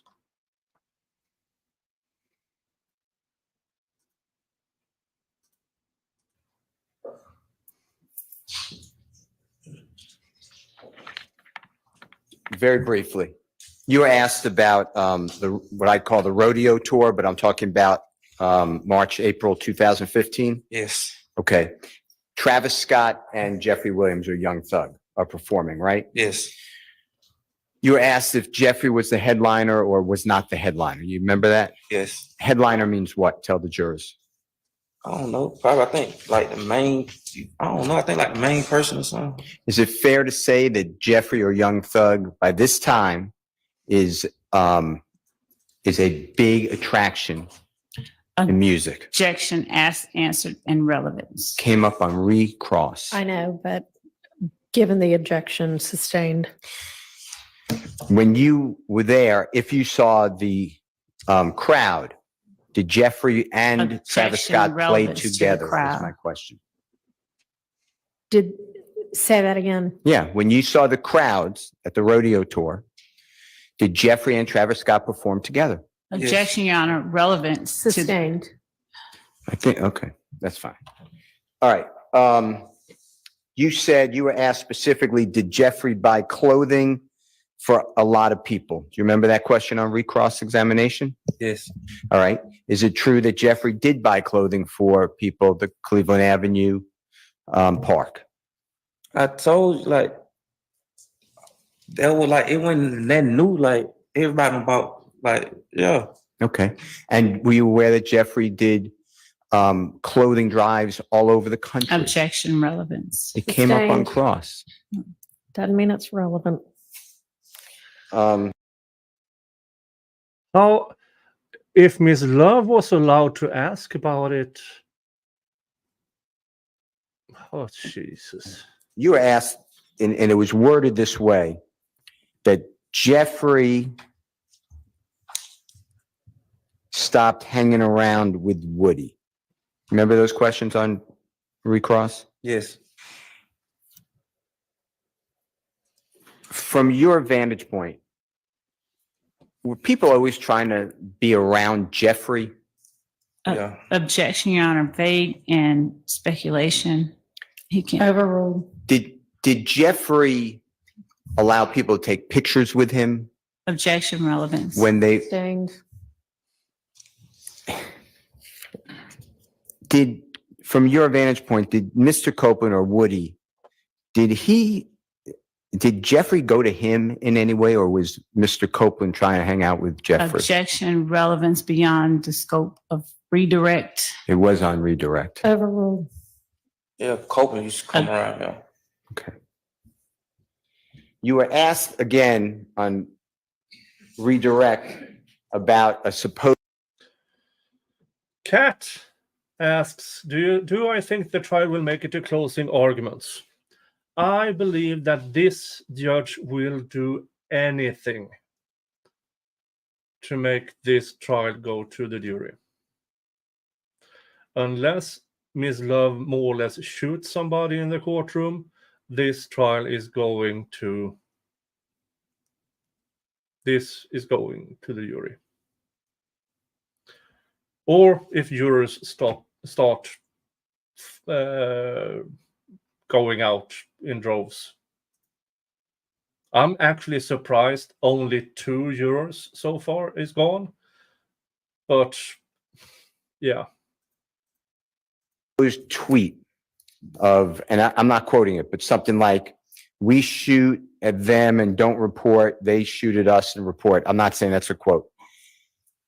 Have you ever seen a tweet like that? Objection, Your Honor, asked and answered on cross. That was my question. All right. Mr. Shard, have you made a decision? Do you have any recross? All right. You are now free to go. And cut this on my leg. Yes. They'll take care of that. Call your next witness. And he is out of there. All right, folks. There is roughly 2 hours left, but if there is no court tomorrow, I need some content to present to you. So I will save this.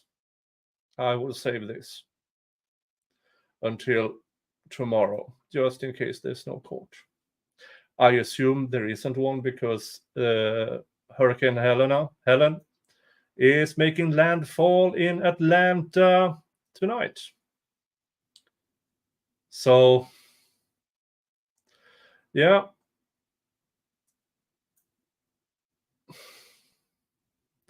And I don't have any updates on the hurricane other than people be safe. Be safe. All right, let's see here. Who can, well, we do have Storm Chaser Brandon. We have Attorney Melanie Little talks about Bedrov. Megan Fox talking about Turtle Boy. Valhalla talking about Turtle Boy. Storm chasing or trial? 1 for storm chasing and 2 for trial. You decide, chat. 1 for storm chasing, 2 for trial. Dun dun dun dun dun dun dun dun dun dun dun dun.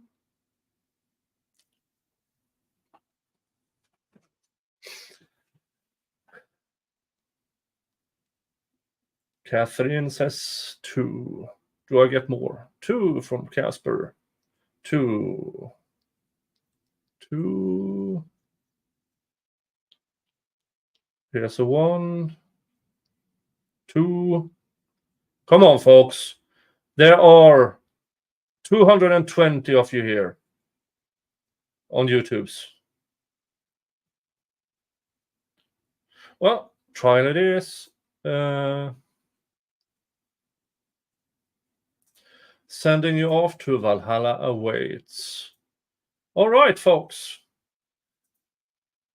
As per usual, me and Mr. Jingles say thank you.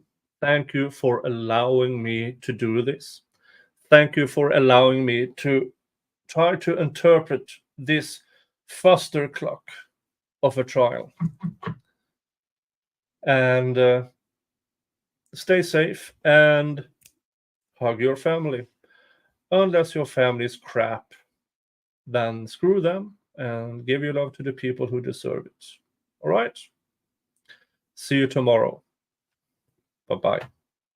Adrian in the courthouse feeling fire. Every word she utters smells like a tire. Her arguments hit like a flat balloon. Manure tornado in the courtroom noon. Her voice a chainsaw cutting through the air.